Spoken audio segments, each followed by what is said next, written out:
All right. Can you hear me? Yes. All right, let me tweet this out. Let me tweet this damn thing out. I tell you what. All right, one sec. Hello, Augie. How you doing, pal? 1 second, buddy. I'm just setting my OBS shit the bed. It shit the bed. Hang on. That goes there. Okay, there we go. Everything, notifications are out. I wanted to do, I'll wait for people to come in, but I'll probably say this 5 times then. But I wanted to do a stream just because it would be easier to address comments about that I'm racist video that I just put up versus having to do it in text. I figured I'd do it here. And maybe we'll have an interesting conversation. Maybe we won't. Hello, Robert the Moderate. Akuma, we are going to talk about racism. This is why I'm not going to put the video on the stream or on the channel after. This is a video game channel. But sometimes, sometimes we talk about other things that aren't so light and frothy. This channel will not become that. But right now it's a live stream. And when it's gone, I'm going to stick it somewhere else or I'm going to get rid of it. But yeah, if you're here because you want to talk about video games, I'll answer some of your questions and shit for sure. If we get into that topic, but this is literally a stream about my response to a lot of these people who are just responding really sadly, predictably, to the all white people are racist. Hello, Zanmoff. All white people are racist comment. But yeah, if you've got a comment or a question on video games, sure, we can talk about that for a little bit. Samir,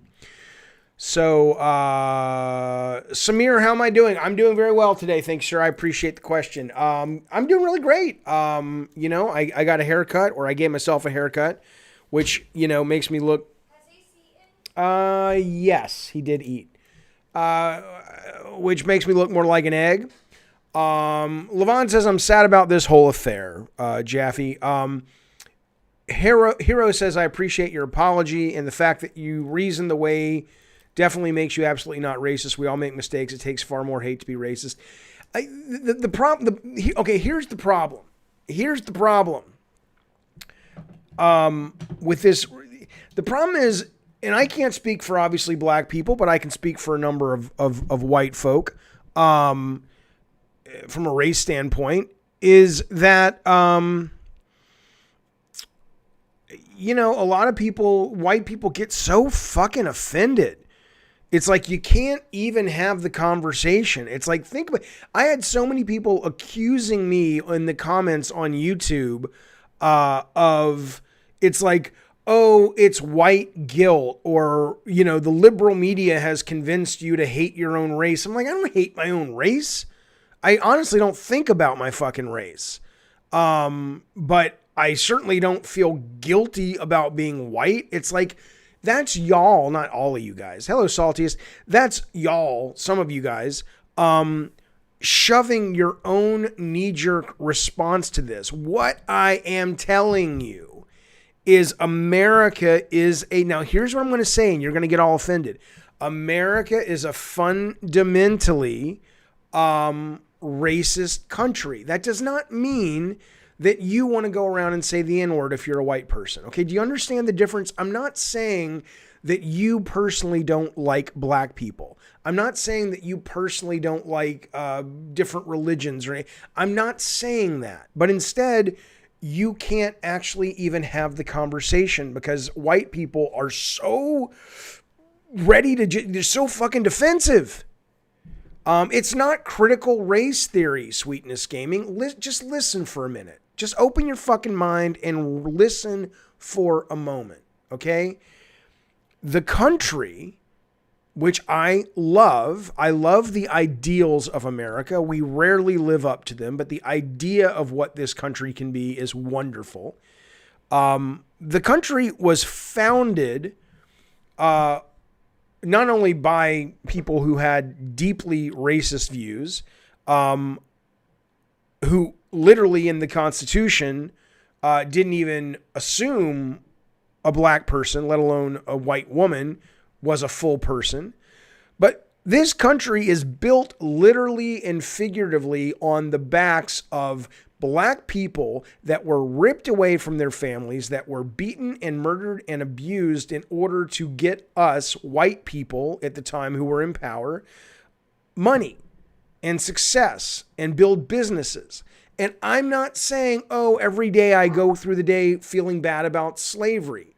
What I'm saying is that is baked into the cake of America. And until we as a society, just like in Germany, when after the Holocaust, that culture, and I know it's changed a little bit since then because anti-Semitism is on the rise, but that culture in Germany took the step to say, we can never let that happen again. And kids are raised to understand that, yeah, they were the bad guy, that they did some really rotten shit. And we did that to the indigenous people, the white people did. We did that to the black folks that we stole from their countries and then had the gall to bring over here and say, you have to work for us or we'll fucking kill you. And in the meantime, we'll rape you, some of them. And, oh, by the way, when slavery's over, oh, I'm still going to be racist. How dare you call me racist? It's our foundation. And it doesn't mean you're bad. It doesn't mean I'm bad. It doesn't mean white people are bad. I don't have white guilt. I don't have white shame. It's like, but think about that. I'm going to go to the chat, I promise. Think about that. That's your knee-jerk reaction. You can't even enter into a conversation about this with some people in this chat or in my comments on YouTube without you guys getting so defensive. Shouldn't that tell you something? Shouldn't that tell you that maybe there's a middle ground here? I'm not one of these people that's going around suggesting that white people are bad, but I think you can't help but be racist. That if you're white, it doesn't mean that you can't that you want to say the N-word. It doesn't mean that you wouldn't date a black woman. Okay? It doesn't even mean that you're not a father to a biracial kid. What it means is you can't be white in America and not benefit from the systemic racism and white supremacy that is at the root of this country's founding. Okay, that's all it means. That's all it means. Sweetness says it's simple-minded and judgmental. No, it's not simple-minded, and it's certainly not judgmental. I'm not saying you're a bad person for being racist. I would say you're a bad person for being racist and knowing you're racist and choosing to do nothing about it. But if I'm racist, I can't help but be racist. It is literally like being born in a three-dimensional dimension, and I can't help but see in 3D. It's the filter through which I see the world. You're just throwing around that word racist like it has... that means nothing, Sweetness. What you literally wrote is you're just throwing around that word racist like it actually has weight behind it, though, LOL. The sentence means nothing. I'm here for you, pal. You can be part of our conversation. You can even call in on the goddamn stream. But I don't know what the fuck you're talking about. That literally makes no sense what you just wrote. I can't help but be racist. It's true. I don't mean, but again, that's the thing. It's like, let me ask you a question. How much do you want to think? Or how much do you just want the fucking numbing gel of the media to wash upon you and let you tell you things about yourself that make you feel good, and you go back to being a mindless fucking consumer? When I say, and I know Zan's kidding, when I say I can't help but be racist, okay? So many of you guys in the chat, what you hear is I can't help but say the N-word. I can't help but dislike black people. I can't help but not want to hire black people. I can't help but not want to let black people vote at the same level as white people. That's not what I mean. How much do you want to open your mind to what's actually happening and has been happening since America was founded? What it means is I can't help but be racist because as a white guy, I have a filter in front of my eyes that my view of the world is different because I'm a white guy. And it is privileged because I'm a white guy. That doesn't mean I hate white people. I don't hate myself. I don't hate my race, which again, I don't even know what that means, but I don't hate white people. I don't feel guilty. I don't go around, this whole myth that leftists or progressives, go around hating themselves because they're white. Oh no, slave. No one's doing that, you fuck. That's a bullshit excuse. That's a bullshit myth that you guys, some of you guys, when I say you, it's the you of this conversation. I know not all you guys hear that. When I say, now I lost my train of thought because I was reading the chat. I apologize. Do you have any close friends that are minority? Close friends? No, but I have about 4 close friends now. One of them is my ex. The other ones are people I went to high school with, like back in Alabama, and we didn't have one black person in our school. So I haven't made close friends, since high school. I have friends, but new ones that are close? No. Some people may misinterpret that thumbnail and judge before they watch. Yeah, and they will, Proto V. They will, and I'm tired of it, and I don't care. If let's put it this way. If somebody can't be willing to engage me in a conversation about something as important as racism in America, and all they want to do is knee-jerk and have an opinion that's based on no thought or energy put into it, I don't give a fuck what they think anyway. I'm tired of giving a fuck about simple-minded motherfuckers who would rather get offended because Colin Kaepernick is fucking kneeling at a football game to protest police brutality, not the military, police brutality, than they would being upset that literally there were a bunch of people who tried to overthrow the American government under the words of the goddamn president less than a month ago, or a little bit over a month ago.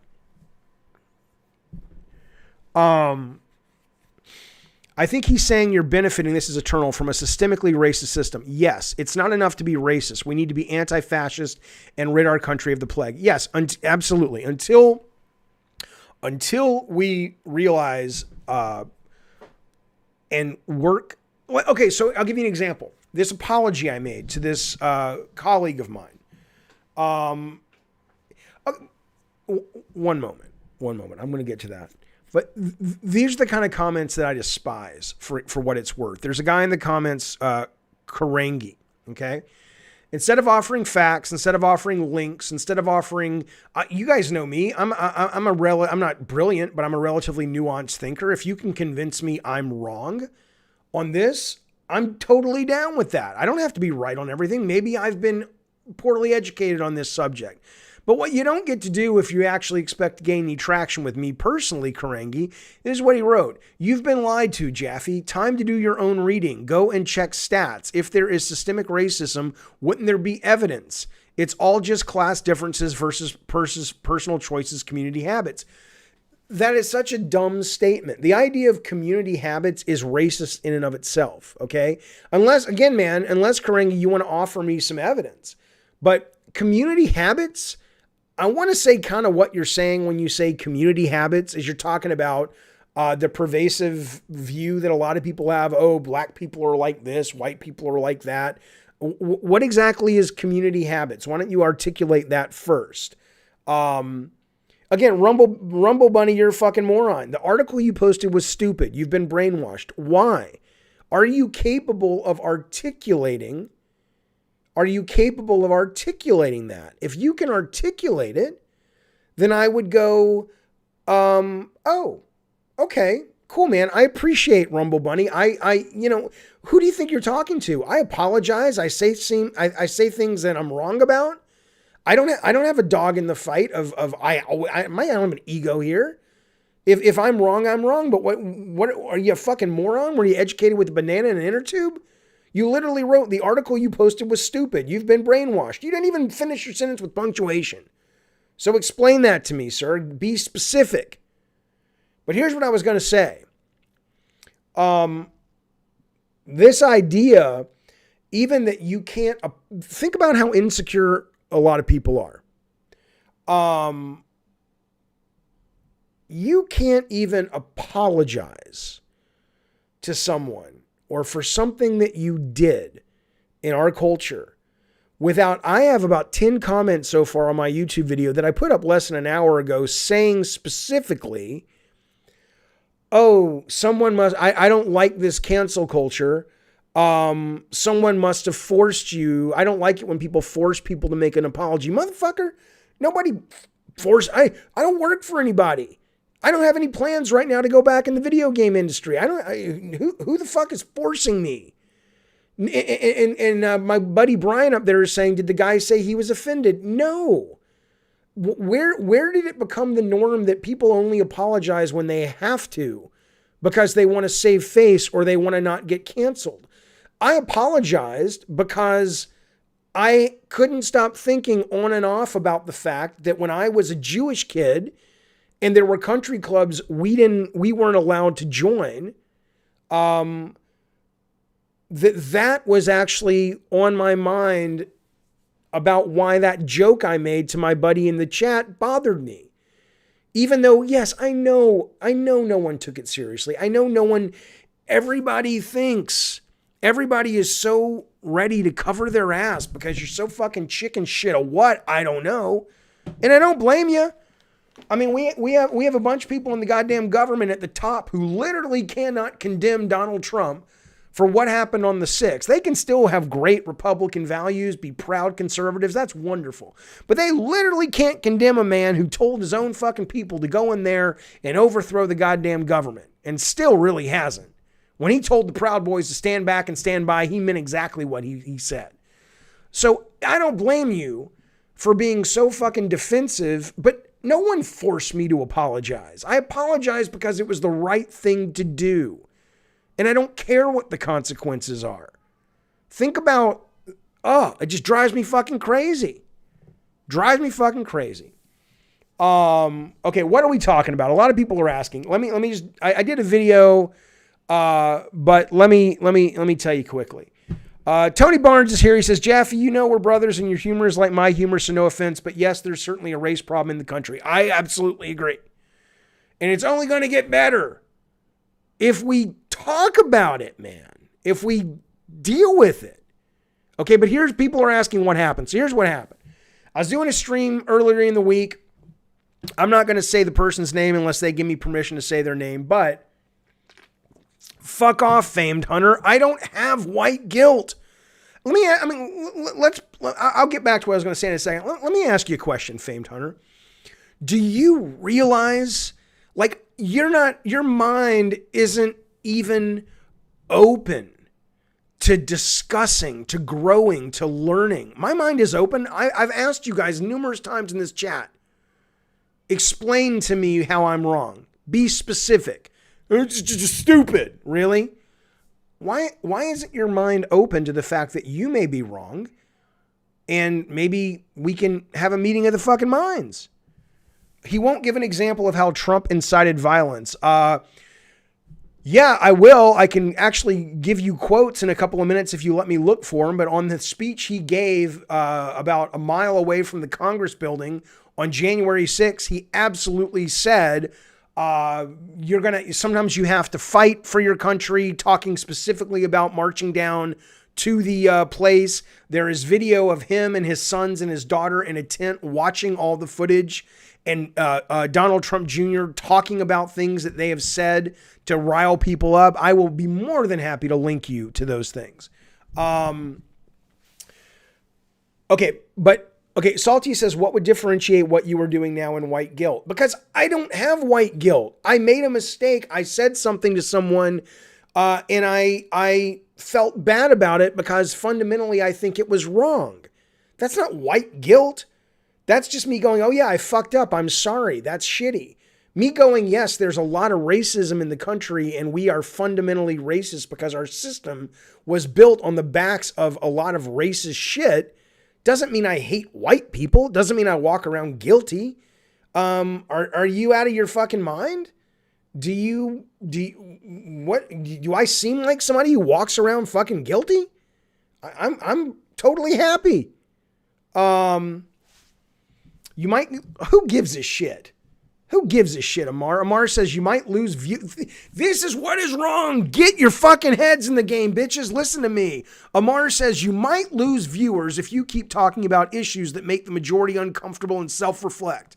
There are more dislikes on this stream so far. Who cares? It's like these people in my fucking chat going, oh, Jaffe must have been forced to apologize because he's trying to get a job somewhere. Can't you just do the right thing? Does everything have to be about how many fucking likes you get or what kind of job you might get or what kind of job you might get that lets you make the big fucking money? The fuck's the matter with you? Weren't you people raised better?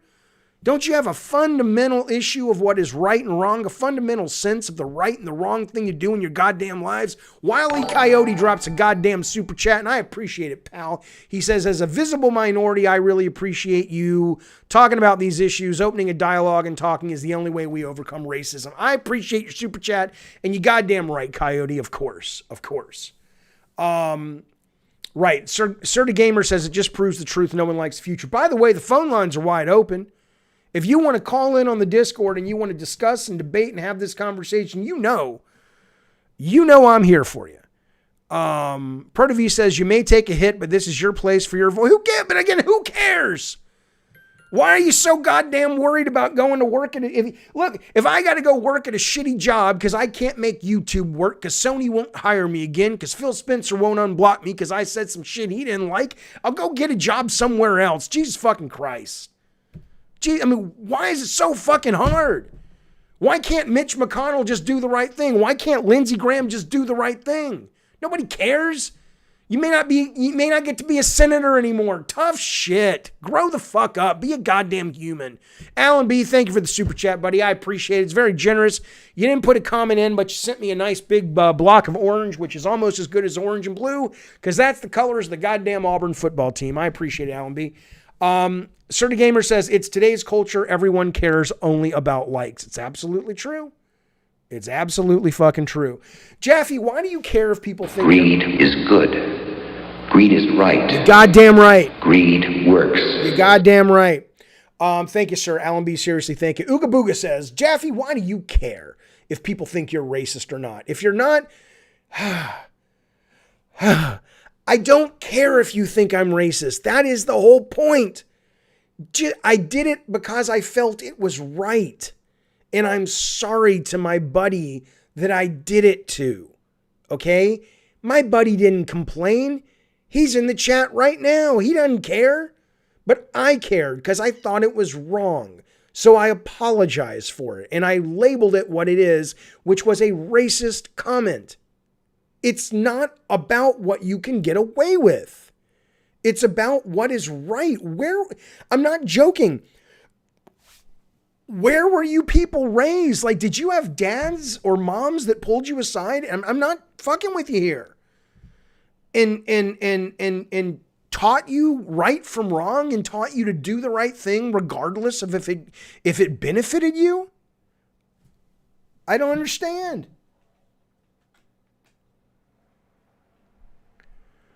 I went to a black barber shop and I was nervous to get my shoes stolen. Oh, you're such an asshole. Ahmad says almost all of human civilization was built on slave labor or low pay. Yes, in capitalism too in America today. Racism towards others was common. We need context when talking systemic racism. Yes. I don't know if you're disagreeing with me, but yes, that's the whole point. We have an entire... Look, here's the deal. I have people in my stream... For the years I've been doing it, okay? And these guys say to me, they're black, sometimes black people, well, always black people who say this because we're talking about cops and black people. And, well, no, your parents fucked up then. If you think you're a critical thinker and you can't even open your mind to this, Karengi, he says, my parents taught me how to think critically and everything led from there. No, you're not a critical thinker, pal. If you can't even open your mind to a different opinion, you're not critical thinker. You're fucking brainwashed. But let me fucking finish. So I've had black people in my chat when we talk about Kaepernick or we talk about all this stuff, and they say, yeah, Jaffe, I don't ever feel nervous when a police guy's behind me. And I'm like, that's great. That's wonderful. It's great you've never had to feel that way. Guess what? I've never had to feel that way. I don't give a fuck if a cop comes up behind me. I don't give a fuck if I get a ticket. I don't give a fuck if I get pulled over because I don't think anything bad's going to happen to me because I haven't been trained to think that. But I'm sorry, it's not my place to tell a bunch of black people that I have heard from growing up in Alabama to being 49 years old here in California, that a lot of black people suffer under the hands of a bunch of racist fucking cops. And when they get pulled over by cops or they get profiled by cops, they have to play it very different than a white person does because they're worried that they might get shot in the fucking head. Now, David Green says, LMAO, now he's trying to say cops attack black people. Cops attack everybody, but they attack black people at a higher rate. SJDS, I can't say your name, but he dropped super chat. I appreciate it, buddy. He says, chat's too crazy right now. Good luck. See ya. Thanks, sir. Nerf says, Jaffe is ahead of the game. These dudes in the chat are playing catch up. Maybe one day they will understand nuance and empathy. I agree, man. I absolutely agree. Okay, there's no evidence that black people are abused by police more than white people, given the dramatically lesser percentage of black people that make up the American population. The stat you're about to drop on me is, oh, well, in 2020, there were more white people shot by... there were more white people shot by cops than black people. Yeah, that's because the fucking white people make up 78% of the goddamn population, you fucking moron. But if you actually look at the number of black people that actually get harassed by cops versus white people, it's dramatically higher. If you look at the black people in jail, it's dramatically higher. Sam says, Jaffe, I can attest to being profiled by cops because I've been spotted with my friends. We were driving and minding our own business on 4 separate occasions. Are you a black dude? It's not it doesn't matter. You know what I wish? I wish somebody could get like a card. Hello, Mutemo. That basically could let me know if you're trolling or not, because I don't know. If it's trolling. Do you think it has to do with culture and community habits? Yes. But that in itself is racist. The fact that, because what do you think? What do you think? Let's assume for a moment you can point me to facts that say between whites and blacks, black men break the law more than white men in terms of laws that, not like white collar crime, I assure you, but in terms of like crimes that get you sent to prison for X number of years, based on percentages in America to scale. And I would say, okay, let's assume we can say that is absolutely accurate. Well, and you can say, well, Jaffe, doesn't that have to do with culture or community habits? And my answer would be, if you are in a culture of racism where your race are treated differently and given less opportunity and abused and murdered at a very high rate compared to white people, don't you understand that that's going to have an effect on your culture? Don't you understand that if black people, there are literally black men in jail for decades for things that are nothing.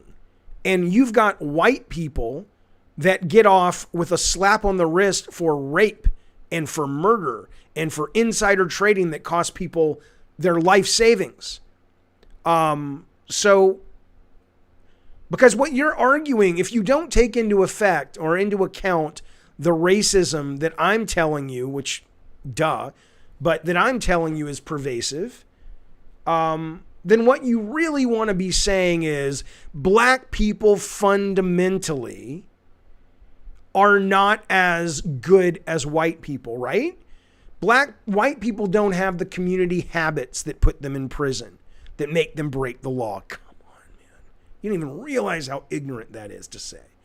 White people, they just stay in school. If the black people would just stay in school, everything would be better for them. You're I mean, think about that. Think about the fact that you are advocating this sort of 16, 17, 1800s bullshit, eugenics crap about the black man not being intellectually as wise as the white man. There's no physiological proof of that in the goddamn world. Don't fucking quote me about the fucking brain. That's a Tarantino movie, and that's not true, and you know it. Horizon Event, thank you for the super chat. I appreciate it. All right, let me go. Oh, I got some voice party chat. Let me bring you guys in. All right, I'm going to bring in my buddy Spaz first. Then I'll bring in you other guys. Hang on 1 second. Jaffe thinks all white people are racist. It's like, shut up, Dark Souls. I'll get to you in a minute, baby. I'll get to you in a minute. You came in at the wrong time. Go away. Hang on. Jaffe, we were having a conversation. All right, well, here we go. Fuck it. Spazbo, are you there? Are you there? Yes. What do you want to talk about? Really? Come on, baby. It's hard for me to put it into words. Well, why are you calling? Why are you calling then? Shut up. What are you calling me for? All right, I wanted to, with the joke thing that you were apologizing for. Yeah. Like, I grew up on like the Dave Chappelle show. Yep. So all of the jokes like from that is how I see jokes when I think about like, I don't know how to put it into words. This is a fascinating conversation, Spazbo. Come on, baby, get in there. Get in the mud. I mean, because with like their kind of black comedy through the Chappelle show. Yeah. And I grew up on that, so I have a mindset somewhat about that. Does that make me racist when I think about black jokes like that through how I grew up on the Chappelle show? I think black jokes, white jokes, Jewish jokes, they're all fucking funny as fuck. I got no problem with them. But I'm not going to say them. It's not my place to say them. But if Dave Chappelle says something, look, I was on, I was watching Next Gen 720 stream last night. He does video game streams, and he had a bunch of his friends on. And I'm almost, I mean, I know Next Gen's a black dude. I think most of his, colleagues on that show are black dudes. And it reminded me of a scene in, I want to say it might have been a Spike Lee movie, where you have a very different sense of a black barbershop than a white barbershop. And in the black barbershop, at least the cliche is, and I don't know if this is true or not, but it feels like it's just this great community of debate and discussion and argument and just shit talk.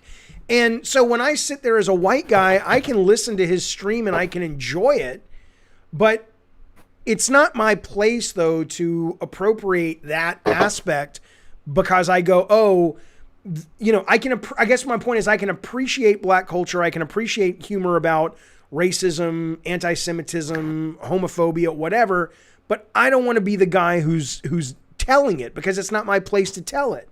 And I don't think Dave Chappelle would disagree with you. He's not like white people shouldn't laugh at my humor, but he probably would tell you white people shouldn't say the shit he says. There you go. Hold up a sec. Hang on, young dog. I'm talking to somebody else. I'll bring you in a minute. Anyway, Spaz, that's my take on it. I don't know if that helps or hurts or just makes things more confusing. Well, that'd be my response. I mean, when I'm with friends, also. What's that, bud? All right, Spaz. Did you mute young dog? Sorry, because he's talking and I should have muted him too then. Yeah, I muted him. Go ahead. Spazbo. Okay, so I had to mute him because he was talking, but now I lost my train of thought. Oh yeah, so when I grew up with friends that also watched the Dave Chappelle, so we get the same kind of humor. So, I mean, sometimes we'll say the same kind of jokes that we heard on that show. Yeah, grow up. That's my response. Grow up. Right. I mean, I don't mean that disrespectfully to you, sir. I respect you and everything, but I mean, yeah, I understand that Dave Chappelle can make a joke where the N-word is funny. I understand that when I was a kid, Eddie I'm not Murphy saying the N-word. Well, whatever it is, I can understand that. I can I can understand Eddie Murphy can make a hilarious joke about you can't have any ice cream because your mama's on welfare, and more black people, I assume, at least from a percentage standpoint, are on welfare than white people. But for me to make a joke where it's clearly about black people on welfare at the expense of black people who are on welfare, and I'm not a black guy like Eddie Murphy, I wouldn't do it. But I do think the joke's hilarious. So when I say grow up, I don't mean that disrespectfully. I mean, maybe there's a point where you go, yeah, I was raised on this humor, but I have to learn how to separate myself from the audience of that humor to someone who can also retell that joke. That's my opinion. But that doesn't mean you're wrong. It's just that's how I see it, buddy. I appreciate the call as always, Spazbo. I hope you're well, bud. Mm-hmm. All right, let me bring in, let me get the super chat. I appreciate it, Saturn. Dave Chappelle would never say that. He's all for free. I'm for free speech too, you motherfucker. Saturn Tube says Dave Chappelle would never say that, but thank you for the super chat. He's all for free speech. When I saw him live, he had an entire bit about no black people in the audience. No one's not for free speech. I support your right to stand on a public hallway and say the N-word all good goddamn day. I would go to war for your right to say that. You have the right to be as offensive and racist as you want to be in the public sphere. No one's against free speech, certainly not me. But I assure you, Dave Chappelle, I saw Dave Chappelle's thing he did after George Floyd. He's not supporting white people going around saying the N-word. I mean, you can say it. You can say it. But I don't think he would be a fan of white people saying the N-word. You want to speak to me? Join the Discord and call in. All right, let me bring in Dark Soul real quick. Hang on. Dark Soul, it's Jaffe. You want to talk? Hey, first off, I just wanted to say, I'm not angry at you for you making an apology. You're an independent person. If you felt like you overstepped a boundary and you want to apologize, you should have that right. I appreciate that. I think where some of the people are disgruntled is the comment of all white people are racist. All white people are racist. Yes. But see, this is where I think a better, instead of saying all white people are racist, all human beings are racist. Everybody. Let's make it a better statement. Because the all white people are racist to me because I have a very American centric view of this. All white Americans living in America and who have been primarily living in America are racist. That's what I meant to say. So yes, you can be a white person potentially and not be racist. I don't know what it's like to be born and raised in Australia. But I know for sure, if you were born and raised and bred in America and you're white, you are racist. See, I think that doesn't strike people, especially, a white American. Yes, I know. It's not supposed to strike you as comfortable. It's supposed to make you go... Go ahead. It's not that it's comfortable. To me, if you're saying that inherently somebody, because of where they were born and the color of their skin, are racist, in itself that could be seen as a racist comment. But you're not parsing the language. You're not actually thinking about what I'm saying. Everybody assumes that the word racist means the absolute worst version, like you want to put on a robe and go to the KKK rally and you want to lynch people and you want to say the N-word all live long day. That is... Oh, no, that's not the definition that I'm working off of. The definition of racism that I would work off of is that if you judge somebody by the color of their skin and not the content of their character... That's not the definition I'm working off either. See, and that's why I think some of the miscommunication... It's not miscommunication, though. It's intentional. Let me be clear. I appreciate what you're saying, but I'm not a moron. I knew that statement was going to push people's buttons. But what I would like... What I would like is that I would like that the buttons... I'm not going to rephrase my word, Ethan, because the words are correct. What I would like is a large enough percentage of the people whose buttons are being pressed to go, wait a minute. Jaffe's a relatively educated guy. He's an open-minded guy. He's not a fucking maroon. What does he mean by that? And why am I hearing that more and more in the society, in the culture, right? When I say all white people in America that are raised in America are racist, it's not about I can look at a black person and like, well, I don't think they're less. How could I be racist? That's not what I'm talking about. I'm talking about the fact that you cannot escape the fact that we were built on the bones, literally, of the American Indians that we basically murdered for their land. We were built on the bones, literally in many cases, of the African American or the Africans that we stole from their country and brought over here to build our infrastructure, to build our roads, to make us millions of dollars in ownership of cotton and all kinds of other materials and whatnot. And as you get that head start as a race in a country, it's not like we've ever really paid for those sins in a lot of ways. And so as a white person, you benefit from that baked into the cake racism. It's the filter through which you see the world. And it's important to shake people awake so they understand it. It doesn't mean you don't like black people. All it means is that, although some people are racist and don't like black people, which is horrible, but all it means when I say it, and when a lot of people say all white people are racist, is it means that there's value in recognizing the filter through which you see the world as a white person in America. If you are white, there's racism in that filter, and your view of the world is a little bit, to some degree, depending on the person, racist. And I understand that viewpoint. I know it's a very thought out view in what you're trying to accomplish, but I think some of that, it's going to turn a lot of people off. I don't care. They're just going to turn away. Well, you want to reach the. Well, I want to reach the smart. I want to reach the smart people. I want to reach the people that are willing to be open-minded. But when I got a guy in the chat right now, buddy. Tell me this. Tell me this, Dark Soul. I got a guy in the chat right now, Darren X. He says it's white guilt brainwashing. Do I seem like a guy who's guilty about being white? No, I think those are talking points. That's right. Yeah, just like we have talking points pushed out for the progressive people. You have the same thing with conservatives. Everyone has their talking. I think until people are really honest with themselves and start to understand that you cannot, like when they have these ads on television saying, let's stomp out racism.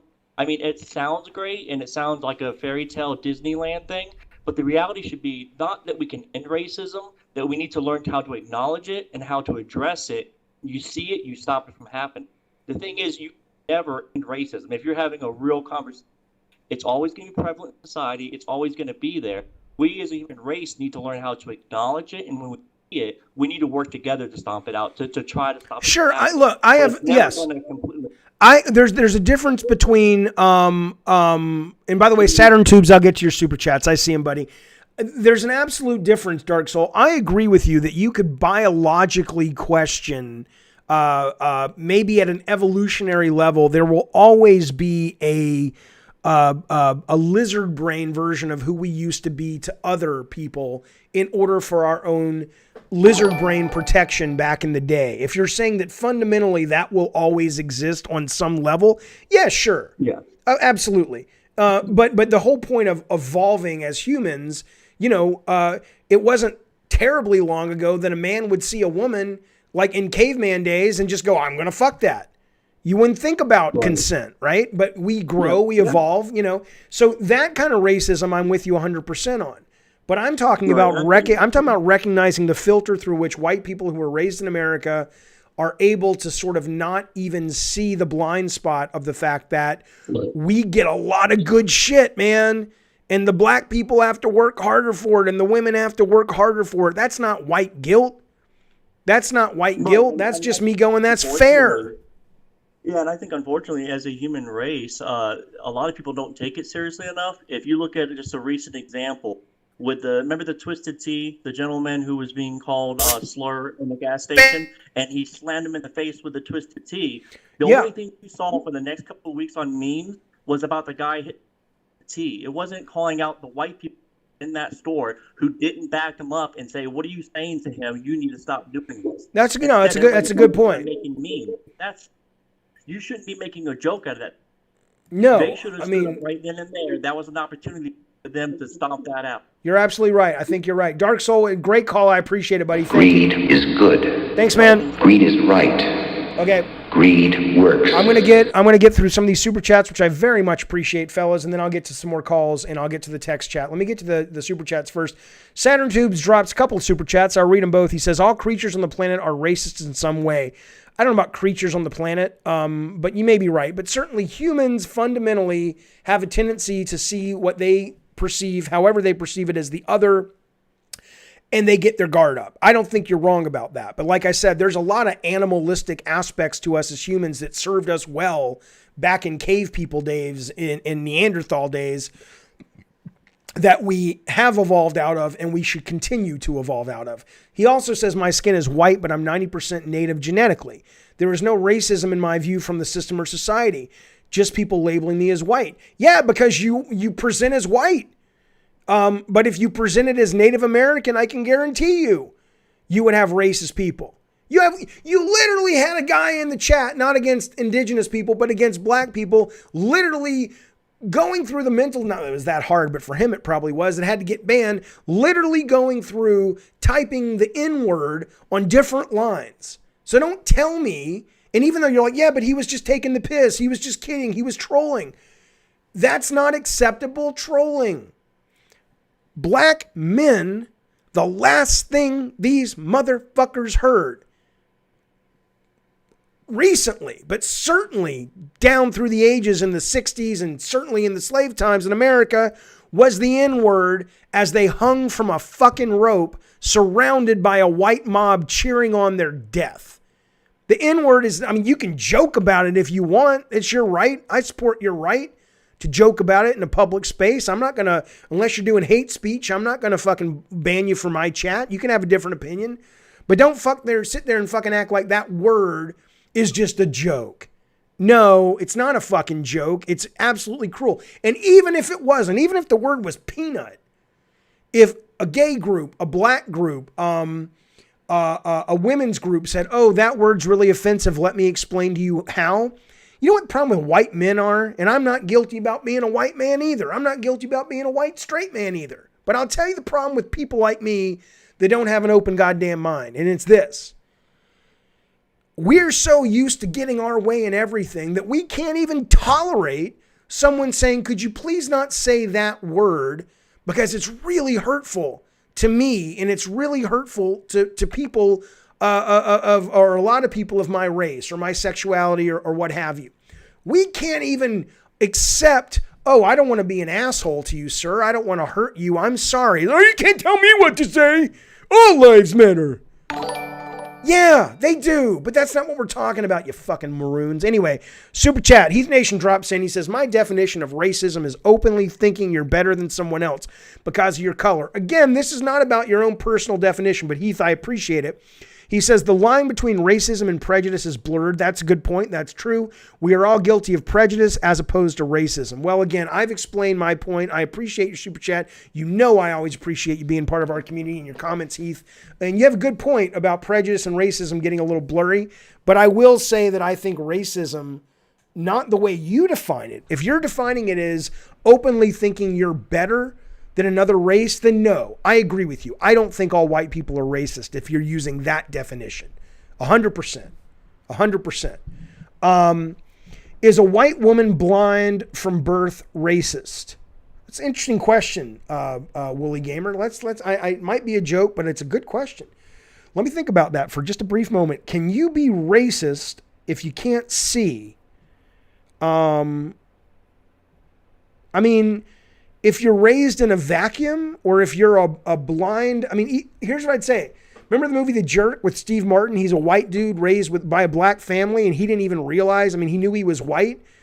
If you're racism, othering other people, I think is biological, like some people were saying, that we have to evolve out of, and we're doing a good job of that to some extent. But racism, and that's another reason people get so upset about it, as white people, we did shitty things in America to other races. That's why it's a problem. Not because we have this tendency to see people who are different than us as other. It's the fact that we fucking did awful shit to black people. We did awful shit to Native Americans. Ever since you depicted Kratos as a racist, I knew you were a closet racist. I can't pronounce your name. Also very offensive as a Greek person. That's a useless comment. I don't know what it means. It makes no sense. I'm more than happy to engage with you, but it doesn't make any sense. Okay, Let me bring in, but I appreciate it, Woolley Gamer. It's very interesting. Let me bring in some more of the human beings. I'm going to bring in Zan Moff real quick. And I appreciate you guys being patient. Zan Moff, how you doing, pal? What's going on? Xander Moff. You there? Hey, what's good? Can you hear me? I can hear you great. What's up? Oh, man. I just wanted to, like, kind of stand on my comment that I made on Twitter under your post. Okay. And, like, growing up, like, my parents moved away from the hood. So, like, I didn't, like, grow up in the streets or anything like that. But my dad had a good job, so we moved to this white neighborhood. And we were the only black folks in there. Okay. And so I grew up, and like our house was getting egged all the time. What, your house? Your house? A lot of racist stuff that. Your house was what? Egged all the time. Egged all the time. Got it. Okay. Yeah, and like I had to deal with being called the N-word and stuff like that when I was a kid, like pretty often. Yeah. And then it was like as I got older and the culture started Greed changing, is good. it was like Greed more is white right. folks, like Greed they were listening works. to black music, and everybody wanted to, you know, kind of, I don't even know how you say it, like kind of like, engage with that culture. yeah, engage with the culture. And so it went from, you know, me being the only black kid in the neighborhood and I'm dealing with racism all the time to now, like, I'm everyone's favorite. Yeah. Now everybody want to be my friend and shit like that. And so I dealt with that a lot when I was younger. And I know, like, racism, like, never stopped. Like, it's always been there. I just haven't had to deal with it as much as an adult. Yeah. Like, even with all the tattoos and stuff that I got, because I'm covered in tattoos, like, I'm never scared about getting pulled over necessarily, because I've never had, like, a really bad altercation with the police. But I know that that's a thing that happens to a lot of black folks in this country. And it's happened to some of my family members, too. But me personally, you know, I don't know where things are going to go in the future. I hope things get better, but I doubt that, like, racism will ever completely die out, especially in this country, just because of the things that are deep rooted within this country. But I for one, like, I mean, I appreciate what you said and that you acknowledged that deep rooted stuff, like, on your video, because a lot of people won't admit to that. You know, a lot of people. Well, why? Okay, but why? Let me ask you that. Why is that? Why is it like? So, for example, I have people call into the chat all the time. Like, there are people in the chat right now that will tell you that cops are not racist to black people, and I'm just like going, okay. Again, I'm an open-minded guy. I'm educated enough, and I'm open-minded enough to go, okay, maybe I'm watching the wrong media. Maybe there is alter evidence that would give me some better view on this, so I could stop thinking that. But they never provide it. All they do is say that I'm wrong. But you're a black guy. You've got black family members that you're saying they've experienced it. I have black friends that suggest that, or not suggest, that say that they've experienced it. Why are these people willing to just continue to tell me that this doesn't exist, or to tell your family members it doesn't exist? What do you think that is? Isn't that racist? I mean, honestly, I don't know, because even though I've had family members that have had bad experience with police, I also have an uncle who's the lieutenant on a police force. Okay. You know what I'm saying? And I know that he doesn't have a racist bone in his body. Like, have you ever asked him about the racist cops, like the whole issue with, you know, whether you're talking Floyd or Kaepernick or any of this stuff? Have you ever asked him his view on that? Well, he like my mom told me that he's actually a Trump supporter, but he was on leave during basically the whole year of 2020 when all the shit hit the fan, because he had a back injury. But so he wasn't really dealing with like, you know, he wasn't working in the office dealing with like his squad like acting up or anything like that. And I'm not exactly sure if he had any problems on with his squad or whatever specifically. But I know that he is a Republican and he supports Trump just because Trump supports, you know, the police department and stuff like that. But well, you know, I haven't really got a chance to ask him directly about that. How close are you to your uncle? How close are you to your uncle? I haven't like we're not as close as we used to be, but we were pretty close. Like especially when I was younger. Like I can sit in the house with him and, you know, there won't be any problems or anything like that. I'm off in the mouth. No, I'm just asking because if you ever talk to him, I would love to have someone like that call into the stream. I would love to talk to a police lieutenant who's a black dude. I'm like, talk to me, man. I got to know from your perspective. But Zan, always good to talk to you, buddy. Go ahead. Yeah, for sure. I may try to set that up for you in the future. But yeah, hey, thanks for letting me talk. Anytime. And by the way, yeah, Adam, I will. Adam says, donate the money you've earned on here to black people. I won't donate it to black people, but I will absolutely donate every super chat we got tonight. And I'll prove to you how I do it somehow. I'll count it up and I'll tell you how much it is. And every dollar we make tonight on super chat, I will donate to some charity that I'll put a poll up on my Twitter of what are these 3 charities should we donate to. Abso-fucking-lutely. You got it. You're not wrong. That's why there's no advertising on this stream. 100%. Okay, let me bring in, somebody's been waiting a long time. Let me bring in Young Dog. I know you're there, Kiristafa. You know I'm going to bring you on. You scare me a little bit because sometimes you just go and go and go. I'll bring you on next, Kiristafa, but you got to get to the point quick. Young Dog, it's Jaffe. What's up, man? Hey, how's it going? It's good. How are you? How are you?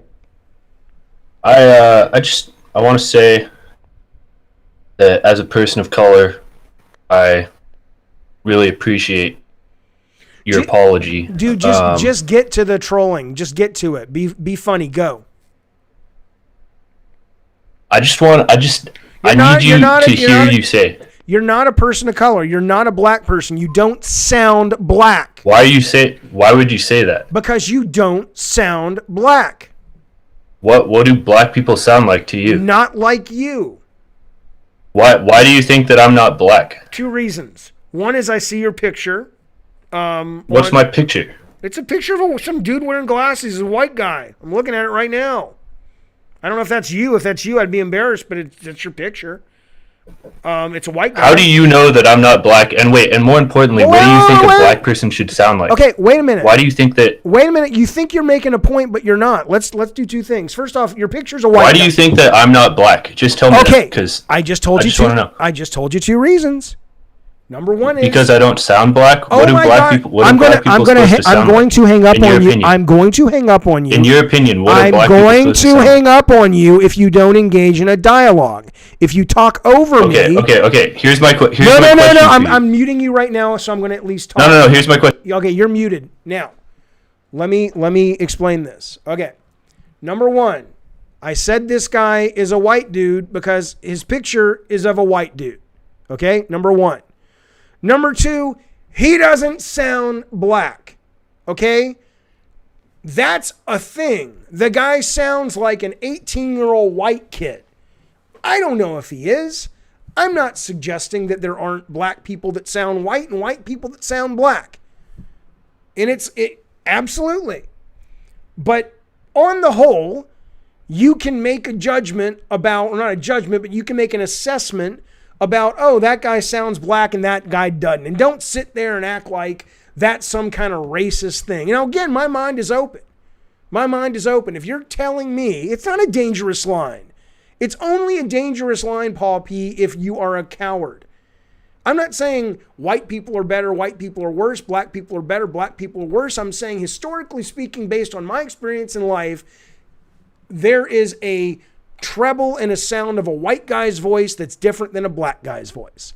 Now, if you want to debate that with me, that's fine. But I'm not suggesting anything other than that. I mean, have a black guy call in and tell me if I'm wrong that black people don't sound like black people more than white people sound like white people. Guys, just you're looking for something. You don't really want to have a conversation. All right, you're back, Young. What do you want to say now? Now, this is how a conversation works. You talk and ask a question, then shut the fuck up, and then I answer, and then I ask, and I shut the fuck up. Can you do that? Yeah. Okay, go. Listen, as a person of color, I just have one question. Yeah. All right? Are you listening? Yeah. Are you okay with the reality that white people are going to go extinct and us, POC, are going to have to run the world? Are you okay with that? I don't ever think about it, and I don't care about it. What do you mean white people are going to go extinct? What does that even mean? Look, in 50 years, white people aren't going to exist anymore, okay? And so we're going to live in a world where us, POC, run things. And I just want to know if you're okay with that. Because if you're not an ally to us for that, then I don't know if I can forgive you for what you said. Because unless you're on board with that, then I don't know if you're actually What's funny, though, on board with the movement. What's funny about you, though, is that there are people out there that actually think that. There are actually people out there who are worried about the white race going extinct. And it's the craziest fucking... So you're not worried about it? No, why the fuck...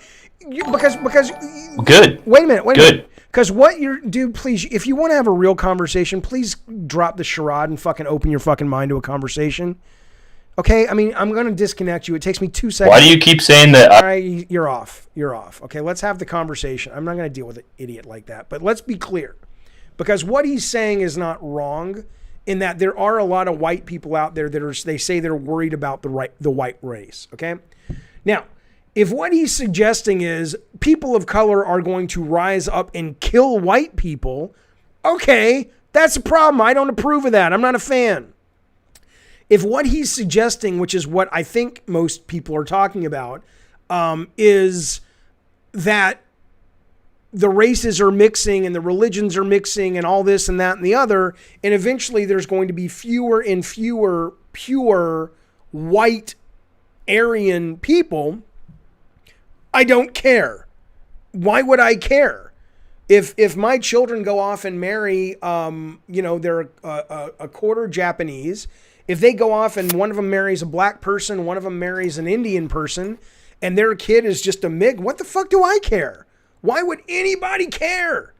They're your children. They're your fellow humans. What do you give a fuck what their parents and grandparents were? It's the craziest bullshit.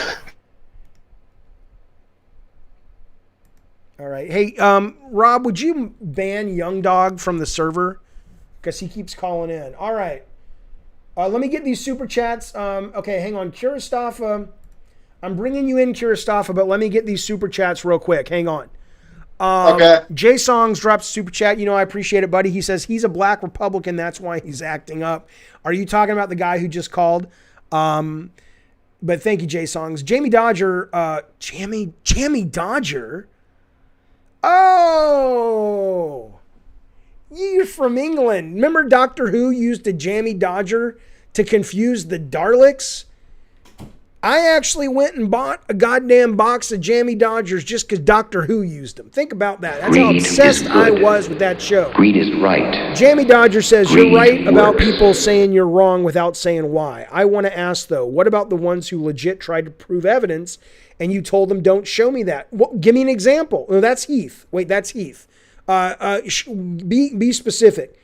Jamie Dodger says, your joke was satirizing with good intent. The awful idea someone could be banned for being black, but it's not white people's place to satirize. Exactly, Jamie Dodger. That's my point. That's my point as well.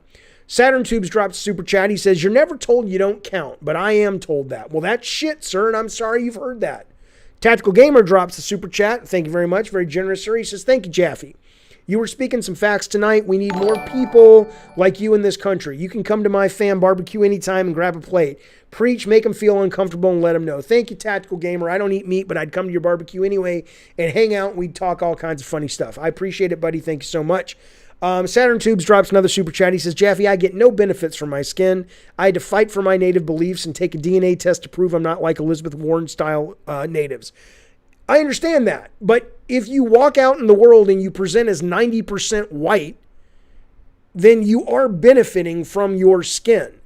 But that's why you don't think you're racist, because unless you actually do the work and research, You don't realize, because it would be like being born a rich prince in a kingdom.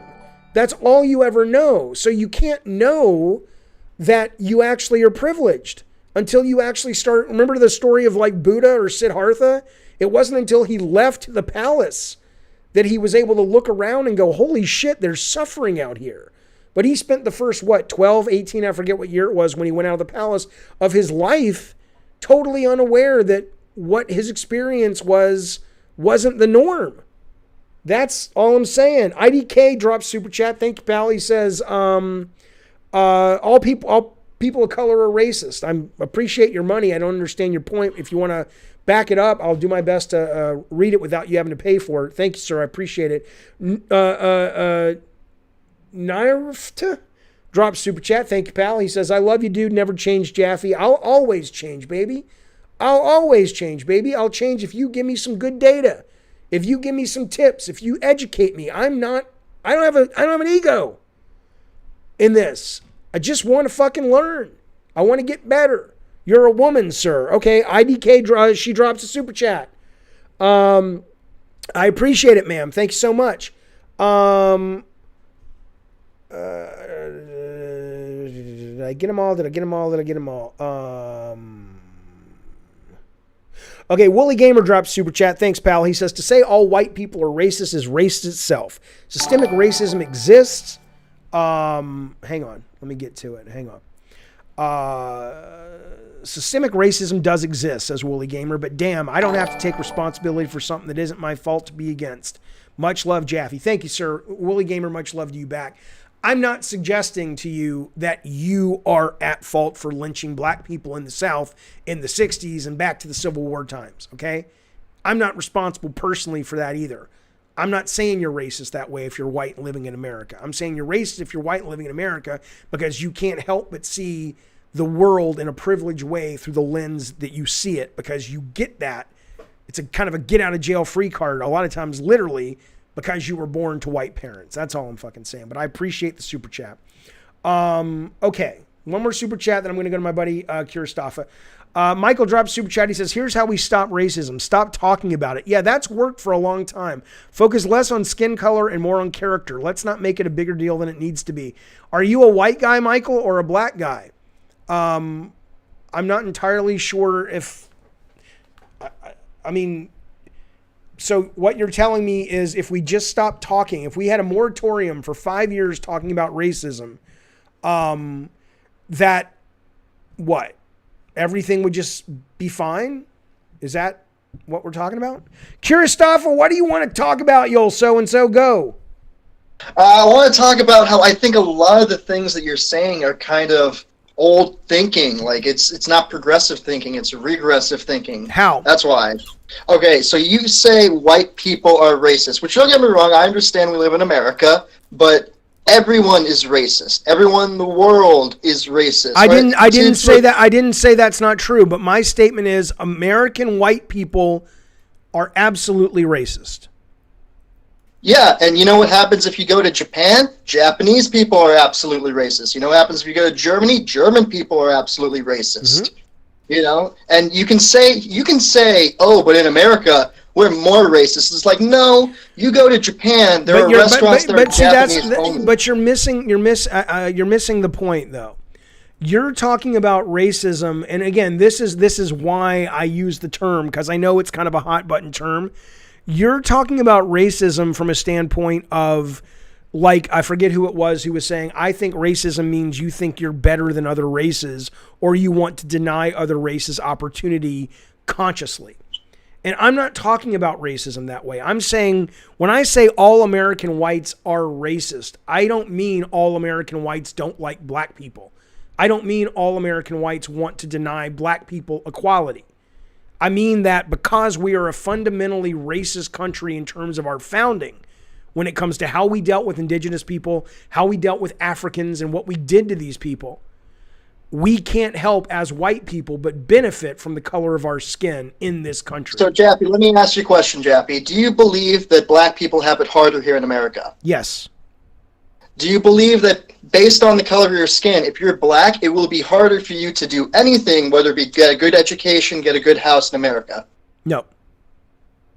Oh, no, you don't believe that. Okay. Do you also believe that because of your skin color, people judge you more? Yes. Okay. All of these traits are just because we live in America. I understand we have history of slavery, and I understand we have history of lynching a lot of people, but the fact of the matter is we live in the United States of America, where the color white is the primary dominant race. That's just how it is. There's so many white people. It's been changing over the past 50 years. Well, yes, it's Like back in the 50s, it's the dominant race because we came in and slaughtered a bunch of Native Americans. But you're right, and that's something we have to pay for, but we haven't paid for yet. But keep going. Yeah. Well, now comes the problem. How do you pay for that? There's two ways. There's two essentially mindset thinking. You have the mindset of like, oh, we did this. We killed a bunch of Native Americans. We killed a bunch of black people.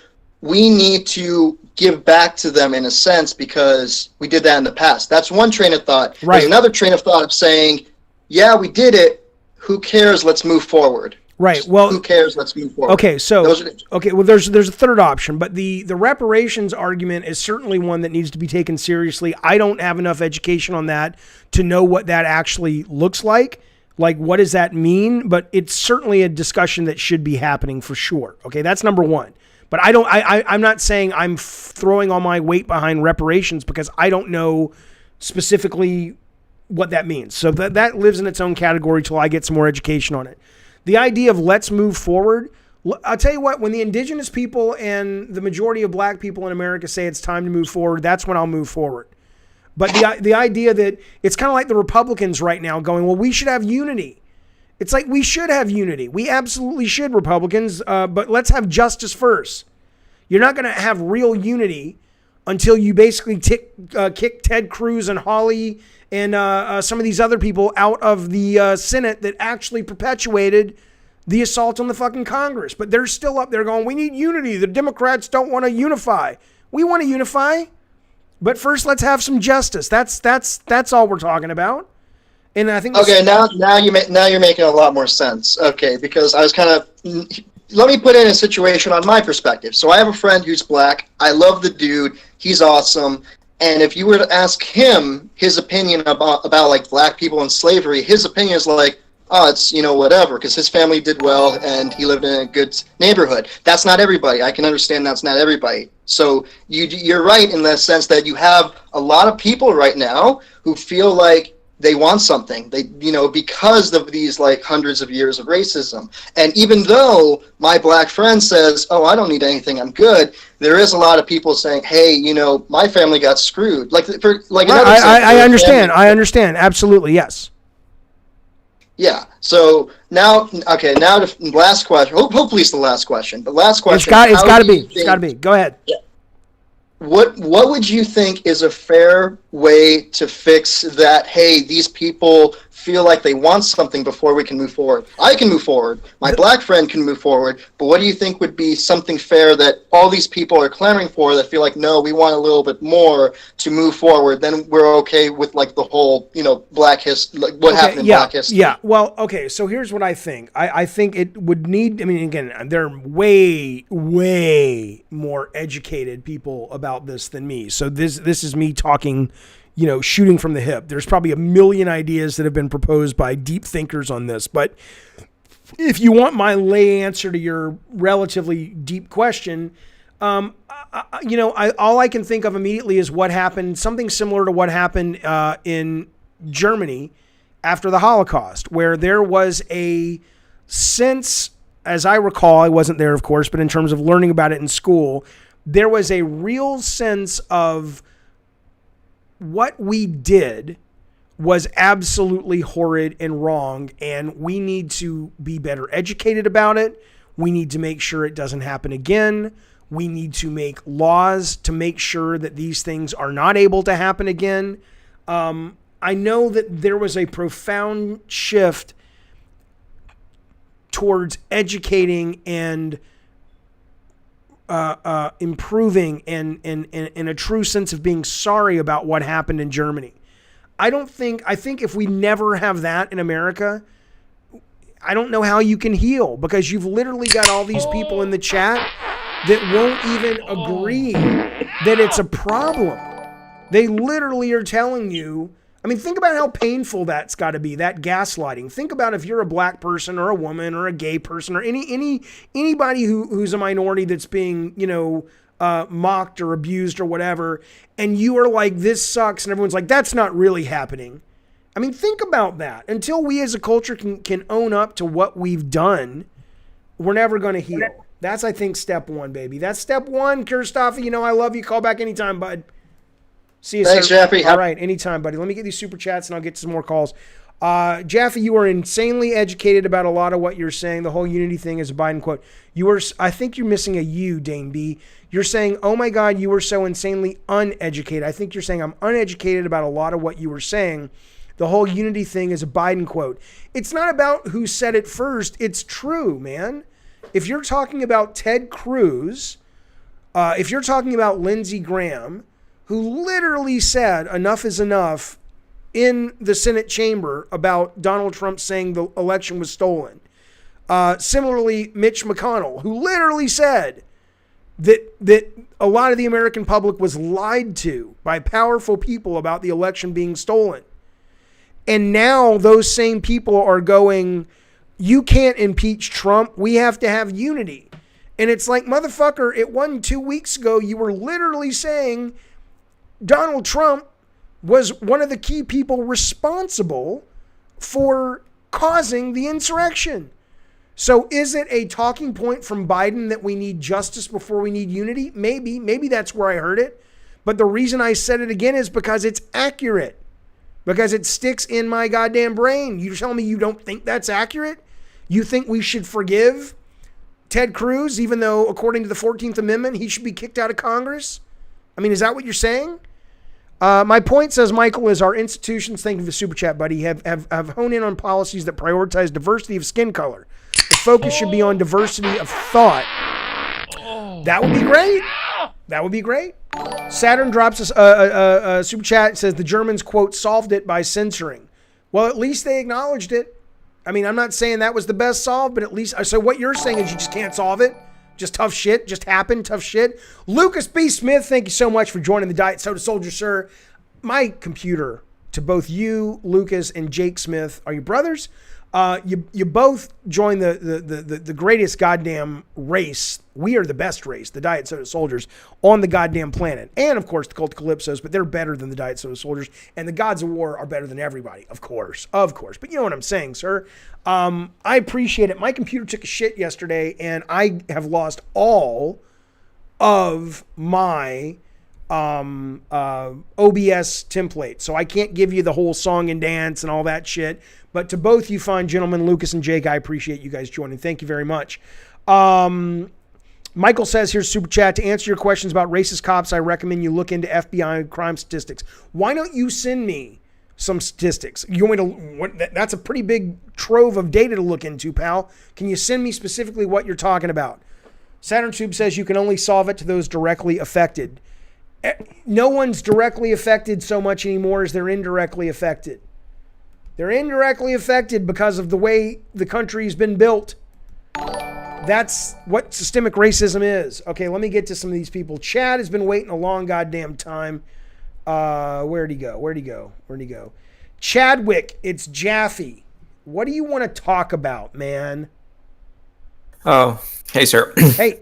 So, when it comes to racism, I think I don't think anyone's going to disagree. It's a complicated issue. Yeah. Racists do exist. And there's definitely people in charge and in power who are racist. That is undeniable. But I think I take issue with is the comment that you made, which was all white people are racist. And all white Americans are racist. I should have said that. All white Americans are racist. Yeah. And I find that very difficult to believe. Why? Because I've met a lot of white people. I've interacted with them for most of my life. And I, as a brown man, personally have never felt that my skin color was a big thing. Now, I will admit, I know that I am an exception to the rule, and I know very well that Why are you an exception to the rule? Because I know there are people out No, there. but what do you think is different about your life that has allowed you to be an exception to the rule? Because I grew up in a very diverse community, Okay. with whites, blacks, Hispanics, Jews. No diet sodas, unfortunately, but one day we'll get there. One day. And I think that's really where it starts. Saying things like X race is all this or that generalization, I don't think it ever helps stereotyping or fitting people into the box. I think what helps is extending them all the branches, saying, hey, look, we did a lot of fucked up shit in the past. We've done a lot. And here's the thing, not talking about it's not going to help. What we should do is we should acknowledge it, but we shouldn't make it something that has to be interjected into every conversation. We'll acknowledge it, we'll teach about it, and then we'll move on. At least that's what I think. Well, I would love to move on, but I don't think it's my place as the dominant, party or race in America in terms of privilege to determine when it's time to move on. But sure, it would be. I'm sure a lot of people want to move on. But here's what I would say to you, though: the olive branch idea. So in my opinion, your heart is in the right place, right? I don't disagree with you. It would be nice. And I want some of you jackasses in the chat to listen, the ones who are writing the N-word and all this stuff. Okay, it would be great if the olive branch solution worked for most people. But you literally in the chat right now, you have people who are unwilling to even admit there's a problem. They're in the chat right now typing the N-word. They're in the chat right now typing anti-Semitic stuff because either they're trolling and think it's funny or they're genuinely ignorant morons, okay? You're not going to extend an olive branch to those people. They don't want to be educated. They are too insecure in their beliefs. Do you understand me, chat? You're watching this. You sit there, you're thinking you're funny. You've been raised by probably a racist mom or dad. You have been raised by people or you have been influenced by people who have tried to tell you that things are being taken away from you and you have to fight for your own shit. And all that's really done is made you a fucking moron. But you can come to the fucking light, pal. Okay? I can't extend an olive branch to people like that. Those people need a shock to the system like, hey, all Americans are racist that are white. And in that, they can go, well, that doesn't make sense. Like, well, wait a minute. Let me tell you what I mean by that. It's a nuanced view. It doesn't mean that you don't like black people. That's all I'm saying. That's why I said it, Chadwick. Yes, but Jaffe, going back to your previous example of Buddha. When Buddha first started off, nobody wanted to listen to him or hear him. And much like this chat, they were all ignorant. But he still decided to offer them the olive branch and decided to be a bigger man. And yeah, well, but you know what the difference is? He was Buddha. I ain't Buddha, baby. I talk about video games most of the time. Who's to say who can or cannot be? Just because you talk about video games, you cannot change the world? Well, I didn't say I couldn't change the world, and I got a hell of a Buddha haircut, that's for sure. I hear you, Chad. It's your heart's in the right place, and I let's put it this way. I have two parts of my brain. One thinks we're going to have to fight our way to peace, and one hopes that your way is the right way and the Buddha way is the right way. I sure hope so, baby. Thanks for calling, Chad. Call back anytime, bud. Just one more statement. Yeah. I just would really like to appreciate what you're doing. I know that there are a lot of people here who disagree, and this is definitely a hot button issue, but I just want to say I really appreciate what you're doing here, and you're inviting all sides to come forth and present their issue, regardless of their views, and I really think we need more of that. I appreciate that. Thank you, sir. And by the way, is that a LucasArts icon on your thing? Yes, it is. That's Thank you for noticing, sir. Beautiful old school throwback, baby. Talk to you later. Thank you. All right, super chats, and I'll get some more. I'll get some text chat, and then here's what we're gonna do. I'm gonna hit the super chats again. All the money we're making tonight is gonna go to a charity. We'll decide what it is in the stream. We'll put up a poll. I'm gonna get the super chats, and I'll get some actual text chats. I apologize for not reading your shit. And then I'll get to some voice calls in just a moment. Johnny drops some ducats. He says, if a white American moves to Africa or Baltimore, is that person still an R word? Oh, you can't say racist? If a white American moves to Africa, is that person still racist? Well, sure. Yeah. I mean, in the sense that if you're born in America... Greed is good. Greed is right. Greed works. if you're born and raised in America and you have those racist ideas, it doesn't matter where you live. You're still going to carry them with you until they get educated out of you. Max drops a $20 super chat. He says, this is for the charity on behalf of whoever's getting it. I appreciate that, sir. Like I said, on @DavidScottJaffe, my Twitter, I will put up a poll of like 3 or 4 charities. You guys tell me where it needs to go. Michael says the reason why Republicans are against the impeachment process is because the Senate has no constitutional authority to put a private citizen on trial. Okay, so on that, you're talking about Trump, obviously. Okay, here's what I'll tell you. This is my understanding of it, Michael. If my understanding is that a bunch of constitutional lawyers, scholars, whatever, has said that's not the case, that you can absolutely impeach a president or a politician who's no longer in office. Now, and I also understand that there's another way to get, I don't know if it's a censure or something, that you don't have to impeach him, but you can keep him from running for office. But yeah, if it's clear that it's unconstitutional, then I think absolutely I wouldn't be opposed to that. As much as I hate Trump and think Trump should be held responsible, if it's not constitutional to hold the man responsible in that way, then I think absolutely I have no problem with that. I don't like the outcome of that, but it's not my fucking job to like the outcome of that. It's my job to appreciate the Constitution. If I don't like the Constitution, it's my job to work with people to amend it. Tommy Hart says, so wait, Jaffe, Republicans think a president can do whatever they want in the last few weeks and there are zero checks and balances? Well, again, Thomas, I think that's sort of the whole point. I don't think anybody is locking down what this guy is saying, which is it's unconstitutional. I don't think anybody knows if it is or not because it's unprecedented, like Heath Nation is saying.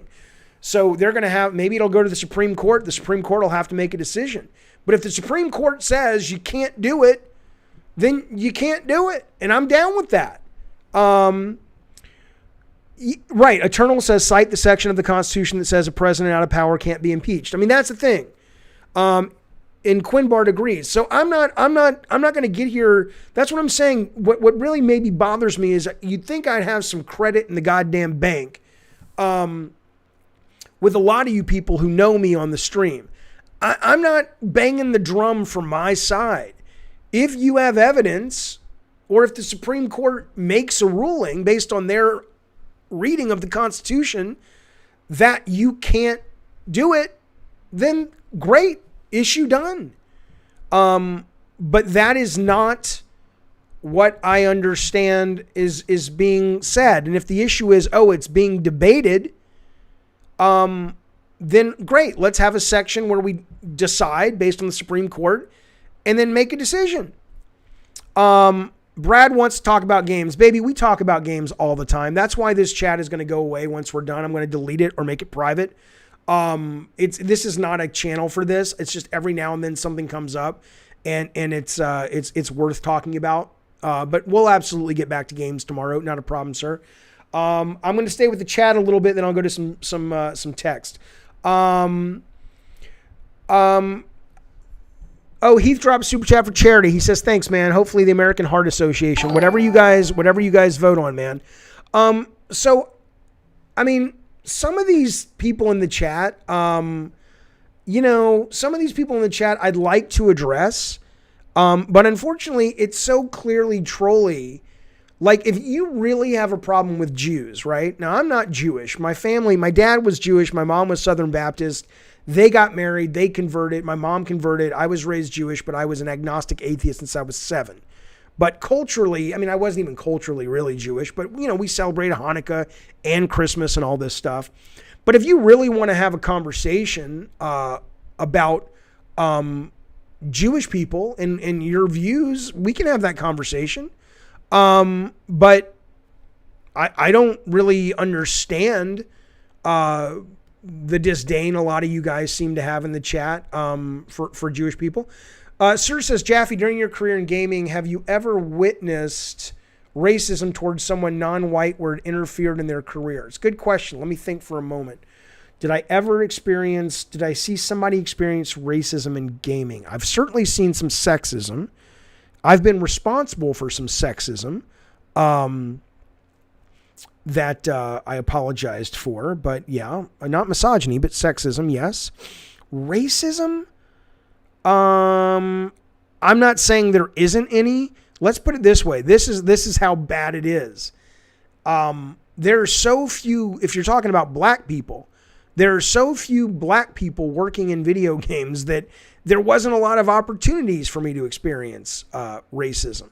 As I've said numerous times, we had trans people, we had white people, we had Portuguese people, we had Asian folks, Indian, we had gay people, straight people, pansexual, we had every goddamn person under the sun. At Bartlett Jones, we could never get a black person in there, ever, ever, ever, because we never saw a resume come in that when we brought in the person we wanted to interview, they happened to be black. So my answer is no, I haven't seen Greed that. is good. That does not mean it's not Greed a real is thing. right. Brad Beck Greed says, $10 works. to charity for the bad joke. Didn't expect you to read it. Not a problem, sir. I appreciate it. And joking aside, we'll be talking games tomorrow. PlayStation All-Stars or Destruction All-Stars is a lot of fun. I can't wait to go back and play it some more. All right, let me get to some phone calls. Who's been waiting the longest? Legend's been in there for a while. Let me get to some of these long-timers. And I'm going to make these quick, you guys, so I don't mean to rush you off, but all right, Legends, it's Jaffe. What's going on, pal? Legends. Okay, I'm also going to bring in somebody else, and whoever talks first gets to be on the thing. Jimmy Gilchrist. Hey, what's going on? Not much. Legends, I'll bring you in a second, buddy. What do you want to talk about, Jimmy G? What's up? I keep. Oh yeah, I know it doesn't sound like it, but I actually am a black man. I grew up in an all-white area. I heard comments like what you said all day, every day, and it's like a pinprick, and eventually it gets to you. And I lived in Tijuana, Mexico for the better part of a year. And if you Google the most violent place in the entire world, you'll see what comes up. And I would rather live there than live in America. And the only reason I came back was for business reasons. And all my life I've been told, go back to Africa. You don't belong here. So I think I'll take their advice. I don't want to move forward. I want to move out. What do you think about that? Well, I think that life is short and change takes a long goddamn time. And I would absolutely not fault someone for saying this is so baked into the cake of America that I am making the choice to just get out to a place where, I can live a better life versus living here trying to change things.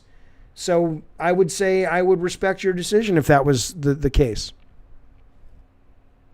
Yeah, because my brother's the opposite. He wants to stay and fight. He's saying, we put hundreds of years in this country and I'm not going to be chased out. But to that I say, hey, when you have to deal with it, don't come crying to me because you chose to live here. Right. So, Yeah, I think it's like pulling teeth. Everybody's different. For me though, look, man, I think America is on the decline. I love the ideals of America. I love the what it's about. But certainly, I have seriously considered getting out of America over the last 4 or 5 years because I think it's so greedy and it's so capitalistic. I mean, the fact that I couldn't even issue an apology without people going, well, what's in it for you, Jaffe? You must be worried about getting a job. Like you can't even do something you think is right without the majority of people thinking that you're in it for your own greed. No. It's crazy. All right, Jimmy. You know what? Yeah, go ahead. Thanks for having me on. Thanks for apologizing and putting that forward. I appreciate that. Anytime, sir. Talk to you soon. All right. All right, let me bring back in, who did I almost have in that I had to kick out? Legends. Where's Legends? Legends, what's up, pal? Hey, yeah, I just wanted to talk about the root of the problem. The root of the problem is, not just black people, it's people of color. And it goes to the point where internationally, propaganda promote white people that other people in other countries, in Asian countries where they're darker skin, they promote skin lightening cream to make yourself look lighter. Yeah. So it's the lack of promotion for people of color around the world when there's a lot of people of color around the world. Meaning, and I think it stems from fear of white people feeling like the more we get, the less they. So it's a struggle.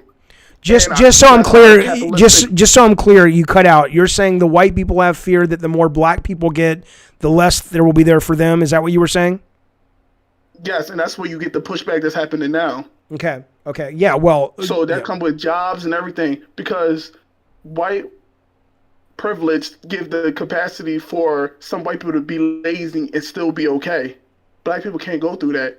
They have to struggle. And the biggest thing I don't get is the creation of hoods. Hoods should not exist. You mean the conscious creation, like the intentional creation of yes, hoods. It's like a prison for black people to own community, a 4-block radius that shouldn't exist. We're breaking down houses that should be fixed. Oh yeah, I mean, and it goes back to the Republicans and the Democrats. The Republicans that's got a lot of money and don't want to lose it, and you got the Democrats that are some that do want to change, but then other people within that Democratic Party are lazy and greedy and embezzling the money for themselves. As you see, a lot of people that's getting charged for embezzlement of their own city. No, you're not wrong, and their city's falling apart. I absolutely agree with that, and I also would say that it does. Because there's a lot of people in the chat right now that are saying you're full of shit. You don't know what you're talking about. Now, look, I'm not a black guy. I don't know. I've never lived in the hood. Well, that's not true. I lived in South Central when I went to USC, but I didn't live in the hood out of necessity. That's just where the school was. But regardless, though, and that's another problem. What's that? Because a lot of white people that don't live in the hood don't understand it. Come and live there, right? And then a lot of white people don't want black people in their communities, right? So exactly, you don't understand. That's the biggest problem. People don't understand each other. I understand. I understand enough to know that I don't understand, and the best thing I can do in cases like this is listen. And I, as a white guy, probably should just listen to people of color when they're telling me about some of the struggles they have with racism in America, instead of people like in the chat that are acting as if you're just lying. So yeah, I agree with that. And I think what you're saying is right. And I think the sad part about it is that really, even a lot of these people in the chat, not all the people, of course, I love a lot of you guys in the chat and the ladies in the chat, but a lot of the people in the chat that are kind of spewing off racist bullshit and anti-Semitic bullshit, they're not wealthy. They're not in the upper class. They think maybe one day they're going to get to be in the upper class. And for some reason, they identify with these people like Donald Trump, and they identify with these, really rich white people. And they're like, they're my people. They're not your people. They don't give a shit about you. I believe that if they hate the poor people, that they can be more like the rich people. That's exactly conformity. Absolutely. The fact that people actually believe Donald Trump was a man of the fucking people. He didn't give a he would cross the street to get out of the way of a homeless person. There's nothing in that man's. The last thing he did as president was give clemency to a bunch of celebrities and crooks that helped him. Yeah, it's bullshit, man. I agree with you, sir. I appreciate the call as always. Thanks, Legends. All right, man. All right. Let me bring in. Who's been waiting for a while? Gizmo's been waiting. Hang on now. God damn it, Maverick. Gizmo, it's Jaffe. Is this Gizmo from the Gremlins motion picture, Gizmo? Gizmo. What's up? Gizmo. Yeah, sorry about that. I had to turn my mic on. Yeah, and honestly, you ain't the first one to make that Gremlins reference. Of course not. Of course not. Go. I ain't mad, though.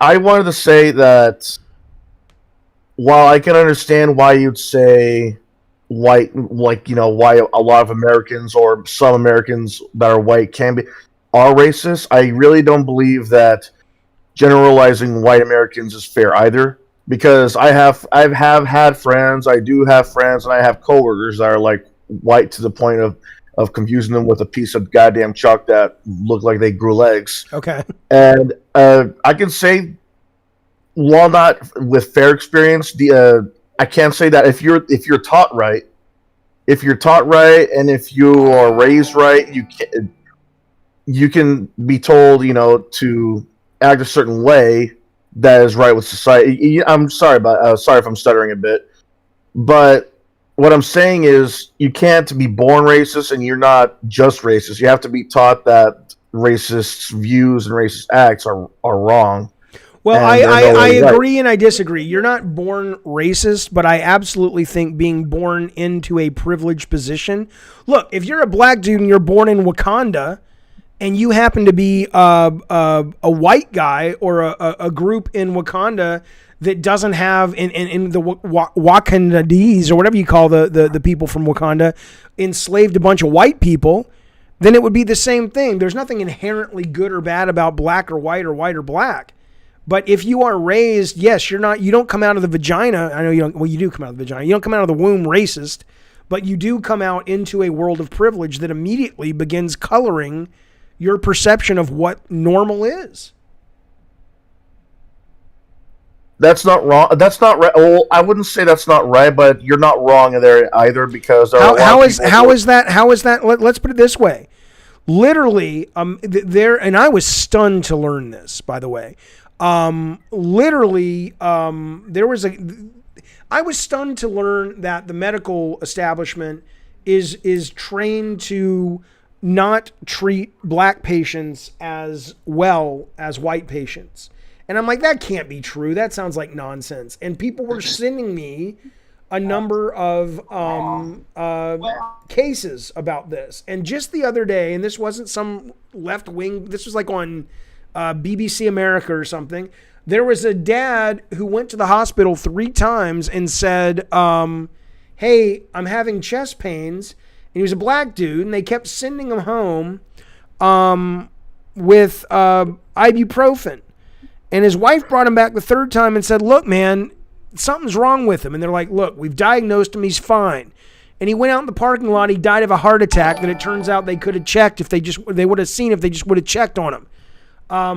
So the idea that you can't be born, if you're a black kid and you're born in a hospital, you're immediately going to be having not conscious awareness, but you're immediately going to be treated differently in very subtle ways, I would imagine, than if you're a white kid.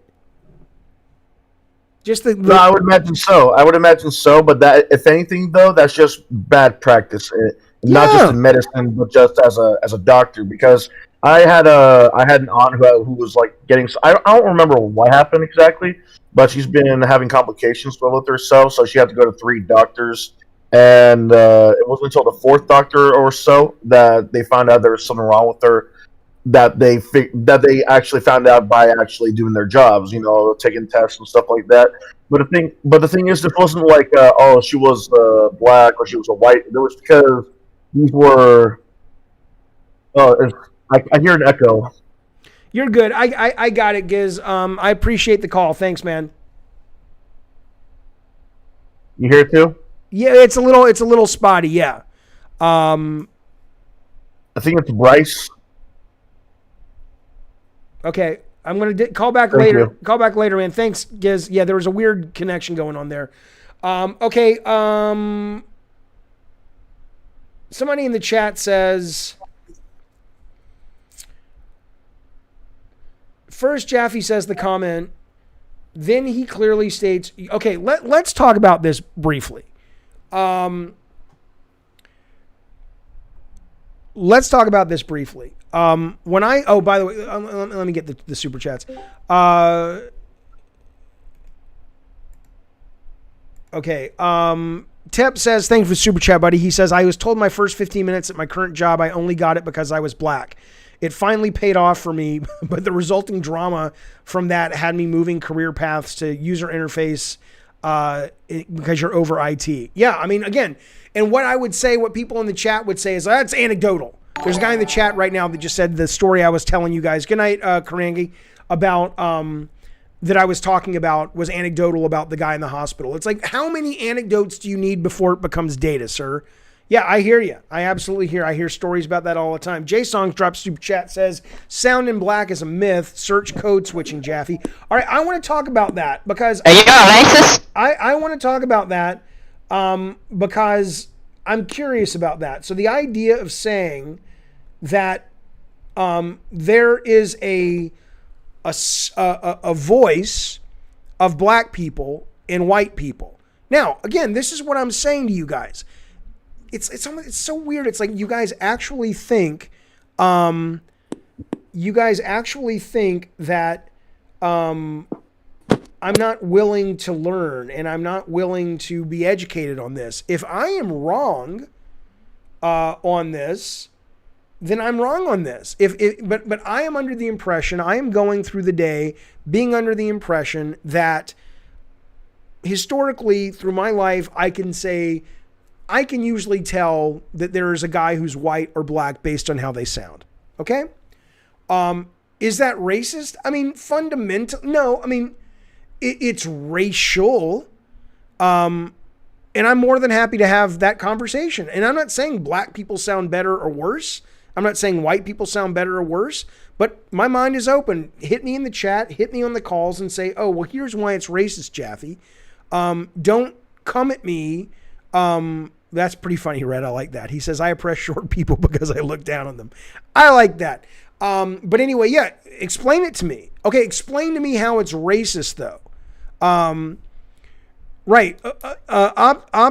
Optimism says saying a black person sounds black is the same as saying a black person has black skin. I'm not saying a black person sounding black is bad. I'm just saying that, you know, it's there you go. So listen, here's what's happening. Let me read this super chat. I'm not done talking if you're not done listening and talking and debating. My dog's got a shit. So here's the super chat from Michael.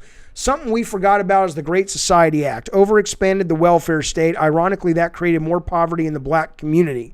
Michael, it's a good point. Let's talk about that, but I got to run. And thank you for the super chat, Michael, of course. All these are going to charity tonight. None of them are going to me. But I'm taking my dog out to poop. If you guys want to stay on the line and hang out and keep talking, I'd love to have you when I get back. But we are going to take a break for about 10 minutes. And when we come back on the other side, we will keep having this conversation. There's a lot of you guys in the calls. I will bring you all on, but my dog's going to shit on the floor if I don't do it now. Hopefully the mods can keep control. I've turned off the server so no one's going to hear it. So you guys are in there talking, but nobody can hear on the stream. So, all right, there goes the webcam. My mic's going off. I will be back in just a couple of minutes. Thanks, you guys.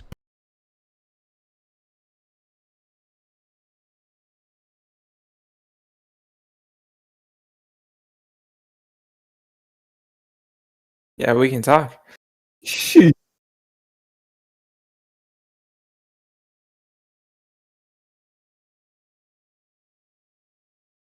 Yeah. Hey, everyone here, let's just talk while Jaffe's away. We can So what are you guys' view on this entire thing? No, he isn't wrong.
Well,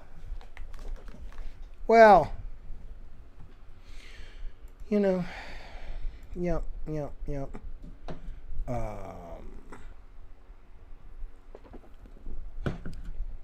All right, hang on. We're back, fellas. How you doing? Let me get this show on the road. Okay, one sec.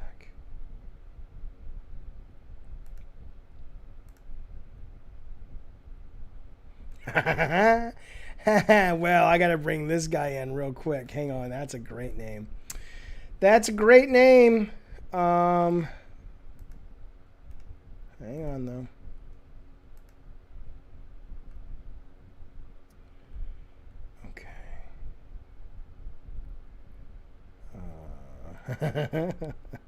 Okay. Okay. This is I Eat Ass. You bringing it? You're on the show, sir. How you doing? Are you there? Where'd you go, pal? You ain't doing shit. You ain't doing shit. Oh, I know. Hang on. You guys can't hear anybody. Hang on. All right. I Eat Ass. Where you at, baby? Yeah, he's busy eating. Are you talking? I can't hear you. Nobody can hear you, man. I'm going to kick you off. 5, 4, 3, 2, 1. All right. Figure out your mic situation. We'll bring you back on later.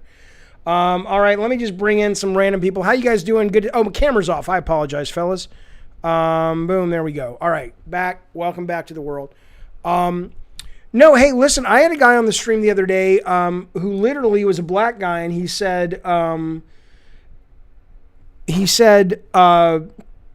you know, if he says he sounds white, and he says if he would go into a job once, and he said the interviewer who was racist said, "Oh my God, if I knew you don't look like you sound," right? So I mean, look, as I said before, I left earlier. I absolutely do not have a problem if someone wants to educate me how saying there is a way white people talk and black people talk. I mean, you know, you've seen comedians of both colors play with it before. You've seen Eddie Murphy play with it before as a black guy making fun of white people's voice. Not making fun, but, well, he was making fun of white people's voices. But the idea that there's just no... that in and of itself is racist. If it is, not a problem. Like I told you, I said something sexist before to an interviewer, and she pointed it out to me, and I'm like, oh shit, you're absolutely right. That is sexist. I didn't realize that, but I appreciate it. So you're not going to catch me in some kind of gotcha situation. I've said, if you're born in America and you're raised in America and you're white, you're definitely racist in some way, but you know, people take it the wrong way. All right. Remember when Robert Downey Jr. played a black guy? I do. I absolutely do. If I'm not mistaken, says Mike, Ebonics is considered a form of language. Making a judgment of someone's ethnicity by how they talk doesn't mean you hate the race. Well, that's true, and I'm not even specifically talking about Ebonics. I'm just Ebonics is syntax and is what's the word? Semantics. I'm literally talking about just the sound, the timbre of the voice that a white person has versus a black person has. All right, let me bring in. Okay, I'm going to try this guy one more time just because I like his name. Although I don't eat ass at all. Well, I've done it a few times if she really likes it, but it's not my cup of tea because it tastes like shit. Hey, I eat ass. It's Jaffe. Are you there? 5, 4, 3, 2, 1. You're out. Who said a slur? Where? Triggered Tuesday. That's right. Eddie Jordan, where did someone say a slur? Like in the chat? In the voice chat? I got to figure that out. All right, let me bring in this guy. I'm just going to randomly pick people. If you're a dick, you're out. Punish Don. Are you there? Yeah, what's up, bro? Punish Don. Yes, hello? Can you hear me? Punished Don. 5, 4. Yeah. Can you hear me? Are you there? I can't hear you. Yeah. Buddy. Hang on. Maybe it's a setting. I'm talking. I assume you're talking. Yeah, I am. Let's do server deafen. Boomer tech. Server mute. Nope. Let me bring in. I'm not going to disconnect you. I'm going to bring in somebody I know that I can hear usually. Let me bring in Kuristafa and see what's going on. Kuristafa, can you hear me? I can hear you.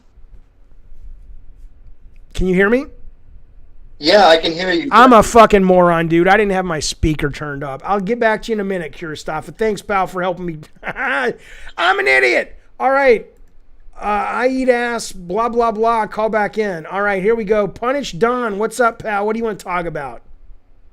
Hey, I just wanted to say that, that comment you made, you were asking if someone can explain to you why it's a racist comment. Let's be clear. Which comment specifically? About sounding black. Okay. Yep. I said just so I'm clear. What I said was a guy called in. He had a white picture, but let's even assume he didn't have a white picture next to his name. He was telling me he was a person of color, and I said, "Oh, you don't sound black. You sound white." That's what I said. Correct? Yeah. Okay. Yeah. All right. Go. Yeah, because it creates an us-them separation. It creates a separation. If whites and blacks truly, and if the goal is true equality, we can't have, these differences, because then differences create, whenever there's a difference, there's always a pro and a con to it. And that might create a false image, no matter how false, but still an image of a superior and inferior, right? I don't see it that way. Why just because equality doesn't mean you're not different? Yeah, it does. Well, no, I don't mean mathematically. I mean, when people talk about equality in society, they're talking about the rules that apply to a black person, a white person, an Asian person, what have you, should be the same. But that doesn't mean people don't have differences. Men and women are different. Straight men and gay men are different. Black people and white people, and just, if nothing else, the way they look, skin tone, are different. That's racist. That's racist. How is that racist? Because you're saying certain characteristics, that's just racist. That's 20th century. Greed is racist. good. Well, hang on. Greed is right. Greed works. Amar, thank you for the $25. We will be putting that in the charity bucket. I appreciate it, pal. Okay, so let's get off racism for a moment. We'll come back to it. So if I have a gay brother, okay? My brother likes men. I'm not gay. I like women, okay? So are you telling me that because I say my brother's different than me and I'm different than my brother, that's homophobic? I'm saying the category itself, categorizing human sexuality into something like that fits neatly in a box in itself, is problematic. But that's not what that. It's only that's not what's problematic. Problematic is if you do that, if in doing that the way you choose to act and treat people is problematic, then it's problematic. But me simply saying my brother prefers men, I prefer women, how is that problematic? Because it's a microaggression to pansexual people or other. No, it's not. Because what if somebody's? No, it's not. I'm not. If I say to a pansexual, if I had another brother and he was pansexual, I would say, and he prefers everything. I'm not being aggressive to the pansexual. That's just the epitome of white privilege. I mean, you're here telling oppressed. Goodbye. Okay. J-Song says categorizing and labeling people is bad. Why? Why is that? I mean, I'm not being silly, J-Songs. Why is saying? I don't even understand that. To say, my ex-wife is a woman. I'm a man. That's bad? We're talking about, is she male or female? We're talking about, is he gay or straight? We're talking about, is he black or white? None of those are good or bad things. They just are. I'm not saying you're wrong, J-Songs. I just don't necessarily understand the specifics of what you mean. Okay, I'm going to bring in body language of the gods. Body language of the gods. Get in here, you old so-and-so. What do you want to talk about? Let's go. Let's go, motherfucker. Come on now. I got nothing from body language of the gods. He ain't saying shit. All right, that's your problem, pal. Stay on the line. Come back in when you're ready. All right, let me bring in Club Kasabe. Where'd he go? Where'd he go? Did he just drop off the line, you old so-and-so? Let me bring in Lord Kratos. He's been waiting a while. Kratos! Jaffe, how are you, sir? I am great. How are you, buddy? Good, good. I want to talk about what we were just talking about. Yeah, what? Categorizing and stuff. Okay. I don't think it's a big issue because, look, when you're, I mean, categorizing in a good way, like, for example, let's say you want to describe someone, right? You see a lady on the street and then someone asks you about that lady, and then you're going to say it was a black lady, right? And, I mean, sometimes you need to be specific. That's why you categorize people, you know? I don't think it's always bad, but, you know. I'm with you. Yeah. What else? What else you got? What? And I want to talk about racism too, you know? Go. Okay. So I wasn't born here, you know? I'm Persian and I'm white, of course. Okay. But I want to ask you this. Do you believe that black people have the same opportunity No. in America to... No? No. Why not? I'm eating, which I'm not supposed to do on stream. Give me a second.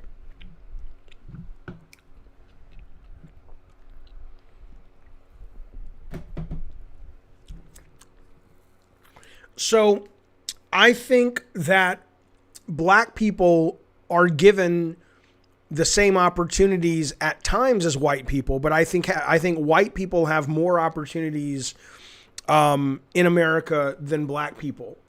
Some of that is just what's ingrained into the fabric. Everything from the fact, and you know, people in the chat will say it's anecdotal, but I mean it's, you know, when does anecdote, the amount of anecdotes give way to data?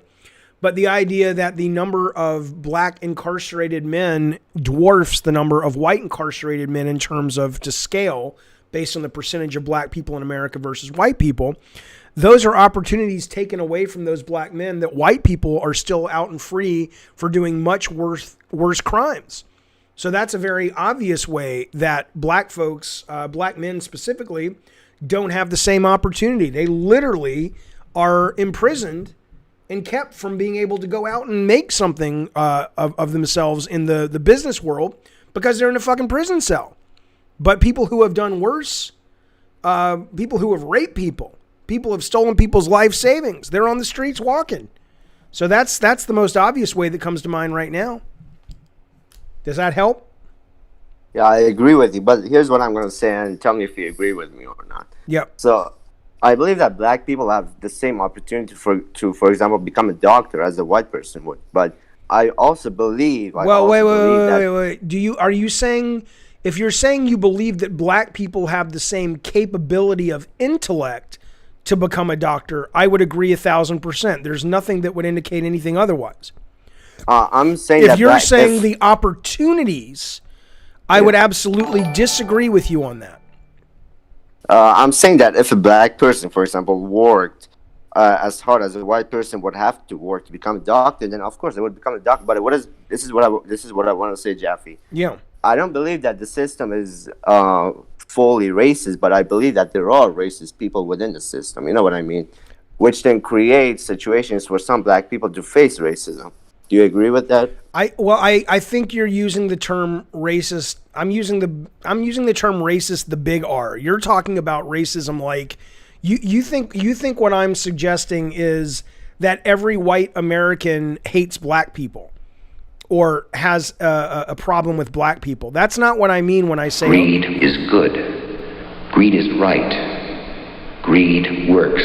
That's not what I mean when I say all white Americans are racist. When I say all white Americans are racist, I'm saying that when you're white and you're American, you are born into a position of privilege that you, unless you actually do some serious inner work and some self-awareness, you can't recognize. It doesn't mean you're a bad person. It doesn't mean you don't like black people. It means that you are unaware because of your position of privilege that you are benefiting from all sorts of things that are racist. That's what I mean. You don't mean white privilege, though. Do you mean that? Yeah, white privilege would be the same thing. I mean, white privilege is the same way of saying all white Americans are racist. Yes. All right. Yeah, I'll call back later. Please do, Kratos. Please do, sir. Yeah. All right, let me get to these super chats. We got one from Vexner3. Thank you. It's $10 super chat. That's going to be great for the charity. I appreciate it. Margaret Sanger, founder of PP's entire reason for establishing. I don't know what PP is. Is that Parenthood? What is that? Planned Parenthood? Is that she wanted to eradicate the race. Now that race is the majority of abortions. Well, but again, it's not political with me, man. Then you're like, but that goes against Democrats' narrative.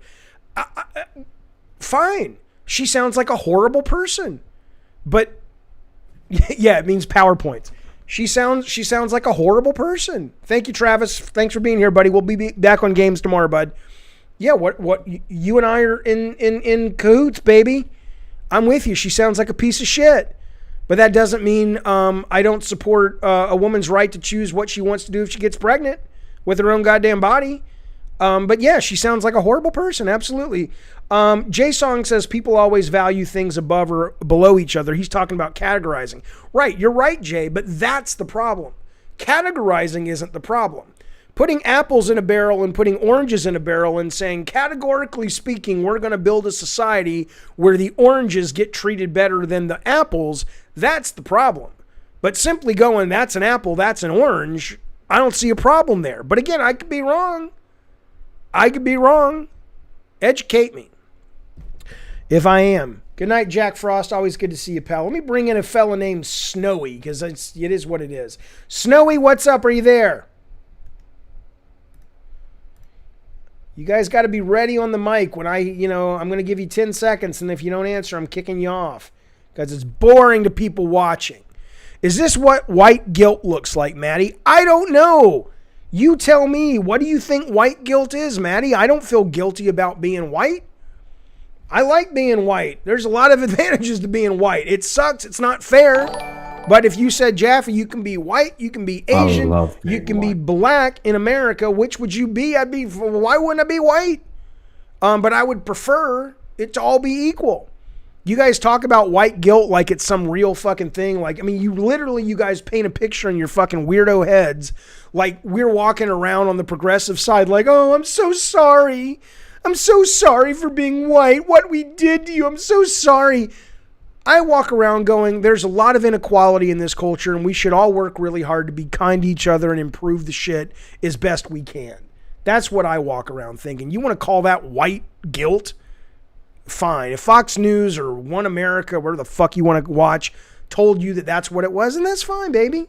But that's not what I'm talking about. I'm just talking about being fair. Don't you want to be fair to people, you old shithead?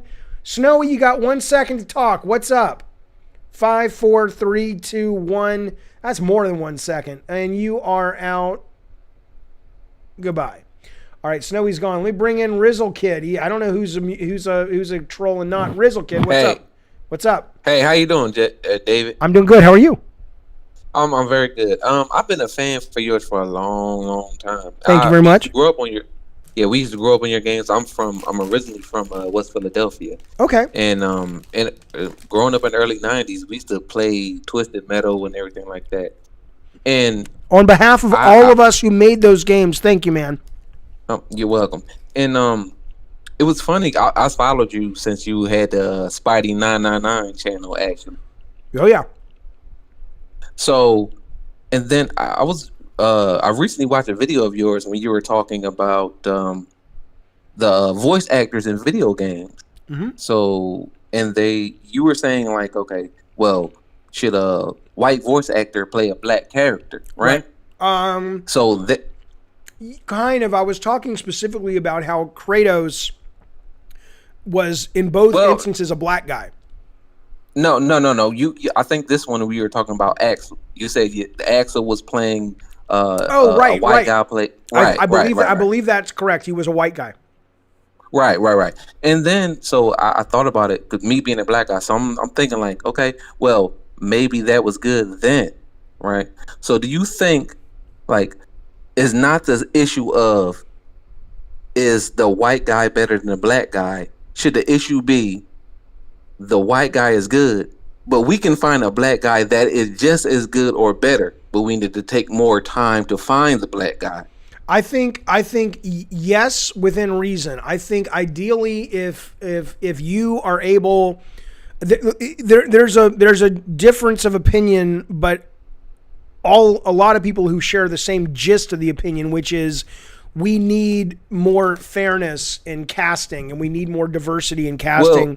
Well, hang on. Right. So in that, yeah, if you have a black character, if you have a trans character, if you have a Mexican character, ideally those roles, but whether it's voiceover, whether it's live acting, physical, will be given to people who actually match that particular race or demographic or sexual orientation or what have you.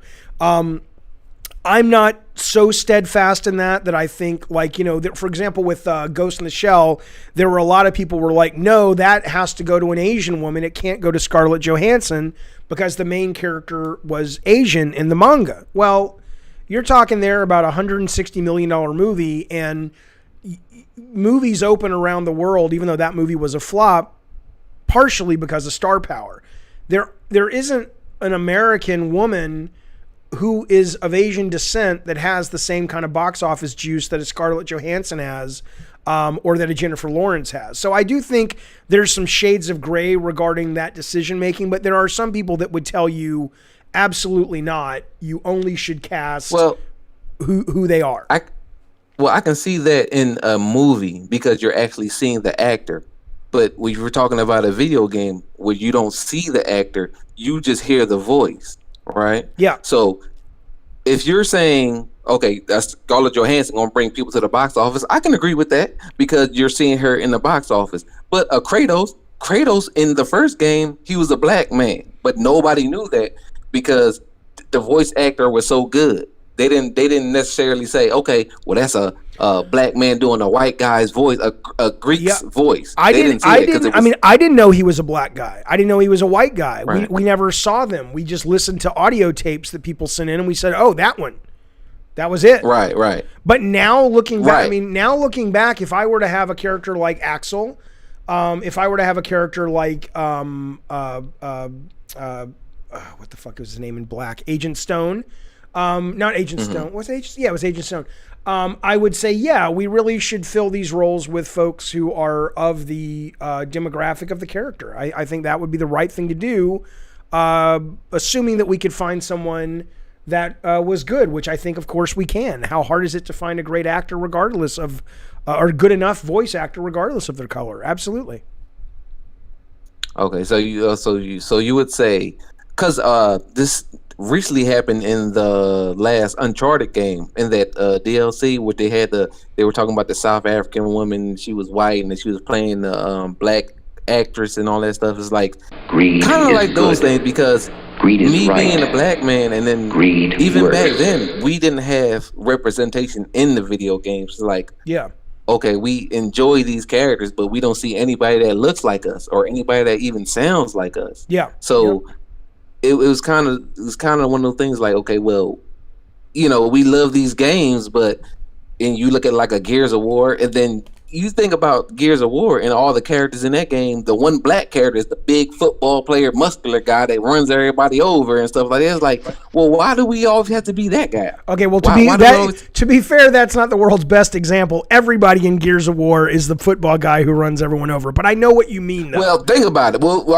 exactly. Think about that. You have 4 characters, and the one football player is the black guy. Was he actually a football player? I never played the. Exactly. I played it. He was a. They called it something else, but he was the only football player in the group. Yeah, I mean, there's no doubt that there is systemic. I never played. Exactly. He was a. They called it something else, but he was the only football player. There's no doubt that there is systemic racism in our culture, and it seeps into everything, including video game development. But I do agree with you that yes, we should be casting. People who fit the demographic. I think until we really genuinely have a level, even playing field for the diversity in America, we need to go above and beyond if we're in hiring positions to make sure that people are getting a fair shake. That's what I would say. And I really want to ask you a question. Like, when you're designing characters, what is the point that you say, okay, I'm making Axel, and then he's going to be black? Or how do you decide that? With Axel? Or with Oh, anybody? well, like, no, if you're okay. designing... I don't want to... I'm wondering if well, I mean, no, with anybody. Like, well, if no. Axel's a perfect example. Hang on a minute. Hang on.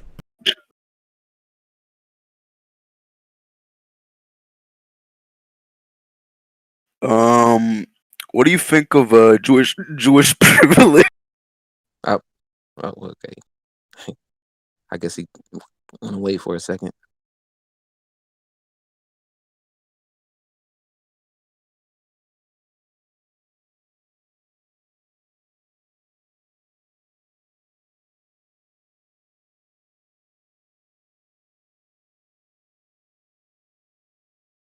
I don't know. David went away. I was talking to him on the stream. I can't find it. I was going to. I have it somewhere in all my papers. I have a picture of the first art of Axel. Axel started as a white dude. I don't know why we turned him black. It may have been we were looking at all of the characters up on the wall, and we were like, "Hey, you know, we don't have a black guy here, or we don't have a woman here." I mean, was it. So it was one of those things like, okay, we have 12 white people. We have to have a black character now. No, was it one of those things? No, because let me give you the way Twisted Metal worked. For example, we looked at it as a fighting game. So where we started, I had all of the vehicles up on my wall before we even thought about characters, and I was like, okay, this is a character that represents this kind of player who wants this kind of vehicle, right? This is a character who likes speed. This is a character that likes to dominate on the battlefield. This is a character that likes to be more stealth playing and things like that. And so the same thing applied when we put the human characters up. We were always thinking about it from, you know, who are we serving, and are there people in the audience that would like to see a woman, a black guy, a more Italian looking guy? Not because it's like we have a quota to fill, but because it was just sort of, you know, it seems to make sense when we have 13 character slots to fill. So that's why. But there was never any kind of on high demand from Sony of like, you need to put a black person in there. No, not at all. Riz Kid, you there? Okay, well, I hope you didn't fall off, buddy. I apologize. Oh, I left voice chat. Oh, shit. Okay, sorry about that. Sorry, I apologize. Somebody called in on video, which I don't mind, but I tried to move their screen. Anyway, Riz Kid, I hope you heard what I said. So I was basically just saying that that basically there was never any on high from Sony saying you have to put in diversity. It made sense, man. And even on the latest game with Bartlett Jones, there was a lot of sense where, you know, I was educated. I had a skin for Cyborgula that was a Native American skin, and Nafisa, who's just one of the most amazing concept artists you'll ever fucking work with. And if you are out there watching and you make games, or you want to make games, she's amazing, man. But anyway, she's like, dude, you can't just have us draw these crazy cliche insignias of Native Americanism on these people's costumes. They mean something to indigenous people, and we need to make sure we're being respectful. I'm like, really? I'm like, I just didn't fucking know, you know? And so, you know, we can always do better. There's my nephew, Daniel Crawford's in the chat. What's he saying? He says, FYI, there's definitely someone or a few someone's in on the Discord saying slurs. He says the N-word. Yeah, I know, Daniel. I'm not putting him on the show. I appreciate it, but there's nothing I can do to, if they call in, that if they're in there with everybody else, you got to kind of just mute them if you're in there waiting to come on the show. I kind of have a question. Hang on. Who is this? Minnie? Wait a minute. Wait your turn, bitch. Hang on. I'll be there when I'm there. I want to get to some super chats. Michael drops a ducat and says, 5 ducats, says, there's definitely a bigotry of low expectations towards minorities. A bigotry of low expectations. We should start to gradually end things like affirmative action. Again, Michael, it's kind of what kicked this whole thing off. There was a guy called Kratos on my chat who was like saying the same thing as you are. I don't think anybody, even people, maybe even especially people who benefit from affirmative action, want affirmative action to be there. Affirmative action exists because it needs to exist, but getting rid of affirmative action isn't going to suddenly make things great. What we need to do is get rid of affirmative action after we've gotten rid of the need for affirmative action. But yeah, you're right. That would go a long way once we get there. Christian drops a super chat. Thanks so much. How much do persecution complexes have to do with the backlash to your argument? I'm going to be honest with you, Christian. Hopefully, do we have any mods? I think we have a couple of mods. Hopefully you guys can keep an eye out for Christian, because I wouldn't want him to have to pay to get his question. Not that you guys have to pay to get your questions read, but they certainly will always get read because I see them. I don't understand the question. So how much do persecution complexes have to do with the backlash to your argument? I just don't understand that question. I'm sorry. But let me know what you mean. Let me know what you mean. JMD, thank you so much for the super chat for the charity. I appreciate it, buddy. All right, let me go to the text chat real quick. I'm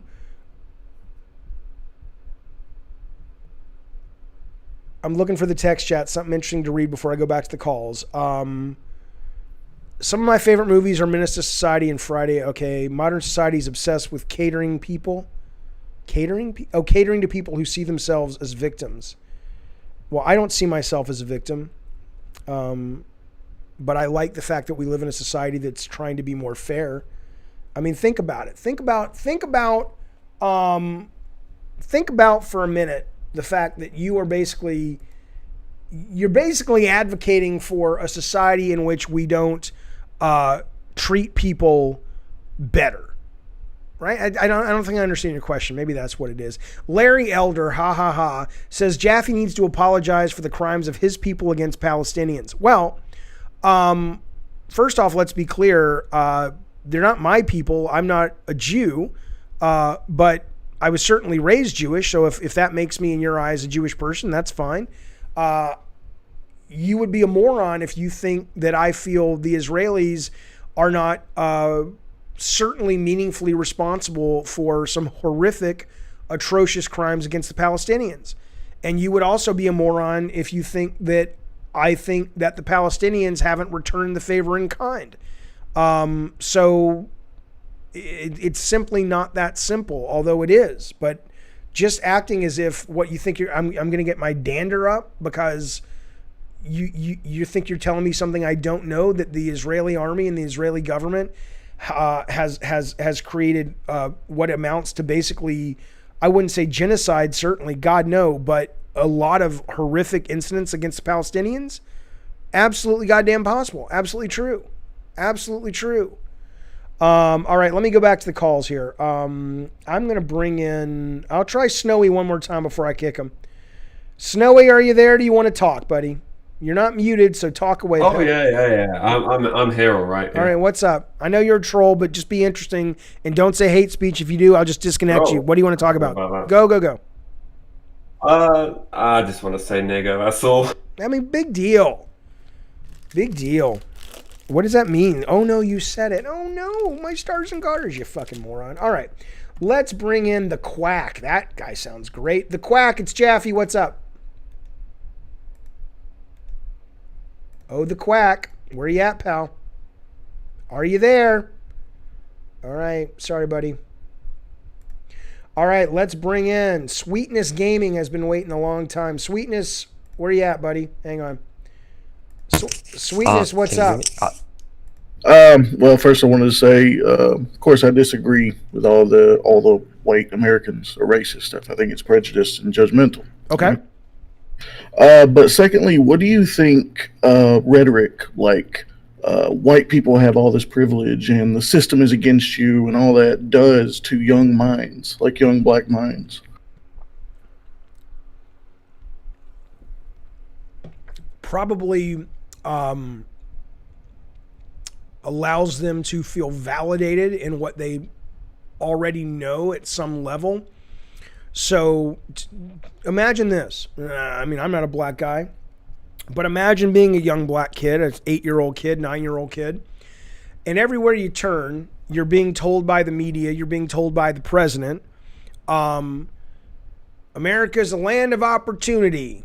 You can do whatever you set your mind to. Pull yourself up by your bootstraps, blah, blah, blah, blah, blah, blah, blah. But then all around you, you're seeing black people going to jail for these, you know, there's somebody in the chat was telling me, reminding me about the story of the mother who lied about where she lived, a black mother who lied about where she lived so her daughter could go to a good school. And that woman's serving time in jail. But you've got the Stanford University student who literally raped an unconscious drunk girl and left her body behind a dumpster. And because he like had a lot of potential in life as a stock guy or something, he's walking free to this goddamn day. So I think if you're a black kid and you're seeing that kind of shit happening in the world, and then you have people starting to say, whether they're white, black, or anything else in between, saying, hey, there's a lot of racism in this country and you're not wrong, and you're not going to be gaslit anymore by everybody.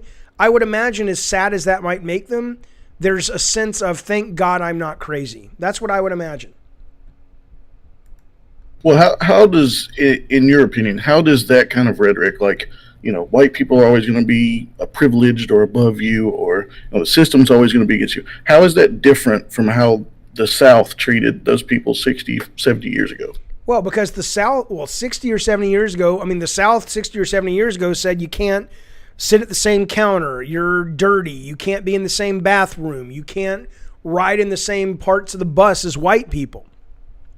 How is that different? Because all we're doing, or people like me are doing, is pointing out the inequality and suggesting we need to do better. What does what I'm doing have anything to do with denying black people their civil rights?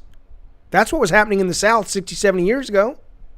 Well, it's mainly that mental toll it takes on. Like if you're grown up believing that no matter what, someone else or something's going to be over you or stand in your way, you're never going to make it.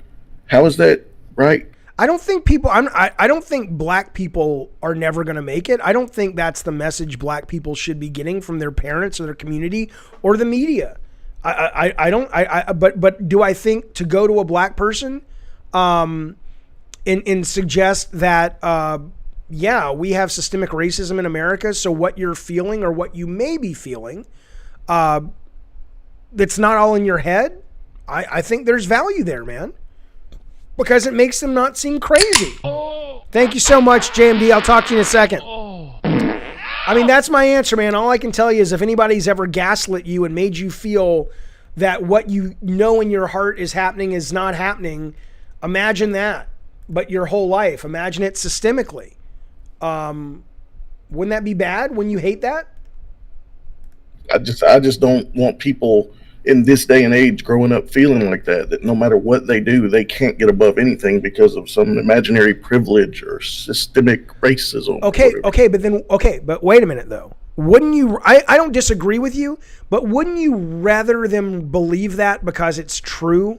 Like, you've got a lot of people, white people living in... Greed is good. One sec. Greed is right. Greed works.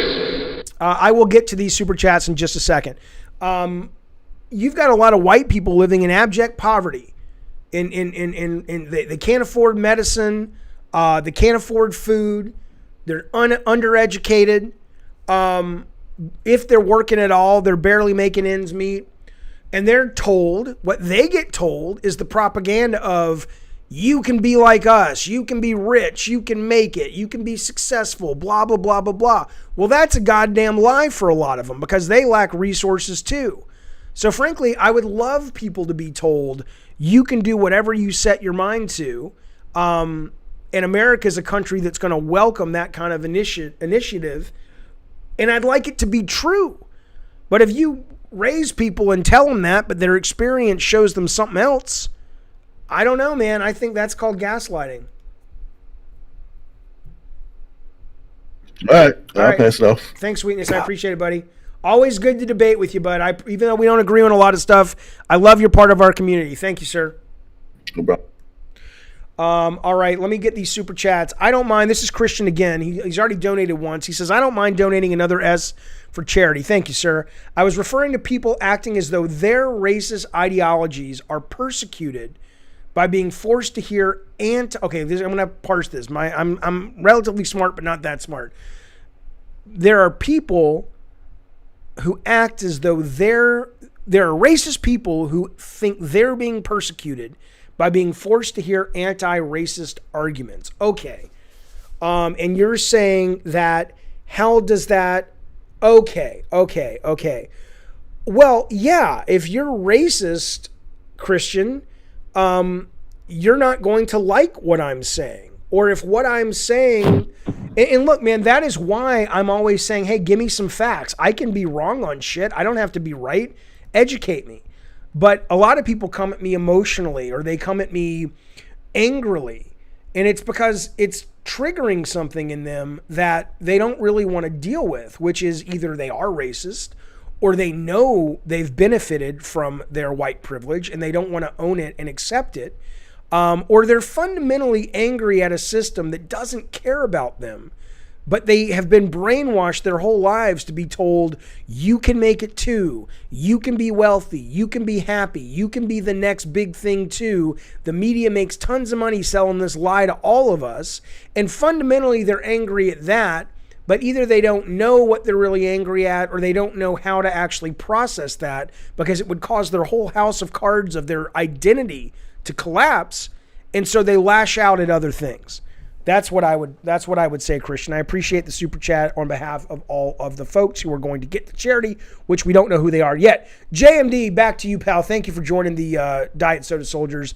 I appreciate it very much. I'm not racist, but the Diet Soda Soldiers are absolutely the best. King Sheldon says, this guy, meaning me, has zero deep thoughts about that. He's just a parrot. I'm okay with that if you want to educate me. If what I'm saying is parroting, see, this is how I know you're probably, may not be. Maybe you just didn't think I'd read your chat. Maybe you're not, but it seems like you might be full of shit. Because if you were literal about what you're saying, you would be willing to offer some specifics. So if you're saying what I'm parroting is wrong, my mind is absolutely open. Explain to me how I said it's wrong, what I said is wrong. Like, give me some facts, or give me some, education on it. But what you don't get to do, well, you do, but you'll be mocked and you'll be ignored. What you don't get to do is simply stand on a hill and go, you're wrong, you're a dummy, and then not really offer any evidence to that fact. Not being hateful and judging, not being hateful, and I think you're using not twice, and not judging people based on their character is correct. Sure. Yeah. I agree. Okay, I'm going to burn through these calls quick. So if you're waiting on the call, I'm going to get to every single one of you that's not a troll, but you have to allow me to just keep it quick, okay?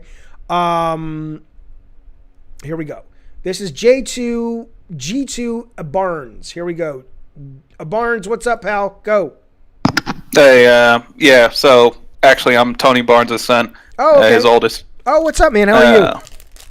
Not much. Are you proud of your dad? Most definitely. You goddamn right. Let me tell the chat something real quick. You can be the most liberal, progressive motherfucker, or you can be a racist motherfucker, but you have to give it up to the fact that Tony goddamn Barnes was one of the men that brought us the genius that is Jungle Strike. You guys ever played Jungle Strike from EA? That motherfucker, this is his kid calling in. All right, go, buddy, go. Yeah, so to sweeten this gaming's question, growing up hearing that, these things are, there's systemic racism and things like that, they aren't there to kind of mentally cripple you. It's there to tell you that you have to, kind of step up and do a little more and go above and beyond. I'm a systems engineer, self-taught, and I felt like I had to know everything about the Linux file system, everything about Linux before I jumped into my career. So just wanted to get that out there. It's not something that's holding me back, thinking that I just know that I had to come in with the right foot forward, So let me just be clear. You're saying because you are a black dude, are you suggesting you had to sort of know more or work harder than someone who would come in with a different color skin? Well, I'm saying that, even if it may or may not have been true and I might have gotten a good break, I knew that I had to have my best foot forward and I had to know my shit, so to speak, so that no one could say, hey, yeah, this is just another lazy black guy who kind of slid in. You know what I mean? Well, yeah, I do. And let me tell you something. Your dad called in or wrote the other day on the stream. He was saying, I mean, the thing is what kicked off the conversation. He literally said that, you know, he wouldn't have gotten interviews if people knew he was black. I mean, you know, a lot of these people in the chat would have me take your story and his story and say, it's not true. It's an isolated incident. I don't understand that. I mean, how many times do you have to hear it?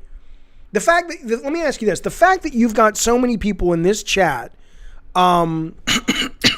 saying that let's just go to the police thing, saying that there are not racist cops at a level that is problematic, at a level that is potentially chronic and really something we need to deal with. Why would they think that, given all the evidence to the contrary? I couldn't tell you. I have an uncle that was beat up by the police and spent 5 years in prison because he did not lose the fight. He was dragged out of a bar, one night, and they beat him up. This was people can look it up, the Oakland Riders case. It was some of the police that were riding around and just kind of beating people up at random, and it happened a lot. So I can't speak to how they think about this. So. I don't know. It's shit. All right, man. Hello to your father. Thanks for calling, bud. Yep. All right, let me bring in Bucho. Bucho, it's Jaffe. What's up, man? Hey, just got a quick question for you. Yeah. I was just pretty curious about this. You say you have the ability to tell the difference between people on their race just by their voice. I don't have. What race am I? Well, let me finish. Don't you think you're gonna get me in a gotcha, pal? It's crazy. I don't have an ability. No, it's not a gotcha. I don't have an ability, but I have a tendency after being on the planet for 49 years and listening to white and black people to say more often than not, a black man and a white man sound like a black man and a white man. Is that always? Of course not. You literally heard Tony Barnes say, or on the chat the other day say, that he got into interviews and then when he got there, they're like, oh, you don't sound like you look. So I'm not saying it's 100%. But anyway, so you want me to guess what race you are or skin color you are or what? I'm just curious. Like, no, can I know, you but tell what do you want me to do? Can you tell what skin color I have based off my voice? That's my question. Okay, you sound like a white guy. Based on how? Like, what makes you come to that conclusion? You most people that I associate with a black man's voice, there tends to be more baritone. There tends to be more timbre. It tends to be a little deeper. Is that always the case? No, but I would say that in your voice sounds more high pitched. It's a little nasally. That would be why. It's an interesting conclusion. I'm actually mixed, so it was a bit of a trick question. But well, it wasn't a trick question. It's only a trick question if being tricked is bad. I don't care. What I would love you to do is explain to me how saying black people tend to be with their voice different than white people tend to be. I didn't make that claim. Well, yeah, but I mean that's that's all. I'm not saying that one's better than the other. I'm just saying they're different. Well, I never said that they weren't. No, I know. was just curious because you said that you could discern between the two. No, I said usually I can tell, or at least I think I can tell. Yeah. Well, sorry for the reverb, by the way. That's all right. That's all right. No problem, man. Thanks for calling. I appreciate it, buddy. No problem. Yep. All right. Oh, sorry, that was the wrong button. All right, let me bring in Bun Hater, Vex Boy. Bun Hater, where you been all my life? Why do you hate Bun so much? Go. 5, 4, 3, 2. Come on, Bun Hater, get your ass to the fucking microphone. You don't come in with a dumb, funny name like that and you don't got nothing to say. Come on. Let's go. Let's go. 5, 4, 3, 2, 1. Bun Hater, you are out.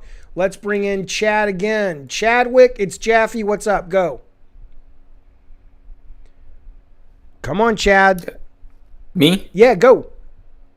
Oh, well. So I was also going to ask you, about the voice, but it seems you already answered it. But my question is, what do you think is the best way to make our industry, the video game industry specifically, more diverse? On one hand, I do want to see people who are like me, who have different skin colors in the video game industry. But on the other hand, I don't want tokenism, in which I don't want like, oh, just because you're black, you get in. I want people who are, I want to be a meritocracy. You were good. That is why you got it, and no one can deny you. Yeah. So, well, I mean, look, there are, even the other day, Activision said that there were some stockholders, some pretty big stockholders that said, we want you guys to be more diverse, and every time you fill a position at Activision, you have to interview at least one diverse candidate. Now, how they were defining that, I couldn't tell you, but I assume it was black or LGBT or woman or whatever. And Activision said, look, that's just simply impossible. We can't, every tester we hire out of the hundreds of testers we employ, we can't add 2 weeks to the process to make sure that we get an LGBT tester. We probably legally can't even run the risk of asking what your sexual preference is. So I think ultimately it's all a big it's all tied in. Clusterfuck. What's that? It's a big cluster. It's a big clusterfuck. Well, it's a cluster. It's not a clusterfuck. It's basically everything begets improvement, right? So there are absolutely racist people, intentionally and unintentionally, that keep black folks away from better jobs, or gay folks, or whatever.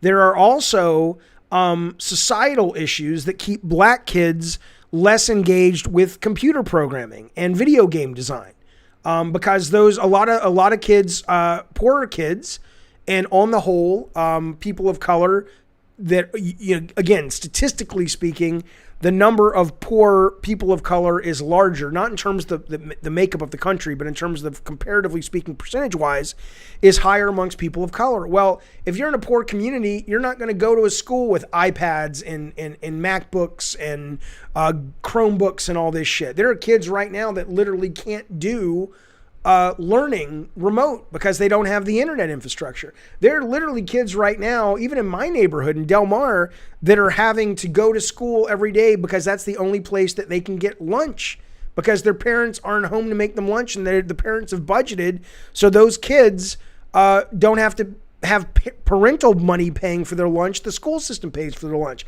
So until a lot of that stuff gets worked out, it's hard to not understand why certain people and groups of people and races of people are not as presented with the same opportunities to get into computers and video games. So I think when I say it's a cluster, it's not a clusterfuck, but it's all of those things. We have to kind of chip away at the whole cluster, and things will improve systemically as they improve in one area.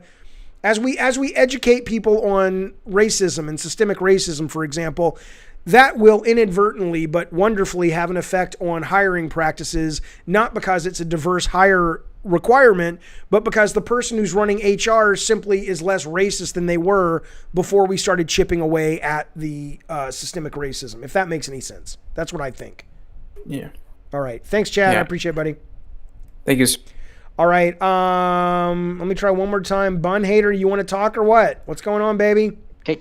Go. Can you hear me now, I sir? can hear you, Bun Hater. What's up? What do you want to talk about? Actually, could you call me Boko? I was hoping I could get some of your advice. I'm a huge fan. I was hoping you can give me some advice. I know I want to give you some advice first. Yes, Okay? sir. I don't mind that you're a troll, but if you're going to troll, you got to it's like my dad. When my dad was alive and he would tell jokes, it was so clear when he was setting up a joke, right? It is so clear you're setting up a troll. And I'm going to let you do your troll. That's not a problem. But it's so clear. What you got to do is you got to be more earnest when you are performing. So just when you do trolling in the future, you got to work on that. Okay, go ahead, buddy. I might as well just say fuck it now. All right, listen, Boko, I know you're fucking hearing me. You need to stop raiding the goddamn Amy Rose threads. Nobody fucking cares. Nobody likes you. And for Christ's sake, man, just get laid. Hey, who is Amy Rose? You're serious, man. You're asking me? I don't know who Amy Rose is. No.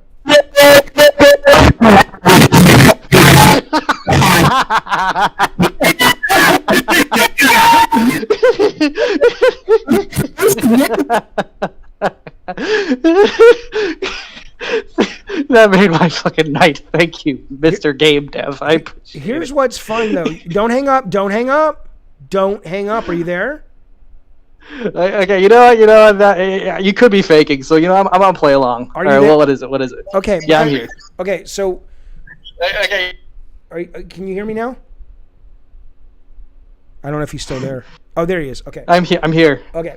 So when you do that, does it bother you that it's not like I want you to be funny? Like I don't mind being roasted. I don't mind trolls if they're good. But that's so Dude, I genuinely have never played your games. I just really don't like the guy. So basically, I'm part of a certain community, and this guy you don't like who? This guy comes in every time we make a certain topic comes up, and he spams it, and the moderators let him do this. Basically, they spams all his hate messages. His name is Boko. He spams all these hate messages on the thing. I'm pretty sure he's a Nazi in denial. It's crazy, man. He for all I know, he's a pedophile. He posts some really crazy stuff. But Amy Rose is the Sonic character, right? Yes, sir. He really hates her. I mean, like, we don't get it. Like, there's just no reason for him to hate her as much as he did. I mean, he has posted some sick, disturbing, like, we're talking like Jeffrey Dahmer level stuff that you say he would do to her. He just really despises Does this he know? girl. Does he know It's she's horrible. Does he know she's a cartoon character? I don't think so, sir. His hatred it's pretty thorough hatred. I think he might have some mental problems. It runs deep, Bun Hater. I don't know what to tell you. Thanks for your call, buddy. All right, there goes Bun Hater off into the night. This is Dev the Rez. Is that right? Am I saying it right? Def the Razmanian. Go. Oh yeah, I changed my name a while ago. So I mainly just wanted to point out, like, yes. I think here earlier was talking about voices and how it can usually determine a race. Yeah. Or not, but guess the race. Yes. And this is probably not how you're seeing it, but I know from my experience, it's not really coming from a place of hate, but coming from a place of what people suggest as educated and uneducated. And with that, they just kind of associate educated with the way a white person talks compared to the way a black person talks. That's a great point. No, yeah, if you're listening to voices and you think or you associate the sound of a black voice or what is traditionally thought of, at least by myself, as a black voice or traditionally thought of as a white voice, and one of those is supposed to be educated and one of them is supposed to be stupid, then that's totally racist. 100%. Exactly. Yeah, that's not what I was suggesting at all. But yeah, Just want to say white power. Why? Why white? Wait, hang on, Def. Who said white power? Because I want to talk to that guy too. Def, was that your whole call though? No, I also wanted to point out though that this actually goes both ways. Like, I'm from Oklahoma, and I don't know if you can tell about a black guy. I cannot. You don't sound black at all to me. No, I cannot tell that. But it goes the same for white people. Like, the people down here have like a really sick, like, Southern hick accent. Hey, I was born in Alabama. I know all about it. Yeah, but so people. Yeah, you're dropping off. Yeah, that's a good point. You're dropping off. Kush, what do you want to talk about, bitch? Go. Well, first I want to say Sneed. Second of all, I don't know what that. I don't know what that is. I've seen that in the chat. What is Sneed? Well, there's a great episode of The Simpsons. It's season 11. I forgot the episode where it's this amazing visual gag. Okay. Where they're at a feed shop and it says Sneed's Feed and Seed, and then in parentheses, formerly Chuck. Okay. So yeah, it's an amazing joke. Okay. Might go over your head. It's a little too high. It's very brainy. I don't get it, but keep going. Yeah. I guess second of all, well, I don't know if you've answered this because I haven't been listening to this stuff. Yeah. But do you think welfare has helped black people? And second of all, what is the end goal of this, completely equal democracy, you know, no more race, all that nonsense. Okay. Do I think welfare has helped black people? Well, I don't have enough education here on that. I can't give you statistics on that at all. What I can tell you is that I think that the welfare program, the heart of the idea of the government being able to help its people, whether that is get health care or whether that is sustain the loss of a job, I think is important. I think pretty much every other modern country in the world treats their citizens, not all, but a lot of them, treats their citizens better when it comes to that. We are so dog eat dog here and so capitalistic and so greedy and so selfish that I think that's really bad. And I think the welfare process was put in place to sort of counter some of that. Now, for me to tell you it has helped black people or hurt black people or poor people in general, I don't have the stats on that. I know anecdotal things like there are parents that are working 2 or 3 jobs in order to get certain benefits, and they can't see their kids at all because they're always at work in order to get the benefits for their kids. But in that, they can't be parents because if they don't hit the criteria to get the monthly check, they're totally fucked. And these are people that are willing to work 3 fucking jobs. But I really can't answer that. As to what is the end goal, the end goal is for everybody to have an equal shot, for everyone to be happy, for everybody to be, to have a chance for a good life. That's the end goal, in my opinion. I have seen the glory of the trampling at the zoo. We've washed ourselves in niggers' blood. The mongrels too. We're taking. How has he not been muted? I gotta Buddy, you need to. I gotta find him. You need to run the stream better. What do you do? All right, Kush, I appreciate it, buddy. Thanks for the call, man. All right, buddy. All right. King Sheldon, what's up, buddy? Hey, so yeah, I kind of want to expand and kind of maybe to jump into. So you're claiming that there's systemic racism in America. Can you? What evidence do you have for that? Well, I have evidence that black men are incarcerated at a higher rate in terms of to percentage of the number of black men versus white men in America for crimes that are. Go ahead. No, I was going to basically say the same thing. So, do you have any stats to prove that they statistically don't commit more crime? Or are you claiming that it's due to the fact of, for the same crime that they're charged more heavily? Which one are you going for? You're saying... I would say the latter is more prevalent. I'm not saying the former doesn't exist, but I would say the majority of the incarceration that is racist has to do with 2 things. It has to do with the prison systems becoming privatized companies and having a incentive to lock people up, and it's easier to lock people up who can't afford good lawyers and good defense. But it also has to do with the fact that, yes, black people tend to be prosecuted and convicted at a higher rate for crimes that white people get off for. And I can offer you a number of examples of that. We talked about... So to be completely honest, I'll concede that one. I don't even care about that issue. Why would you not care about that issue? I don't... Well, no. I'm saying I'm saying I don't disagree necessarily. I'm not committed. I don't really have a strong but you agree it's mindset on whether or not there should be for-profit prisons. But you agree it's damaging. But you agree. So listen, but you agree it's damaging and it's racist, correct? Well, I'm saying on for-profit prison systems, I don't necessarily have an opinion on it. What about? I'm saying, what about the fact? But with your stat, right? Your stat doesn't. I'm muting you. You got to let me ask a question, buddy. I can't even hear what you're saying right now. What about the fact, King Sheldon, that you have black people serving time for crimes that are much less drastic, or for the same crimes they're serving more time than white people? What about that, Sheldon?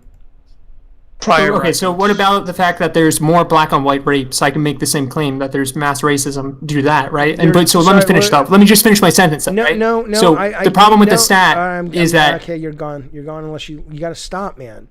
You can't drop that, and then if you want to talk, let's talk. What about the fact... Well, I'm trying to make one point, but yeah, sure, but you're go ahead. making multiple points. You can't make one and then move ahead and then act as if you've won a point. You're saying, what about the fact that, what did you say, black on white rape is... Can you say that again?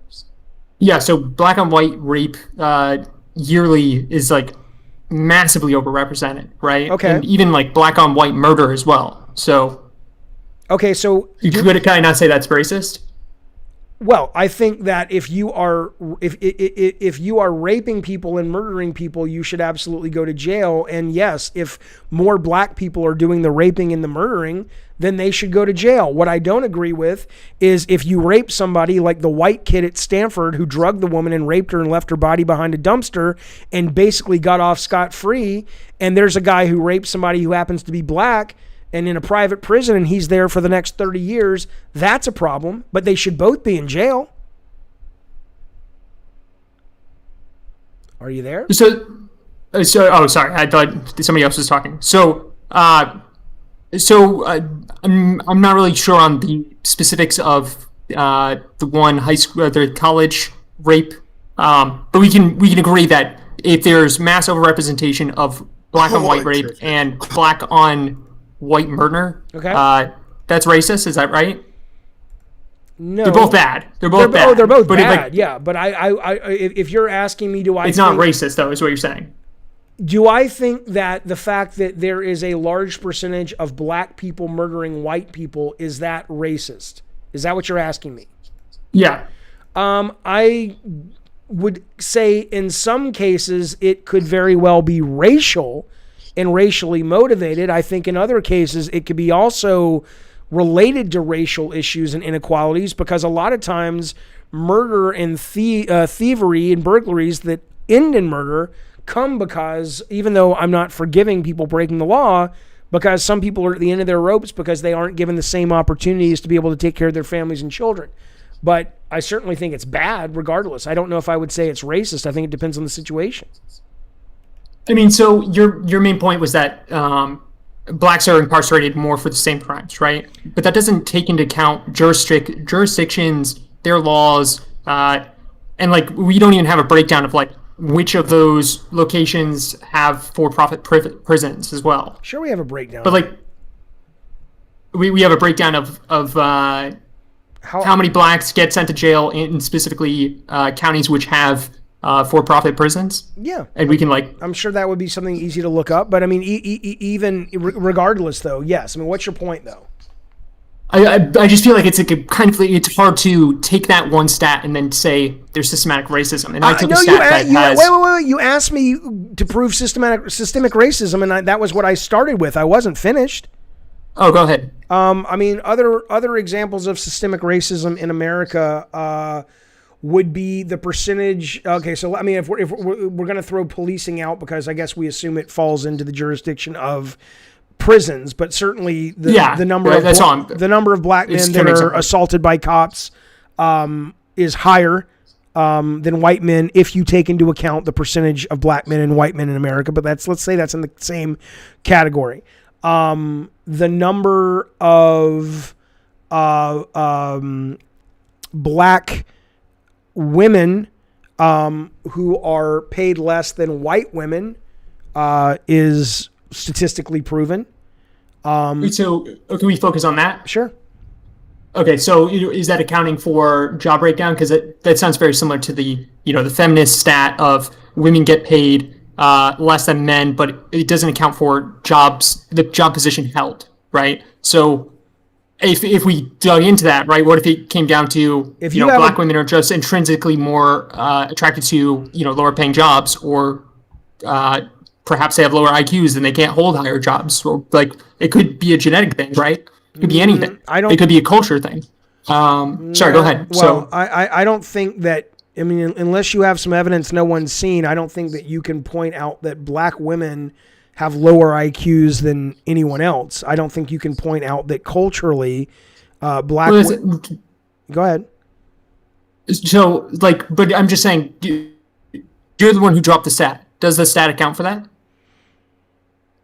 Does it account for different job positions? Does it account for racist thoughts about why those people could be making less money? I don't know. What I know for sure, though, is if you have a black woman and a white woman who are going for the same job, there is a good chance that the white woman will get paid more. And I'm going to tell you why. I'm going to give you an example. Just like if there is a man that is going for the same job, there's a good chance he'll get paid more. Now, this is why it is so insidious and why it is hard for a lot of people to really believe this stuff, because it's baked into the cake. It is underneath the floorboards. Okay. I was watching an interview with a woman named Amy Pascal, who used to run Sony Pictures. And somebody asked her point blank, she said, you made the movie Passengers with Bradley Cooper and Jennifer Lawrence. And he got paid, I think it was like $25 million, and she got paid like $9 million. And they were asking her, and she's a woman, and they're like, why in the world is there that discrepancy? She's as big of a star, if not bigger. They're in the movie equally. And she says, look, it's not my job to pay people more than they're willing to take. My job is to run a business and to basically pay people what I can get the good work from them, but what they're willing to take. She says that's Jennifer Lawrence's agent, and that's Jennifer Lawrence's problem, that they didn't demand more money. Okay, so the same thing applies. Even if the person doing the hiring doesn't have a racist thought in their head and has done all kinds of anti-racist work, even if it's a black woman doing the hiring, hang on. You have a system that has raised a lot of people to not feel comfortable, confident, and worthy of demanding the level of equality that they are due. And that's Jennifer Lawrence, who makes $10 million a movie, was suffering from it. So I think that racism and inequality has its tentacles in all kinds of our lives. It doesn't just have to be some evil guy wearing a hood, a white hood, and burning a cross in your front yard. Yeah, so I just want to preface this, it's really hard. So the point is, in my mind, and why I'm very passionate about it, I suppose, is the fact that it's not of hate, right? And like I was saying, I think you should judge people on the basis of the character. Everybody agrees on that. Yeah. But then if you look at Africa, though, I don't know if you know, with the white, whatever, and it's not about that either. It's about the fact that, so for instance, the whole George Floyd thing. What's your opinion on that? Do you believe he was killed by a cop wrongfully? Is that Of course he was killed by a cop wrongfully. You saw it on video. Right. Sure. So, but in my opinion, after looking at the data, right, and what data? Perhaps I'm wrong, right? What data? I looked at. I don't have a bunch of links up right now, but my conclusion after digging through a bunch of stuff was that the toxicology reports came back that he had a significant fentanyl, right? And so you see, and it's not about that either, right? But it's about the fact that I think that, pushing the narrative that there is this systematic racism in America, and then you gave an example of Jennifer Lawrence. Well, maybe she's a bad negotiator. Can we stick on George Floyd? I mean, what's your point? Look. Wait, I don't care about that. It's more the fact that. Let's do the George Floyd, because that was. Well, I'm talking about the pushing the narrative thing in general. But if you want to find the conclusion. But you're the one who's pushing the narrative. That narrative that you're pushing is simply wrong, right? So so he was complaining about breathing before he went to the ground. No. Wait a minute. Let me explain this. If George Floyd had ingested an entire pharmacy of illegal drugs and was as strong as goddamn Terminator, and had then shot 100 people in the street, and then shit in the mouths of the corpses, and then told all the cops, if you arrest me, I will murder your families. Once he was handcuffed and pushed down on the ground and under control of the cops, it doesn't matter. They are not the judge and jury. They are one part. The central point. But the central crux of this is the fact that you are committed to the cop suffocated this man to death, right? How do you answer? Yeah. How do you answer the fact he was complaining about breathing before he even went to the ground? I am committed to the point because two reasons. One is there are two different autopsy reports. One says he faked his own death. one says one thing, one says the other thing, right? The one that the police did says that it was because he had these drugs in his system that stopped him from breathing. The one that the family did says no, it was his larynx. It was crushed by the cop's knee. Regardless, though, let's assume for the moment, though, it was the fentanyl. Let's assume he had drugs, and that's ultimately what killed him. Okay. Would you agree that George Floyd was in a vulnerable position where he was unable to harm anybody under the knee of a cop, and several cops actually around him, and handcuffed it on the ground? I mean, that's just a fact. Yeah. Okay. So if you are a cop, once you have taken the situation and it is no longer dangerous, if you've got someone in custody that's saying, I can't breathe, your job is not to sit there and watch them expire. Your job is to go, fuck, we got a guy who can't breathe. Let's call a fucking ambulance. Literally, Harvey Weinstein, who raped half of Hollywood, metaphorically speaking, didn't go to jail for the first month of his term because he was complaining about chest pains. But this guy who's totally, done nothing more than accused of robbing a store. I mean, he resisted arrest, though. And so what? But I'm not. Once again, I don't have like a strong opinion. I was getting at the point of how does this affect our culture? Is this good for our culture, or is it bad? I think it's what good for our culture? Is it good for our culture to promote that there is systemic racism? Yes. And commit to this? Yes. And I'm of the belief that, for example, with I see a lot of videos where black men get arrested, and you can tell they think in their minds this is a death sentence. They're dead, right? And so, do they comply with the cop? Obviously not, because they think they're fucked either way, right? I can't tell you that. And as a result, they get killed because they're resisting arrest.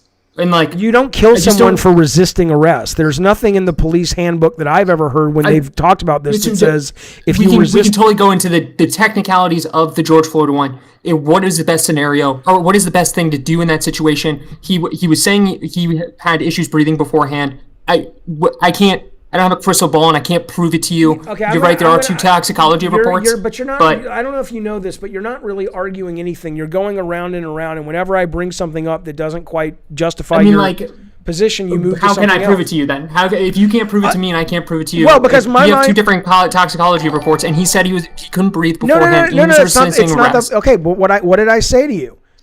It doesn't matter if the guy passed away because he couldn't breathe because he literally was so dumb that he took a pill that said, take this pill and you won't be able to breathe. Let's just assume the worst. George Floyd's a moron who took the pill and didn't want to breathe. Okay? And then he kicked some cops. And then he got handcuffed, put to the ground, was in a totally vulnerable condition. He wasn't hurting anybody. The minute he said, I can't breathe, is the minute the cop's job was to go, is he safe now? Is he going to hurt us? No. Is he going to harm anyone else? No. He's handcuffed. He's vulnerable. Let us help this guy who is in distress. Okay? They had an ambulance coming. It was 8 minutes, and if the guy says he can't breathe and he's on the ground, let me ask you a question. If I told you I couldn't breathe, even though you were pretty much under the impression it was because some drugs I took, and you knew I was in a position that I couldn't hurt you, and you had 4 of your guys around me to make sure I couldn't hurt you, would you put your fucking knee on my neck and leave it there for 8 minutes?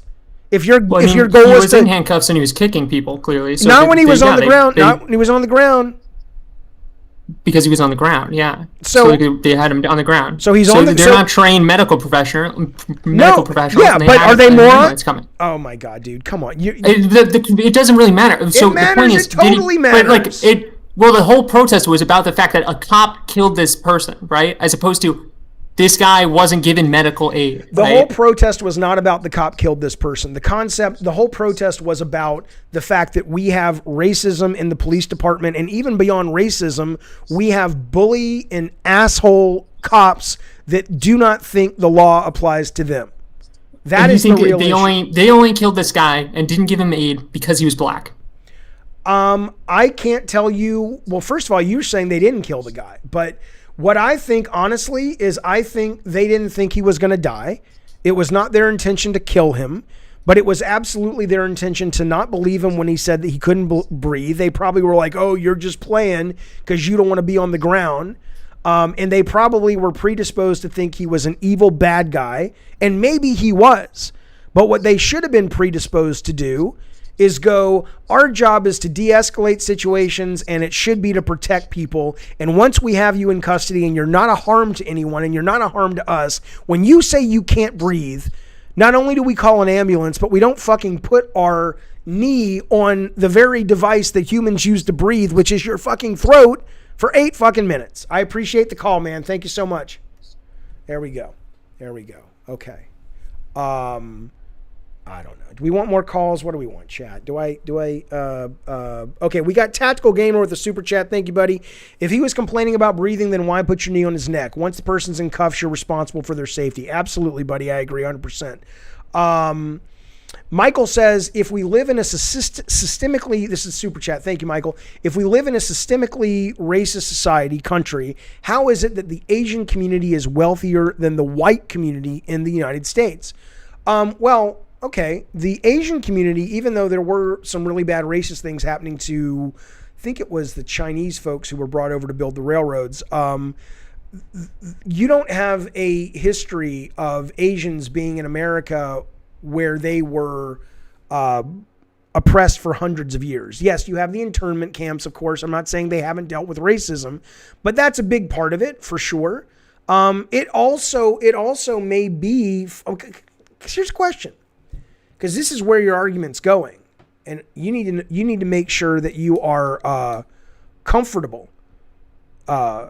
with the argument going where it sounds like you want it to go, and where it sounds like you want the argument to go is the black people just aren't as good, right?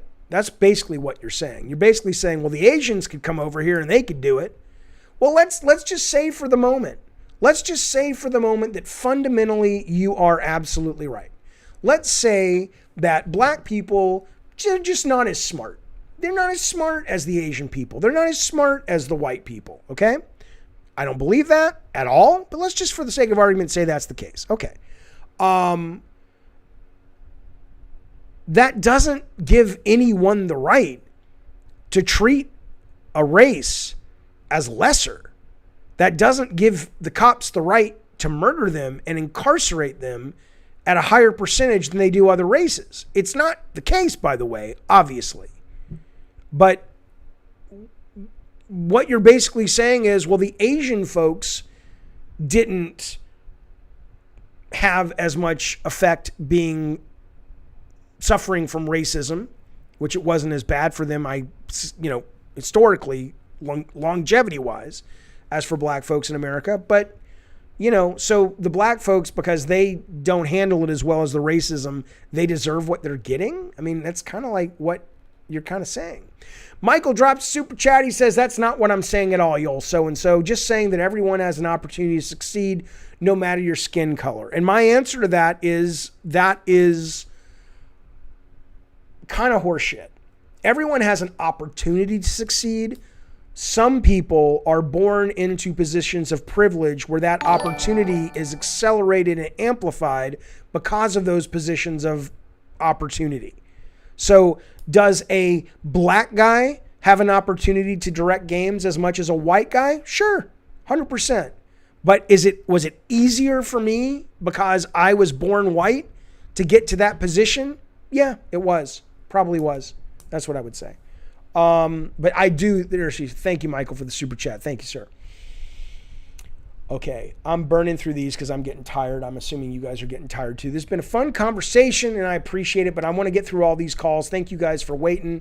I'm going to burn through them, so don't be offended if I make it quick. Here we go. Call number 1. I'm taking it from the top. Anonymous, go. What?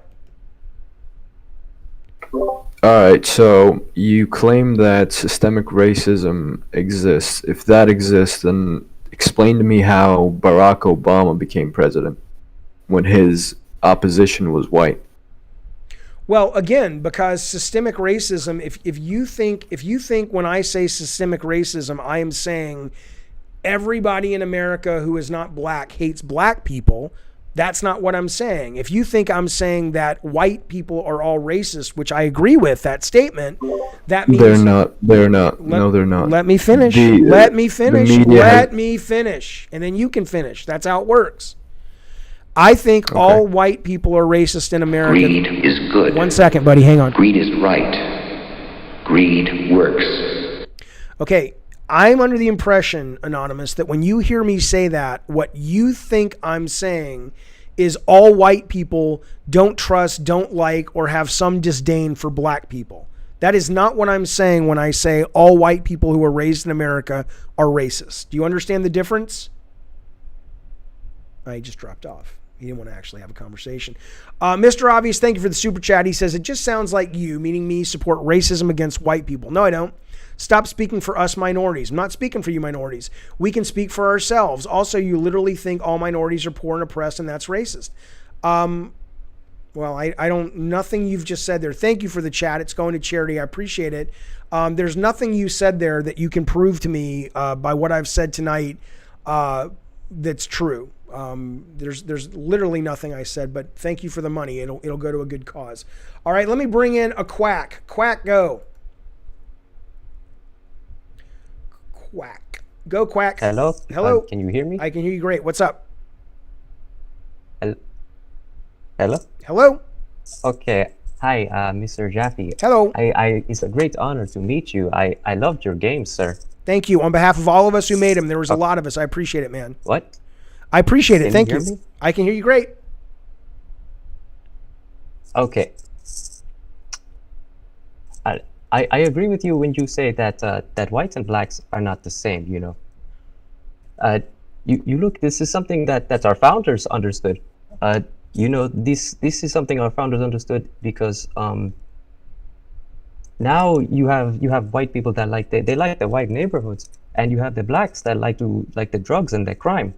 So you're right when you say that it makes sense that blacks were treated differently.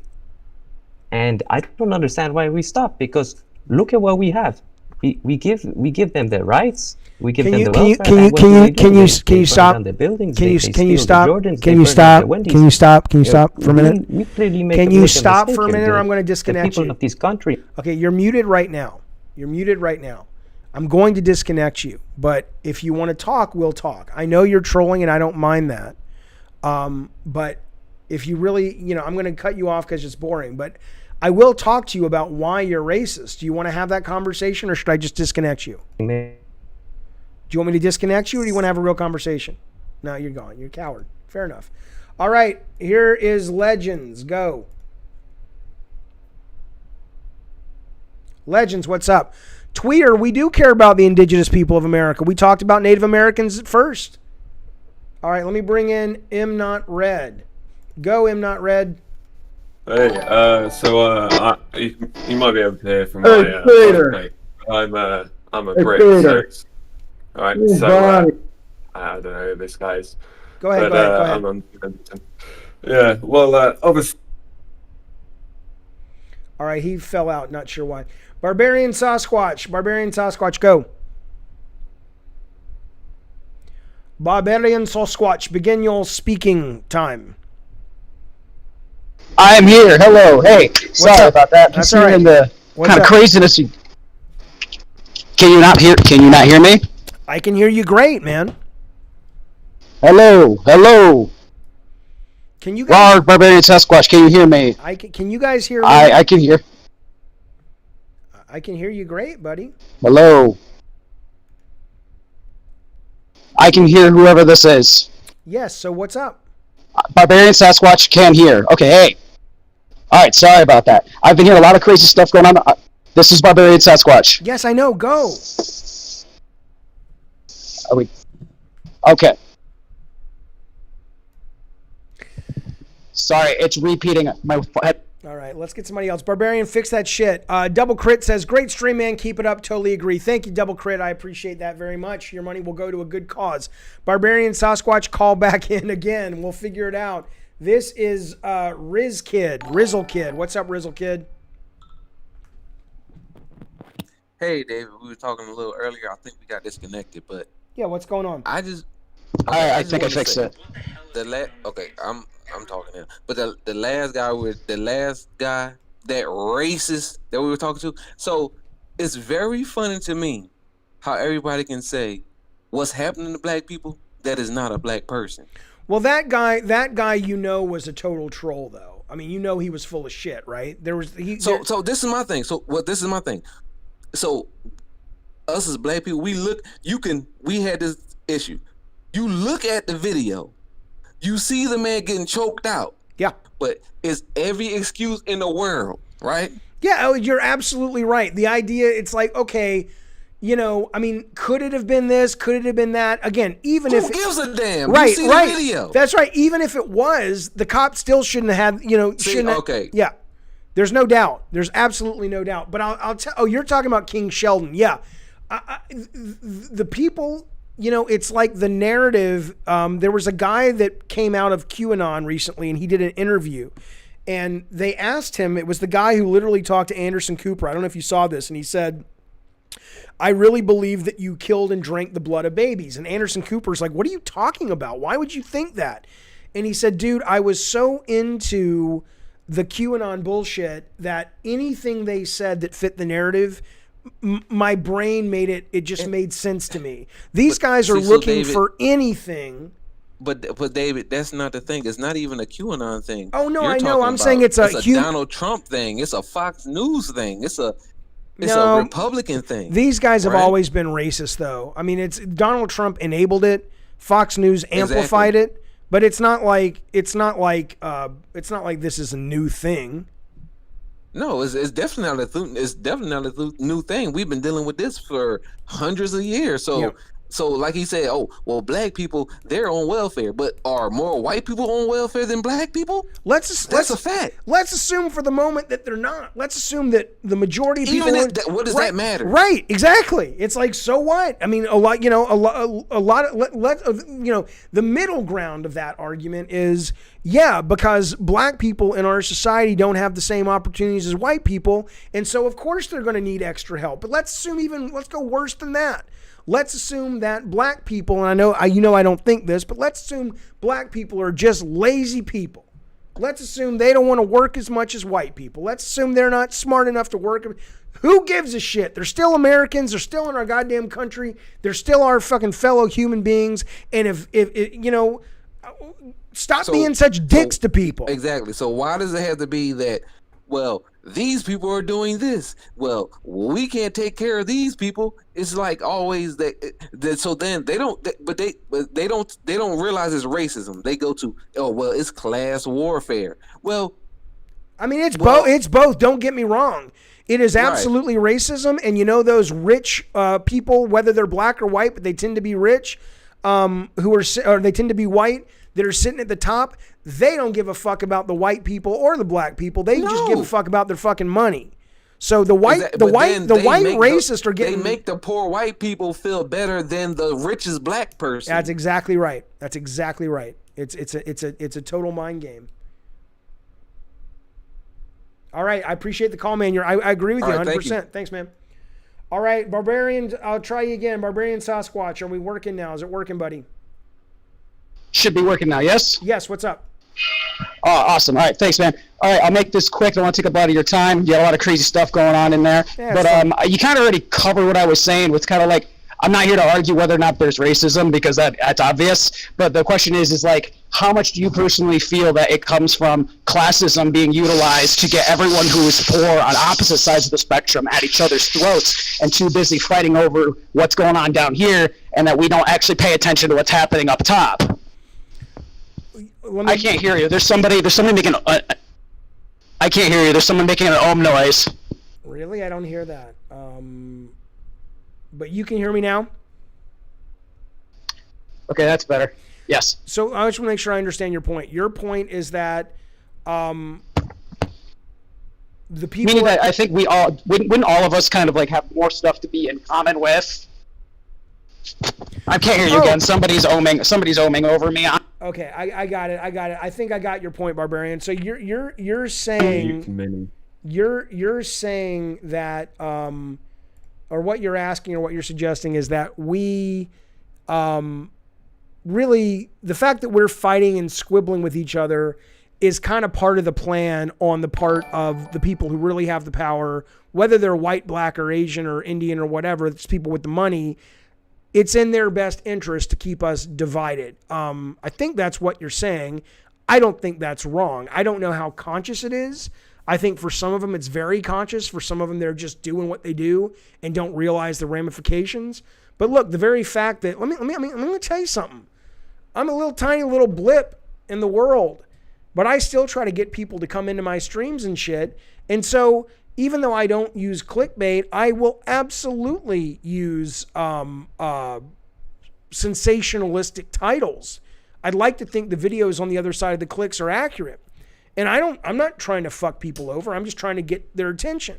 Well, you work for Fox or MSNBC or any of this. It is in your best interest because financial reasons to absolutely create a good and a bad guy and to create the people who are the right and the people who are the wrong. And so I don't know, in their case, they're just a squirrel trying to get a nut to make money. But yeah, I mean, it's pervasive in this society. We are incentivized to harm each other, to dislike each other, to hate each other, because it keeps certain people getting rich. That's absolutely accurate, man. Dane B, you join the Discord and you call in that way, buddy. Okay. Christopher PK, what's up? Oh shit, what's up, man? Well, I'm doing a stream. What are you doing with you? What's going on? Oh, nothing, man. I'm just chilling. It's quite late. I'm in the UK. I'm from Wales. Okay. Don't know if you know. Yeah. Big fan of your games, PS2 games. Okay. Twisted Metal and shit like that. Is this Blue? Is your name Blue? Is this Blue? No, man. This is Chris. Okay, Chris. Go ahead. Yeah. I'm a programmer, so I'm into like PlayStation and all that shit. But yeah, man. What do you think about so first, coming from the UK perspective, America is absolutely racist. That's from our perspective, watching the news, seeing Donald Trump and that, and hearing the people who are on this stream, not all of them talk to you, but some of them blatantly a little bit biased. Yeah. Like, but just wondering what your opinion was on like Black Lives Matter and stuff like that, because even for me as like a white person, at first maybe I was a bit ignorant to it. And then I had to really look in the mirror and sort of think, Do you mean just so we're clear, do you mean the Black Lives Matter organization or what it stands for? What do you mean? No, I mean, like when that first came about, I was like, why is it just Black Lives Matter? Why is it not all lives matter? But then when I kind of self-educated myself about it, and then I feel differently about it now. I feel like, Black people from all places, in the West, in America, UK, probably much more in America, but have been repressed for hundreds of years. So this cause does actually deserve a little bit of, I feel like, a time dedicated to it, like awareness. So I think I would say in the beginning I was ignorant to it. I mean, I think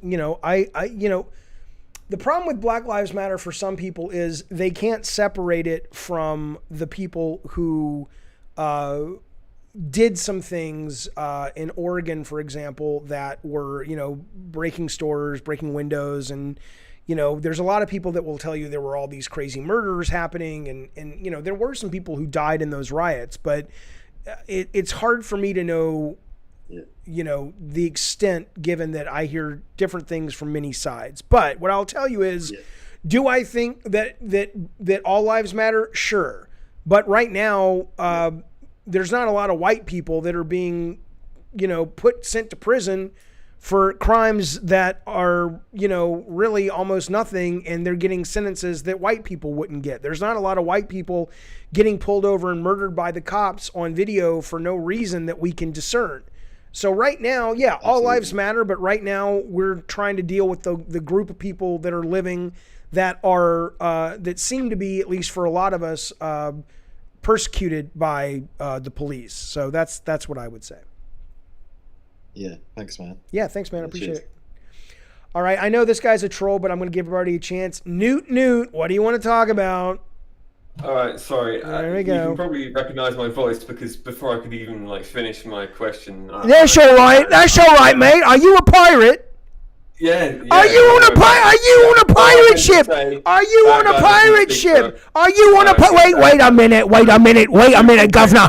Governor, wait a minute. Governor, wait a minute. Are you on a pirate ship right now?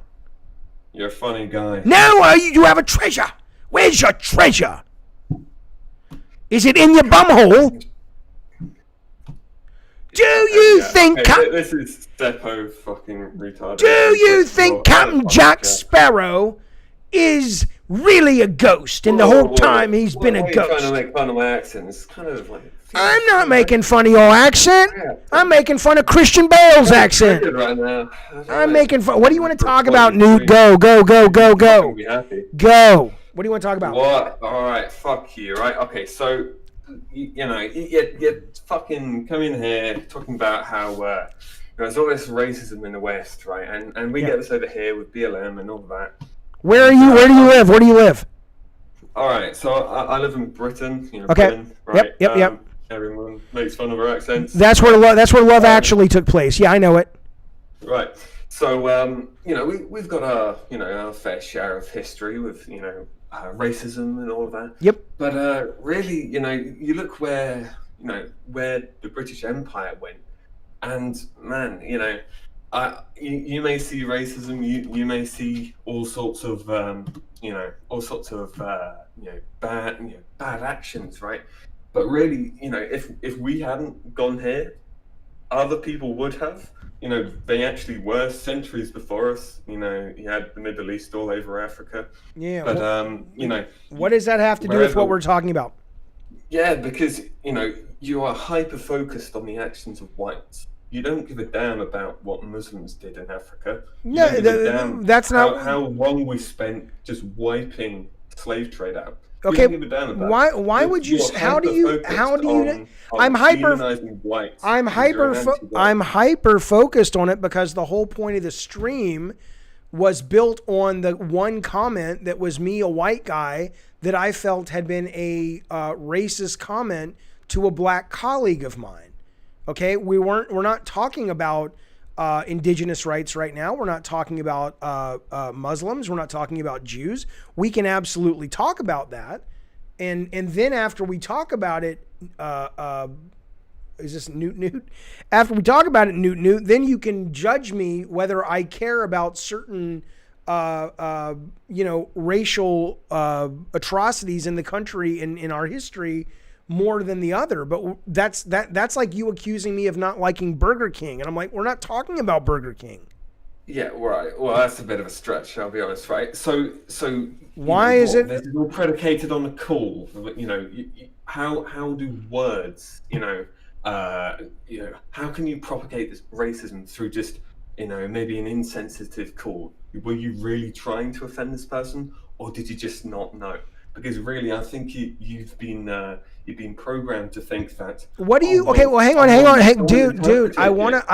Stop. No, Stop. You're cutting me off, and you don't like what I'm saying. No, I do. Listen, I love that you're calling. I'm not fucking with you. It's so rare I get somebody of. Usually people who have your kinds of opinions like call and troll and shit. I want to talk to you. So don't be defensive. But when you say something that I need a follow up on, I'm not interrupting you because I don't like what you're saying. I'm trying to get clarification. Okay. What do you want clarified? Okay, I'm trying to remember now. So you were talking about shit. What was the last thing you were talking about? Now remember. Basically, whites have to, be hyper worried about. Right. With other races. Right. So you were telling me, you were saying, I think you've been programmed to think this, that, or the other about being hypersensitive to being racist, blah blah blah. And what do you think when I'm talking about this joke that I said to my colleague that I was apologizing for? What do you think I'm apologizing for? Do you think I think he was offended and I didn't want to offend him? Do you think that's why I apologized? Well, I don't want to, misrepresent you. So I want to hear it from the horse's mouth.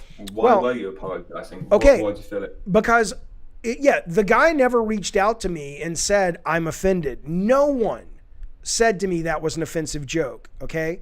It was on my own and thinking about it for a couple of days afterwards and thinking about being raised Jewish in Alabama and having certain country clubs that would only allow Jews in and wouldn't, and we couldn't get into the Christian clubs. And it was only that I was like, oh, I think this is bothering me. What I said to that guy, I don't like that I said that. I don't think that was very respectful, and I think that was hurtful.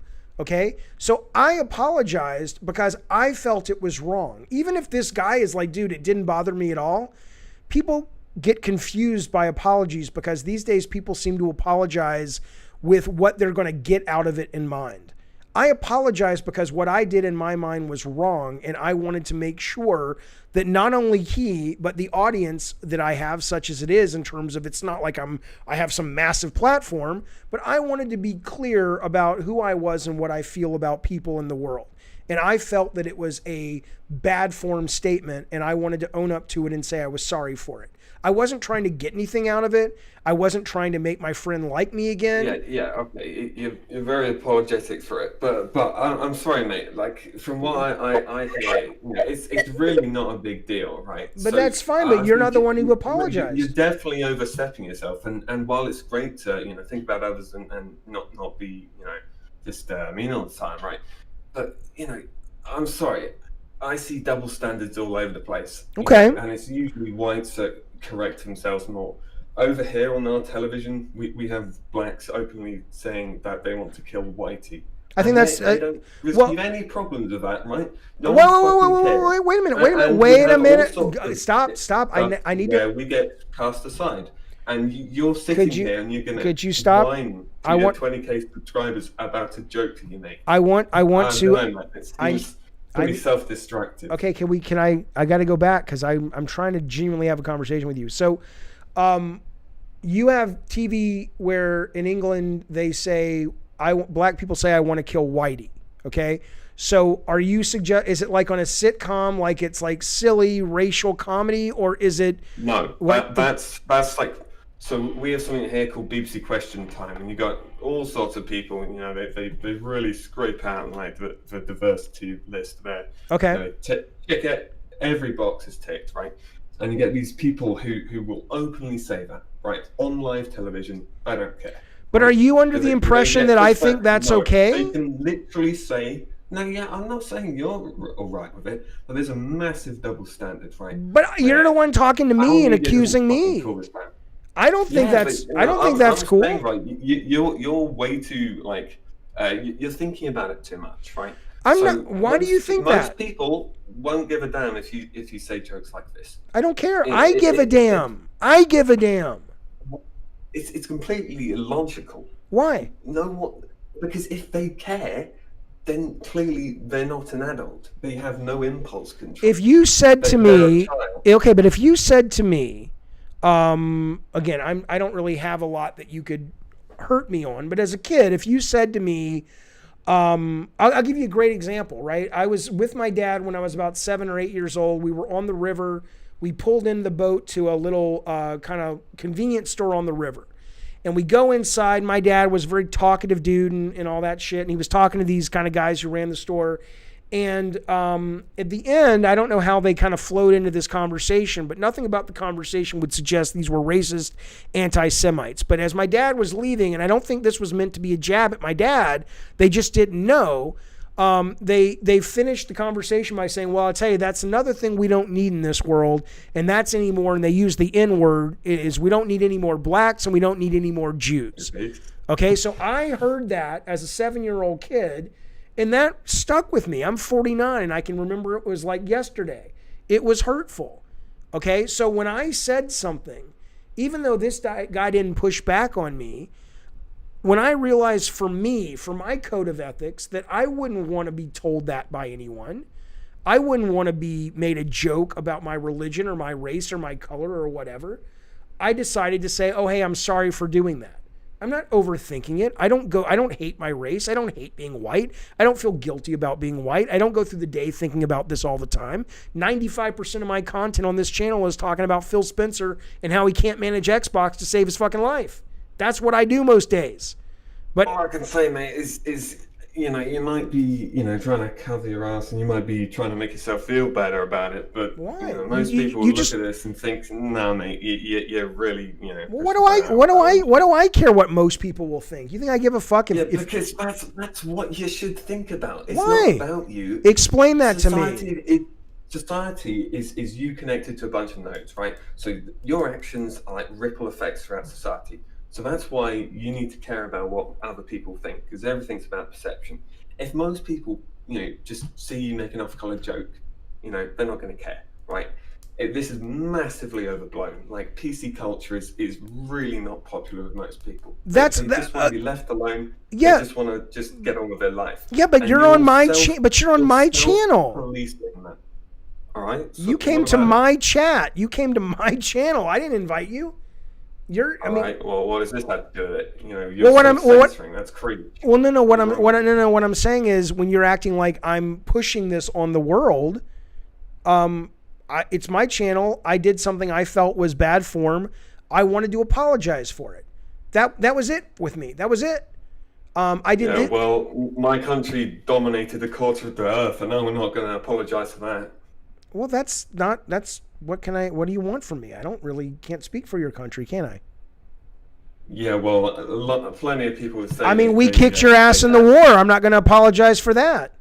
What do you want? Yeah, I don't care. Fair play, but you have wars all the time, but you don't see us, coming to you for reparations. Yet you have loads of blacks coming to you for reparations. It's all like one rule for us and another rule for them. They can, My guess, they can have their little hate speech laws. My guess. Here's my guess. My guess. My guess, Newt, is that you, somewhere along the lines, I could be wrong about this, but somewhere along the lines, my guess is you have gotten, that you've been susceptible. Like you are choosing to paint me, in such a way that I think is so much more about the way you see the world. You're painting me like this guy that is super sensitive, ponytail guy that doesn't make jokes, that isn't crude, that doesn't, that feels like everything has to have, corners shaved off so everyone's safe. And that's not me. Anybody who knows me knows that's not me. But that doesn't mean when I do something I feel is wrong, I'm not going to apologize for it. What I think would be good form for you is to go, okay, if Jaffe consistently presents himself as this obnoxious PC guy that can't even get out of bed without apologizing for it, that would be a good conversation to have. I'm not that guy. You should go, oh, here's just a guy who did something wrong, even though I don't agree what he did was wrong. Like you present that as an extreme, but to me, you talking about how you policed your own joke, that's extreme to me. I didn't police my own joke. I said it, and then I apologized for it. Yes, but you then, you clearly had too much soy to drink, and then you went out and apologized to this guy who literally didn't even tell you. Let me ask you this. Let's get to the heart of it. Get underneath the intellect part of it. Emotionally, what bothers you about me? What bothers you about the fact that I chose to apologize? What does it say about me that really pushes your buttons? Because when you're getting into soy and you're getting into these kind of personal attacks, it's clearly, no, I'm curious. I'm genuinely curious. It really has to be something that you see me and I represent something that really is undesirable. Okay.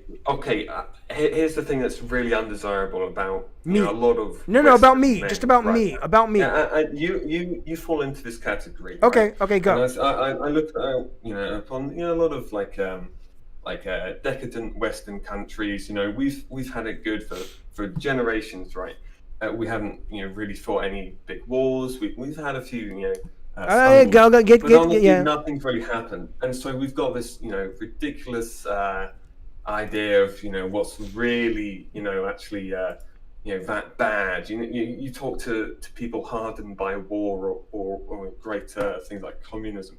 They really do not care about political correctness. If you go and tell these people that they're offending you, they will look at you with a look of scorn. I understand, but wait a minute though. That's that doesn't mean they're better or worse humans. That means their life experiences have molded and It means created. they're more mature. And No, they no, can no. stand That's a strong ridiculous. and not That's a care what people say. well. First off, I certainly don't care what people say. But let's move on for a moment. That's a ridiculous assumption. We are the product of our times. We are the product of our experiences. I think you're absolutely right. If you and I were born in a culture and we were thrust into abject poverty that then led to us to pick up arms and simply try to survive, we would not have the luxury of caring about decorum or people's feelings. You are absolutely right. But you know what? We haven't had those You not only wouldn't have the time and the resources, you know, you would have a much different perspective, and you would see for how. But what? Yes, how but weak it is. It makes you look like a fool. But You know, know, but your that, ancestors but would that's. look upon you like you're a child. Do you in understand? a man's body? Why do you think people fight wars, though? They fight wars so they can have peace. Peace does absolutely. No. All sorts of reasons. No. We fight wars for Israel. We fight wars No. for, You're not. You're talking. You're talking Uh, about the governments. I'm talking about the people who actually suit up and go onto the battlefield. They are told that if they go to war and they do what their government tells them, they will have their just rewards, which is peace and which is prosperity. I'm talking about the soldiers. I'm not talking about, Donald Trump or Joe Biden or any of these people who send us to war. I'm talking about the people who actually do the work. All right. Well, it doesn't make a difference, mate, because you've got these people basically control you anyway through media and all these corporations, right? They tell you what to think, and you see exactly what they're trying to push. Every single time. These people are pushing things through the political But do agenda. you understand? So I don't care about that. Do you understand? I care about weak men. Okay, but do you understand that and I don't mean this, you're going to take this the wrong way, but your chip on your shoulder about weak men is preventing you from seeing nuance when it comes to people. Okay? You are convinced that I am a cut from a certain cloth. You are convinced that I am weak. You are convinced that I am easily led by the media. All of these things that you're saying, which are very, talking pointy and all that stuff, and might make you feel like you're a real man. I've employed over 100 people at companies I've run. I've raised, as a single dad, 2 children. I have had great success in business. I have been there for my friends. I have been in fights before for reasons that I consider just and valid. I don't consider myself a weak man, but just because I have the desire to apologize for something that you don't think should be apologized for, suddenly I am a guy that you have no respect and you have disdain for. That to me suggests that you are already programmed. You're making it, you're abstracting away from it. Look, the issue is, right, I look around, man, and I was not always like this, right? I was, your average run-of-the-mill, like, teenager pissing about. And then, I become I see things for how they really are, right? Why do you think that? Because there are different news sources and actually see just how bad the world is. Why do you think your sources are the right sources? I try to see multiple sources. Why do you think you have the monopoly on the right news? I don't. Okay, any source that says it's authoritative or reliable is always going to be the opposite, right? So what I will do is, with this BLM stuff, I don't care what people say on Twitter. I don't care about the 6-second videos. I'm going to go watch the body cam footage where I see the guy grabbing a gun, right?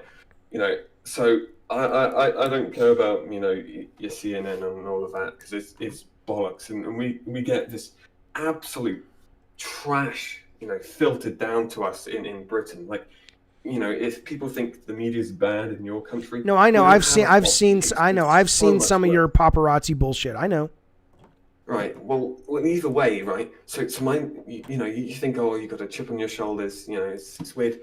It's because I see just how pathetic, so many men are. Okay, but explain to me. Okay, they care about these things. It's so insignificant. Okay, but wait a minute. So let's assume. Demoralized. Okay, you are a weak shell of your ancestor. But let's assume it doesn't make sense to care about what someone of a different ethnicity, several, however many miles away from you thinks. It's insignificant. It doesn't matter. Okay, so here's my question to you. So let's assume for the moment that you're absolutely right about all this stuff. Why do you think you are unable to convince me? I'm an open-minded guy. If you were to point out the fallacy in my thinking, I would go, "Oh, I've done that before." Because no matter how open-minded you are, you'll still have a preconceived narrative about the world. I used to think pretty much similar to how you are now, but that was 5-6 years ago. Okay. I'm a very different guy now. What caused the shift I've for you? gone right down the rabbit hole. What caused the shift for you? Okay, so honestly, man, and people say, oh, you got all these people being radicalized online. I can tell you now, it's all about just sunshine is the biggest disinfectant in my opinion. I think that's right. People shining a light on all sorts of things that you don't actually see. So they're just the very worst of society that doesn't really get talked about, right?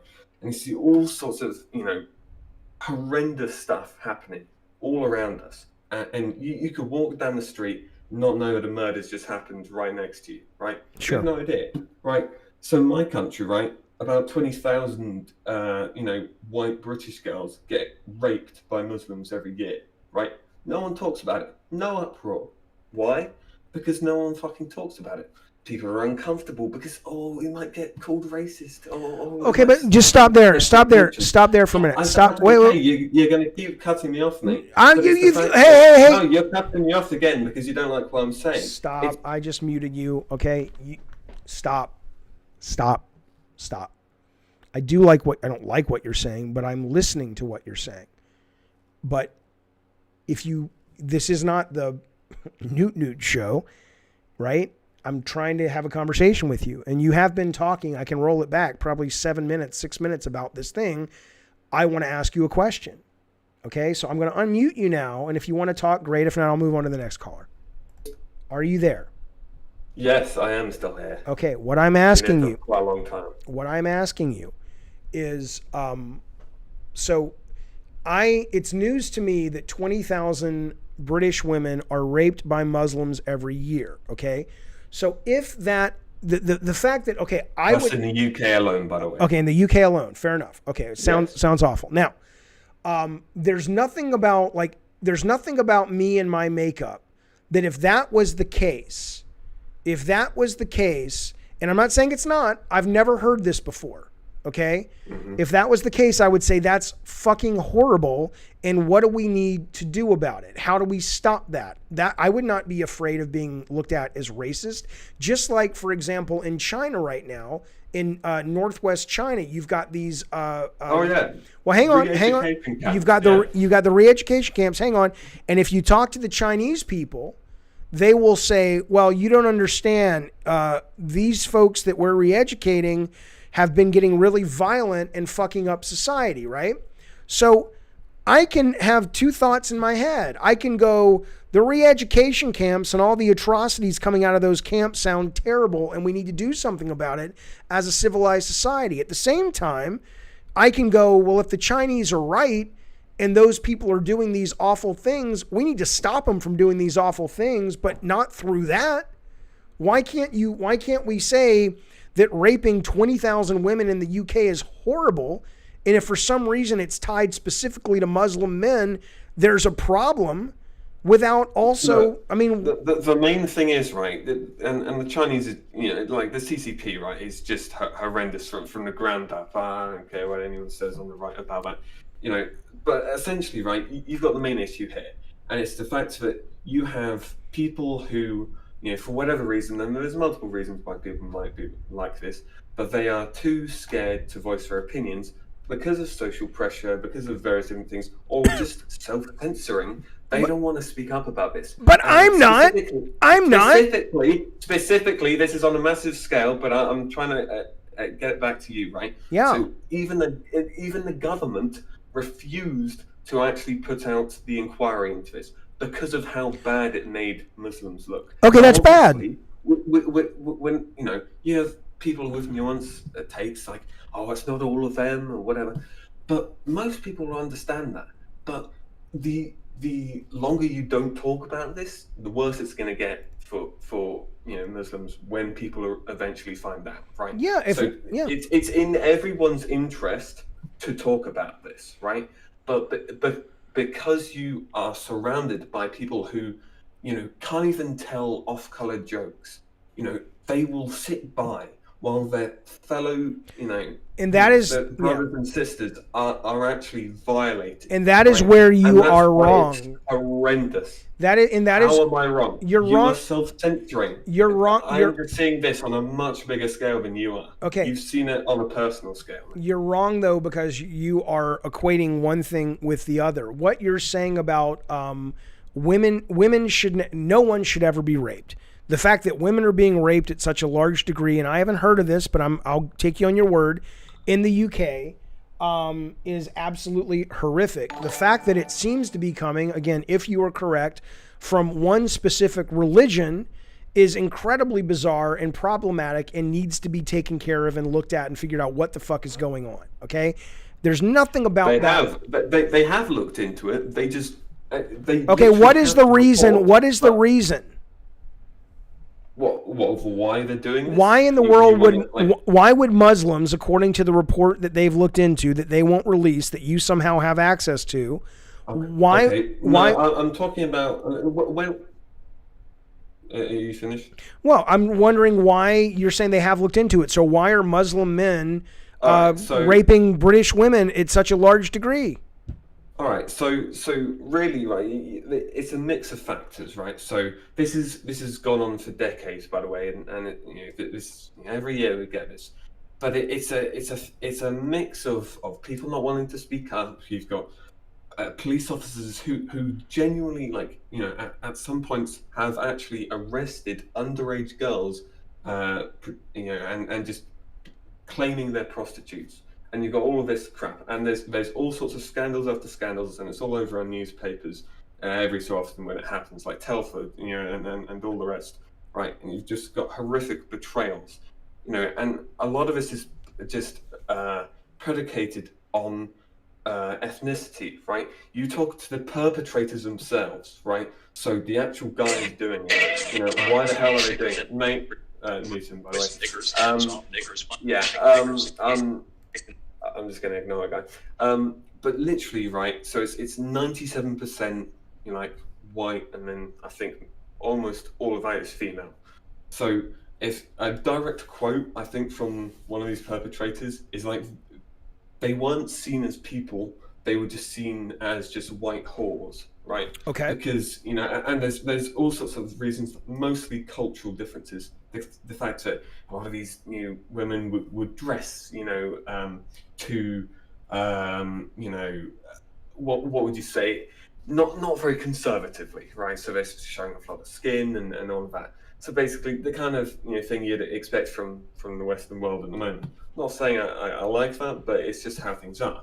You've got people who drink in churchyards and all of that. These people mentioned all of these different things, and they saw it. They saw these girls as little more than just bags of meat and bones. Okay. They had absolutely no care. Okay, fine. That's But how what? They see us, and yet we're supposed to care for them. Okay, but wait a and minute. give them free stuff. Okay, so what you're saying is you're under the impression that the Muslim religion teaches the men in the Muslim religion conservative Muslims. Okay, extreme. Okay, so there are a group of people that their religion teaches them, or a sect of their religion teaches them that anyone who is not a Muslim deserves to be raped, is what you're saying.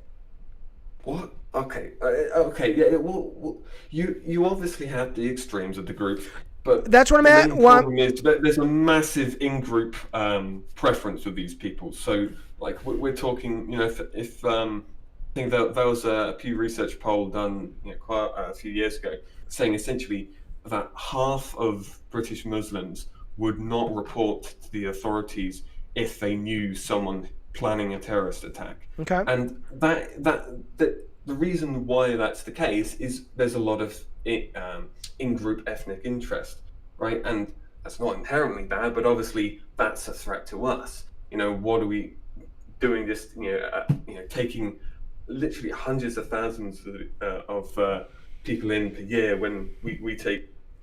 All right, I'm disconnecting you. I apologize for disconnecting you, Newt. Listen, I'll get the last word here because it's my show. You can call back later on another show if you want. So all I can tell you is I'm trying to get data from you, and you're just, and maybe you don't realize this because you're so passionate. I'm not trying to be condescending. But it's like you're just droning on and on and on and on and on. And I'm just like, all I'm trying to figure out from you is this idea, and I will look it up. I will do some research because what you're saying, which I have not heard, and sounds awful, and it sounds like shit. I didn't know that was happening in your country, and that's terrible. But I'm trying to understand.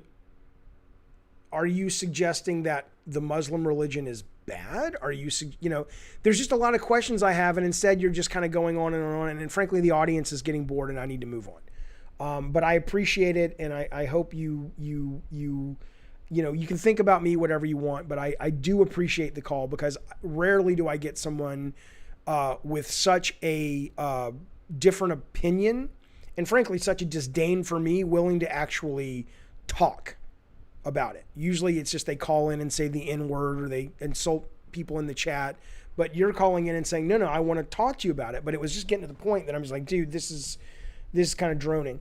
So I hope you understand that, but thanks for calling, baby. I'm going to talk to Pang Tang, which I know is just going to go great. Pang Tang, it's Jaffe. What are you doing? Oh, Pang Tang, where you been all my life, baby? I can barely hear you, man. You're like cutting out. I'm here. What's going on? Okay, there we go. Now I can hear you. What's up?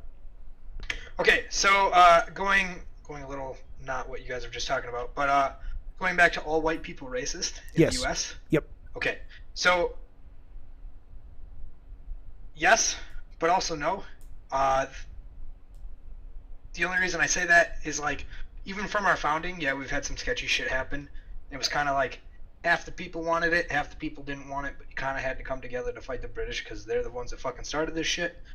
But then you go to things like the 3/5 compromise, which is sketchy, but it was to prevent people like in the South from having even more control and making things even worse, right? So right there, you're showing that white people in the U.S., not all of them, were trying to push anti-racist motives, which is great, right? Civil War pushes that even further, but after that we get into some dark times. But clearly we try to get out of it with shitty policies from like FDR and from like the Great Society period. Good intentions, bad effects.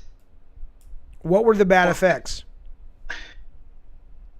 Okay, so with a lot of the things like, well, you kind of mentioned it earlier with like talking about the hoods. I didn't say that, but okay, but yeah. Kind of. No, but that was mentioned, right? Yeah, caller mentioned it. Also with welfare policy. Yep. So how it's poverty has gotten worse because of those policies,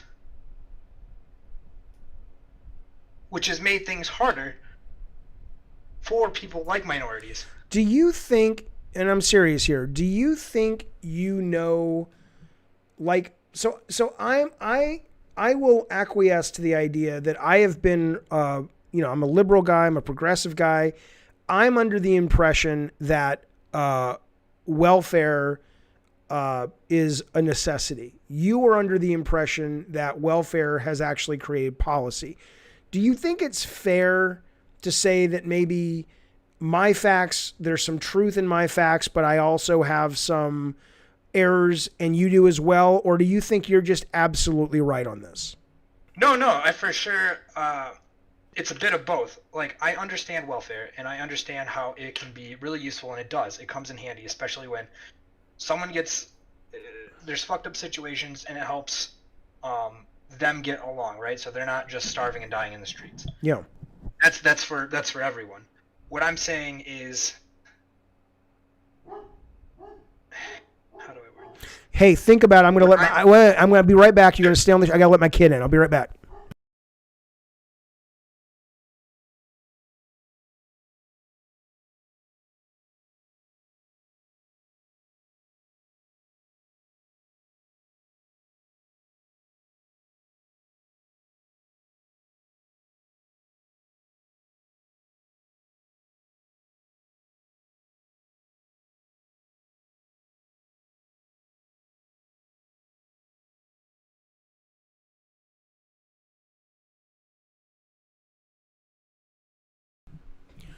Okay, go ahead. Okay. So what I'm saying is, because of those policies, we had tried to make things better, and it didn't always work out. But because we tried, and because we have progressively gotten better, and a lot of that was pushed forward by white people, how does that still make all of us racist? Define what you mean by racist. Well, you had said because we were born in the U.S., right? Like, that we're just inherently racist if we're white. Correct. So because we fight for these causes, we're still considered racist? How do you define racist? What do you think a racist is? Are you there? Yeah. So what a racist is, at least under my definition, because it seems like objective moralism play here, or has been, it's someone that judges somebody else based on their race or ethnicity or creed. Okay, so that's not really what is meant when people say all white people who are raised in America are racist. Are there some people who do that? Yes, absolutely.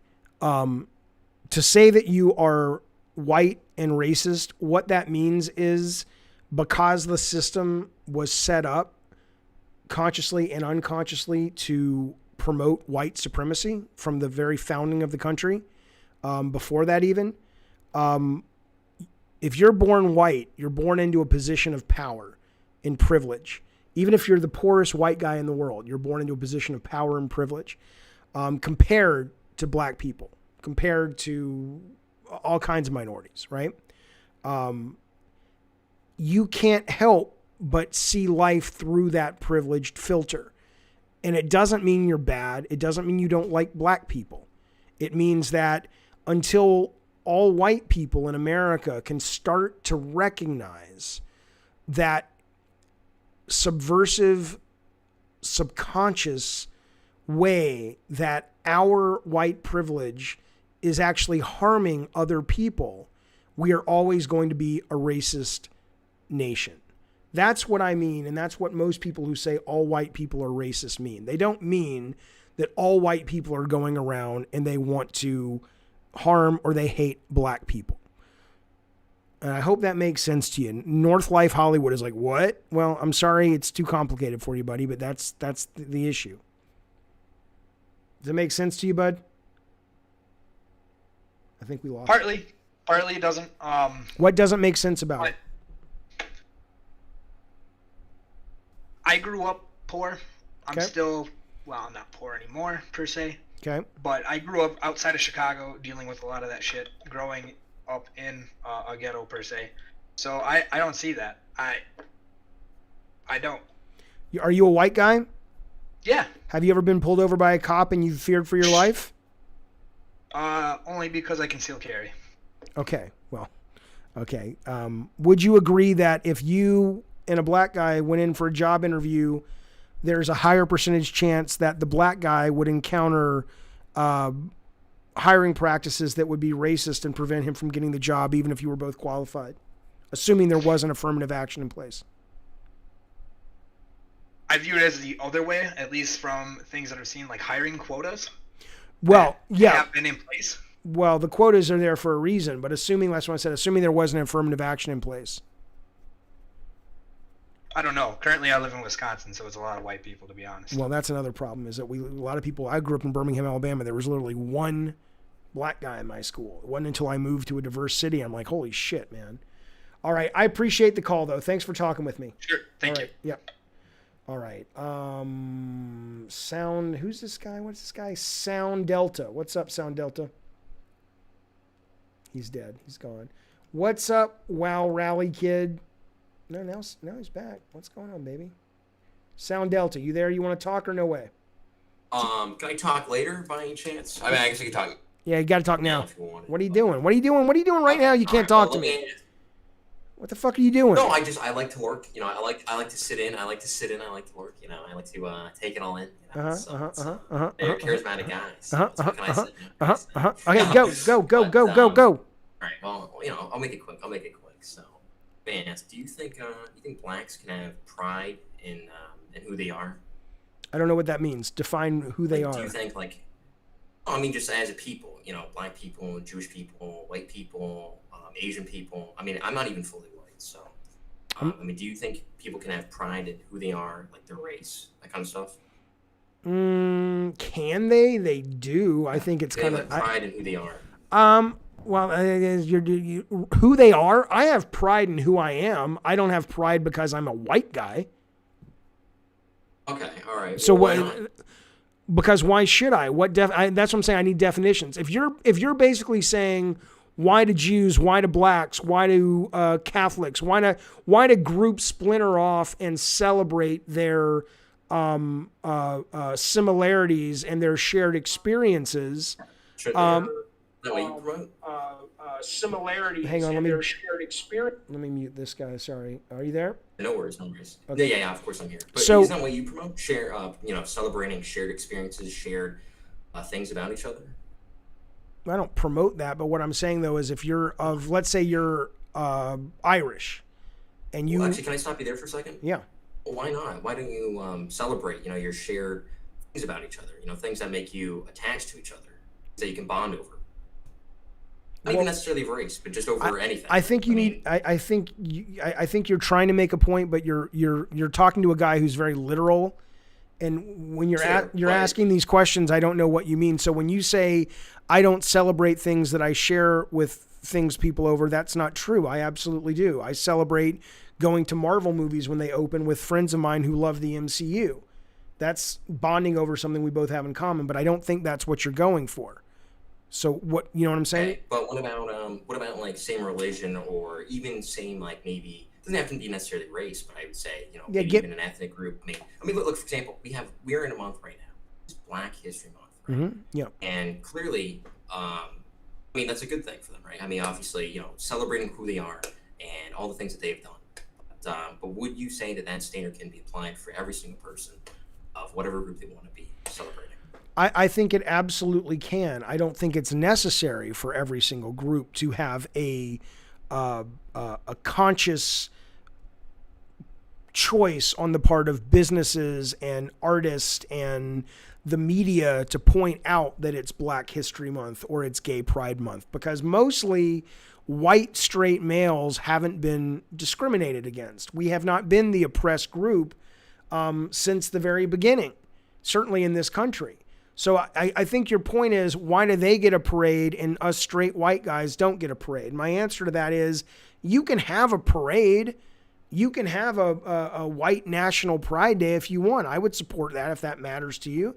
But I would argue that the reason it matters to people who have been oppressed and beaten down is because they, whether they're Jews or gays or trans or black people or Muslims in America, they have endured great racism and hardship because of their minority status. And that coming together is like saying and celebrating, we're still here. If white guys want to do that, that's great, but I'm not entirely sure what they're celebrating, but sure, why not? Vikings or something? Can I have one more question in there by any chance? Sure. It's just a very quick one. Would you support, I guess, movements that would promote maybe, you said, I mean, obviously you said you're in support of every different kind of group. Yeah. Identifying, you celebrate that. So would you support, I guess, a white identitarian or a what? white identitarian or a group that, supports their heritage? Define supports. What does that mean? No, I guess do the same that you would be doing for people of color groups, like you are now, like this stream. or doing something. If I saw if I saw anybody being oppressed, or if I felt the need to lend my teeny tiny little voice to a cause, I would. But I mean, be more specific. Well, I mean, I guess I could. Okay, but so you would agree with that sentiment, though, right? What would be something that you would be amenable to be doing, I guess. It depends on what it was, but sure, go ahead. Give me an example. I guess it's Grimmerman. Do you want to chime in here? I think Grimmerman had a few questions. I think. Are you not able to do it on your own? Oh no, but I think he had some questions. I think he wanted to ask. All right, are you and I done talking then? Should I disconnect you? I appreciate the call, man. Thank you. All right, who am I talking to? Gopher Man? Is your name Groper Man? I don't know who I'm talking to. All right, I guess it's Groper Man. Groper Man, are you there? Is that your name? Hello? Yeah, what's up, pal? Well, yeah, so my question was, so it was just, maybe you didn't even mean to say it or This something. connection may be kind of bad. But, you said that, Jews can have racial pride, but aren't Jews white people? Didn't, like, maybe I'm not picking that up. I'm talking about the cultural aspect of Judaism and religion. You can be a black person and be a Jew. You can be a white. You can be a Asian person and be a Jew. There are people who, in my opinion, and I'm not Jewish, so I don't know, but I always think it's weird when people associate Jews with a race. I know that there are a lot of people who come from like Eastern Europe that are Jewish, but I tend to think that Judaism is a religion and not a race. And if you want to celebrate your religion, especially given how oppressed the Jews have been throughout history, then sure. I mean, I don't care. You can be, if you want to be, you have my support, not that you need it, to celebrate being straight, white, male, and Protestant and born on the East Coast with parents who make over $8 million a year. And if you want to get together with that group, which I guess is called a country club, and you want to say, we like being with our own kind, I'm not gonna act as if you don't have the right to do that. Okay. No, it's just because it was just within the context of Black pride and Asian pride and etc. I misunderstood. My bad. Yeah. But all right, yeah, that's all. All right, man. All right, let's bring in Remo Isso. Remo, what's up, champ? All right, can you hear me? I can hear you great. Okay, perfect. So my question is like, what's that obsession of yours talking about race? I mean, I've been scrolling through your Twitter feed and it's pretty evident, isn't it? I don't know. My last couple of, when's the last time I tweeted about race? I'm not saying you're wrong, but I'm under the impression. Well, you just said you've been scrolling through it. I'll go to my Twitter right now. Let's see what I talk about. I'm under the impression I've been talking about Destruction All-Stars, and I've been talking about playing God of War, and I'm looking for the last race thing. Oh no! Well, first of all, I would like to compliment this guy, this Newt guy that you've been talking to. I mean, he made some pretty good points. And well, do we want to just gloss over the fact that you lied when you opened the conversation? What your Twitter? No, I mean I'm going through it right now. I'm looking for what you're talking about. I'm literally 4 days in. I still don't see anything about. Oh no, I've mistaken it with your YouTube account because my YouTube account is all video games, other than this conversation. Yeah, but no, but Newt mentioned like you did like this apology because you did like some. Okay, so what what you meant to say is, I made an apology that you didn't like, and that's what you want to talk about, but you choose to frame it as if this is all I think about, correct? No, it's not meant as an insult. Well, okay, so you're just wrong, but okay, keep going. Well, whatever. I mean, you've been talking about race like for the last few hours. Well, yeah, that's what this chat is about. Yes, that's this chat. Yeah, sure. So I'm just asking, are you like politically active or? What does that mean? Do I vote? Do I watch debates? Do I donate money? Yes. Do I do phone banking? Sometimes, yes. Do I run for city council? No. All right, so that's interesting. So how would you define like your ideal society, like in terms of racism and. I mean, the ideal society to me would be one where, hang on. The ideal society to me would be one where race and religion is of all types. You're able to celebrate and express yourself and not have anybody hate on you or harm you or treat you as lesser because of it. And it would be a society where it's kinder, and that, yes, we have capitalism, but it's more regulated, and we have healthcare for people. So fundamentally, all this hate that we're feeling, in my opinion, sir, is fear, because we have no safety nets in America. And a lot of people, they say more than half of Americans are literally one paycheck away from homelessness, which blows my fucking mind. Okay. We are a society that understandably is terrified, because we have been taught by the corporate masters that healthcare is not a right, that taking care of your fellow man when they're down is something that should be mocked and shamed. And if you don't have bootstraps to pull yourself up by, then that's your problem. And so we are a country of dog eat dog. And in that, we've made each other very cruel.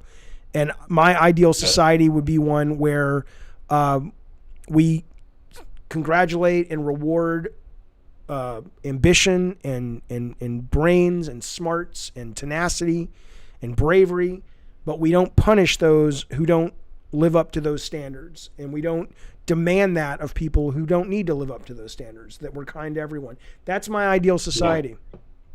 Ah, I see. Well, that's a very noble effort, but... I didn't say it's possible, but that you said ideal. Of course it's noble, because you used the word ideal. Sure. But would you link, like, this current, like, cold-hearted society, as you would put it, would you link this, like, to capitalism, or how would you explain it? I think it's unregulated capitalism. Well, I think fundamentally it's fear. I think what happens is in a society like ours, and I do think capitalism is the best system we have, but I think it needs to be regulated more.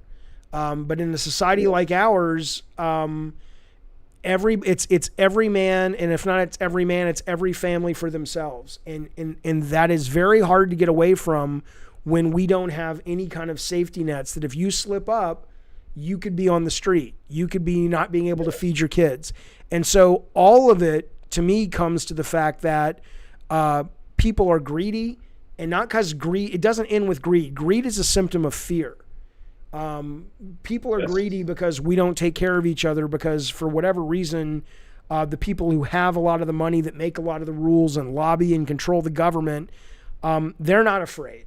And when you're not afraid, you take all kinds of chances and do all kinds of bold things. But in their case, the things that they're doing is keeping the vast majority of this country under their fucking boot.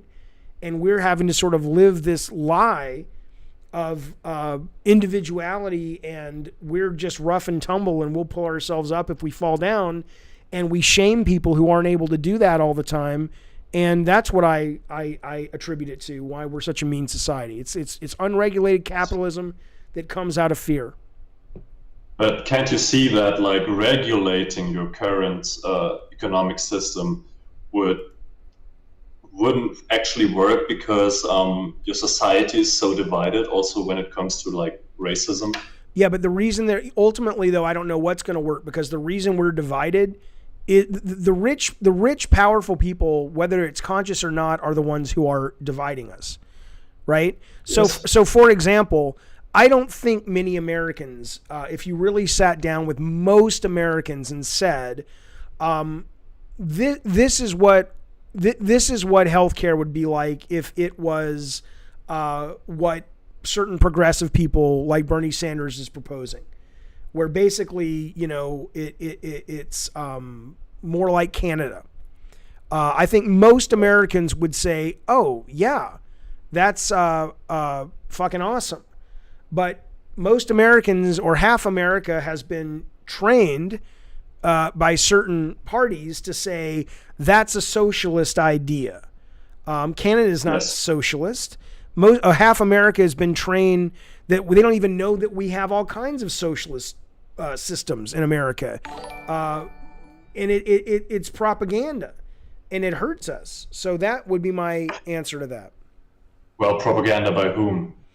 Well, in the case of the medical stuff, the medical lobbyists, you think the insurance companies want to, have their power taken away and their money taken away? But you know that, like, the Prime Minister of Canada, he's like more of a socialist from a American point of view. Well, I'm sure everybody in Canada is more of a socialist than from an American point of view. But yeah, but that's not a good thing, right? Because the point that I'm trying to make here is that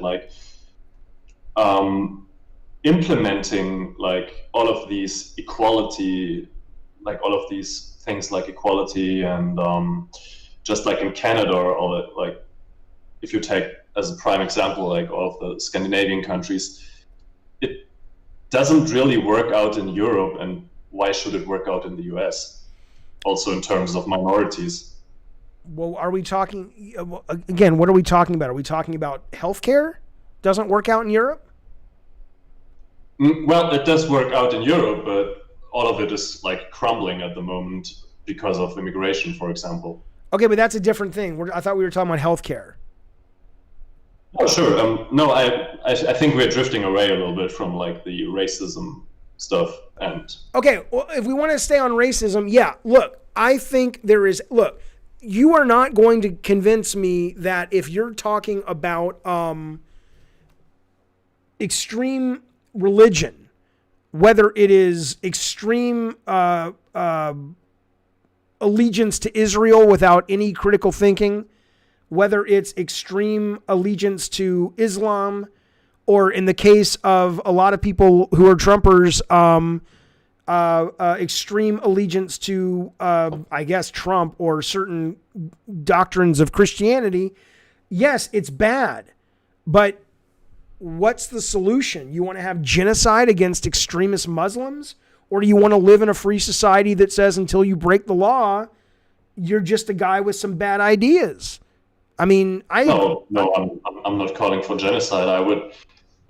Talking about my ideal society, I would say that every kind of people should have their right to live among their clay, let's call it. Their what? Their what? Their clay, their soil, their... Okay. And, you would support, I've heard you talk about, the re-education camps in northwestern China and stuff like that. Yeah. This is absolutely horrible. There's no other way to put it.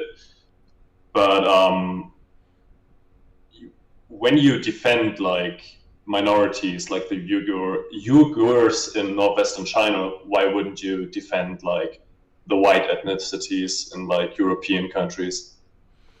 Well, give me in a scenario where they need defending. What do you let's put it this way. My defense of the Muslims that are being persecuted in China is shades of gray. If what the Chinese people that talk to me about it say, and I don't know if this is true, by the way, you don't know what to know with that government, but let's assume what some of them are saying is true, which is a lot of people in those camps are in those camps because they are radicalized and they are extremist Islam. And in that they are causing violence in China. I can understand something needs to be done. I don't think it's that solution. So it is, my support of them is just support of human beings that shouldn't be being put into fucking re-education camps and tortured. But it doesn't mean they have carte blanche. They don't have carte blanche to run over society and raping and murdering people. So when you're talking about the white people I would support, you'd have to tell me what's happening against the white. What are you talking about? Well, take a look at Europe. That guy Nut that you've been talking before from the UK. The grooming gangs and stuff like that. In America, you don't really have these Muslim refugees when this all started in 2015. Okay, so let's take America. If we had groups of people in America, and only because I don't know the legal system that well over here, but I know it better than I know how it works in Europe. If we had rape is against the law in America. Okay, so yes. if you're raping somebody, regardless of what religion you practice, you get caught and you go to jail. it doesn't matter what, it shouldn't matter. Now it does, because if you're white and you rape somebody, there's a high % chance you'll get off. We've seen that. Than if you're black. But ultimately, fundamentally, our DNA as Americans and our legal system says that justice is blind. And if you, okay, I'll take him out in a minute. And if you rape somebody, regardless, you should go to jail. Now, I don't know Newt, and I don't know his facts, but if what he says is correct, and in those countries, there's a lot of extreme Muslim men that are raping lots and lots of women, or any women, but because they're Muslim, they're getting a get out of jail free card. That's a huge fucking problem. Yes, yeah. But can't you see that, like, an equal and like a society with like harmony? I mean, it's the same for the CCP in China. I mean, their prime goal is to establish some sort of stability. Of course, they are doing with like harsher measures, like re-education camps and stuff like that. We can't do that in Europe or in America yet, but harmony and stability just isn't obtainable by having like a rainbow society, if you know what I mean. It just doesn't work. I mean, well, yeah, America. okay, but then you're talking at that level. Yes, I mean, if somebody put a gun to my head and said, you have to make a choice and you have to make decisions that lead to a happy society. Look, I mean, ultimately, I think the money is on Thanos and not Captain America. I think end of the day, the best intentions, hopefully, we hope will win out. But just like I apologized to this guy, which kicked this whole thing off, even though there was nothing in it for me, it just felt like the right thing to do. I would rather live my life, even if it's an abject failure, by doing what I feel in my soul and my heart is correct. But do I think that if ultimately, I think ultimately what China is doing, as distasteful and awful and horrific as it is, will probably end up leading to the people who are left standing to a pretty cool place to live. At least unless you know, a lot of Chinese people, if they speak out against the government, are taken off the street and taken the cops and put into these torture chairs, and you never hear from them again. But I definitely agree with you that ultimate peace is probably going to be substantially, if not impossibly, hard to come by without a great deal of bloody sacrifice. I think that's unfortunate until we evolve out of the way we are as humans. But I would rather go down swinging, trying to be a good person, than just doing what I think has a higher chance of succeeding. Because to succeed at that means you have to sell your soul, and I'm not willing to do that. So you would say that being a good person kind of demands that you're a liberal or progressive. No, I have no problem with conservatives and Republicans if they are of the Mitt Romney sort. I have no problem if you feel that the government is too big, if we shouldn't spend as much money. But do I feel that if you're mean to other people, which a lot of Trump's policies can be and his speeches can be, I feel you're a bad person. But I don't feel that being a Republican or a conservative means you're a bad person. Not even close. Not at all. So yeah, that's honorable, I guess. All right. Thanks for the call, man. I appreciate it. Yeah, sure thing, mate. All right. All right, fellas. I gotta take the dog out, and I think we're good. We've been chatting for a good long time. 4.5 hours, you old knuckle fucks. Listen to me. Tomorrow, we're probably going to be doing I might be editing tomorrow. Again, this stream is going on the Discord and the politics channel. It will not live on YouTube. My YouTube channel is video games. But I like doing these streams. I like having these conversations. If you called up and we disagreed, you know, hopefully we don't have to be enemies, even if you're watching over on NeoGaf. I love a lot of the NeoGaf folks, but you know, look, man, you know, we don't have to agree to like each other, or we don't have to hate each other just because we disagree, but it is what it is.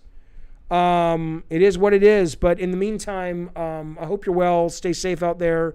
I'm back tomorrow, probably around 3:00. We'll be talking about video games. I might, depending if I don't sleep tonight, I might do some All-Stars tonight as well. To the mods, oh my God, to Bukaki and Robert, And I think Wrath over on the Discord, thank you guys so much. Some of you guys are some racist assholes, and you should fucking be ashamed of yourself. Some of you guys are great, and I appreciate the debates and the conversations. If I didn't get to you in the chat, I'm sorry. We'll do another one of these later, but have a good night, everybody. I got to take the dog out to shit. Good night.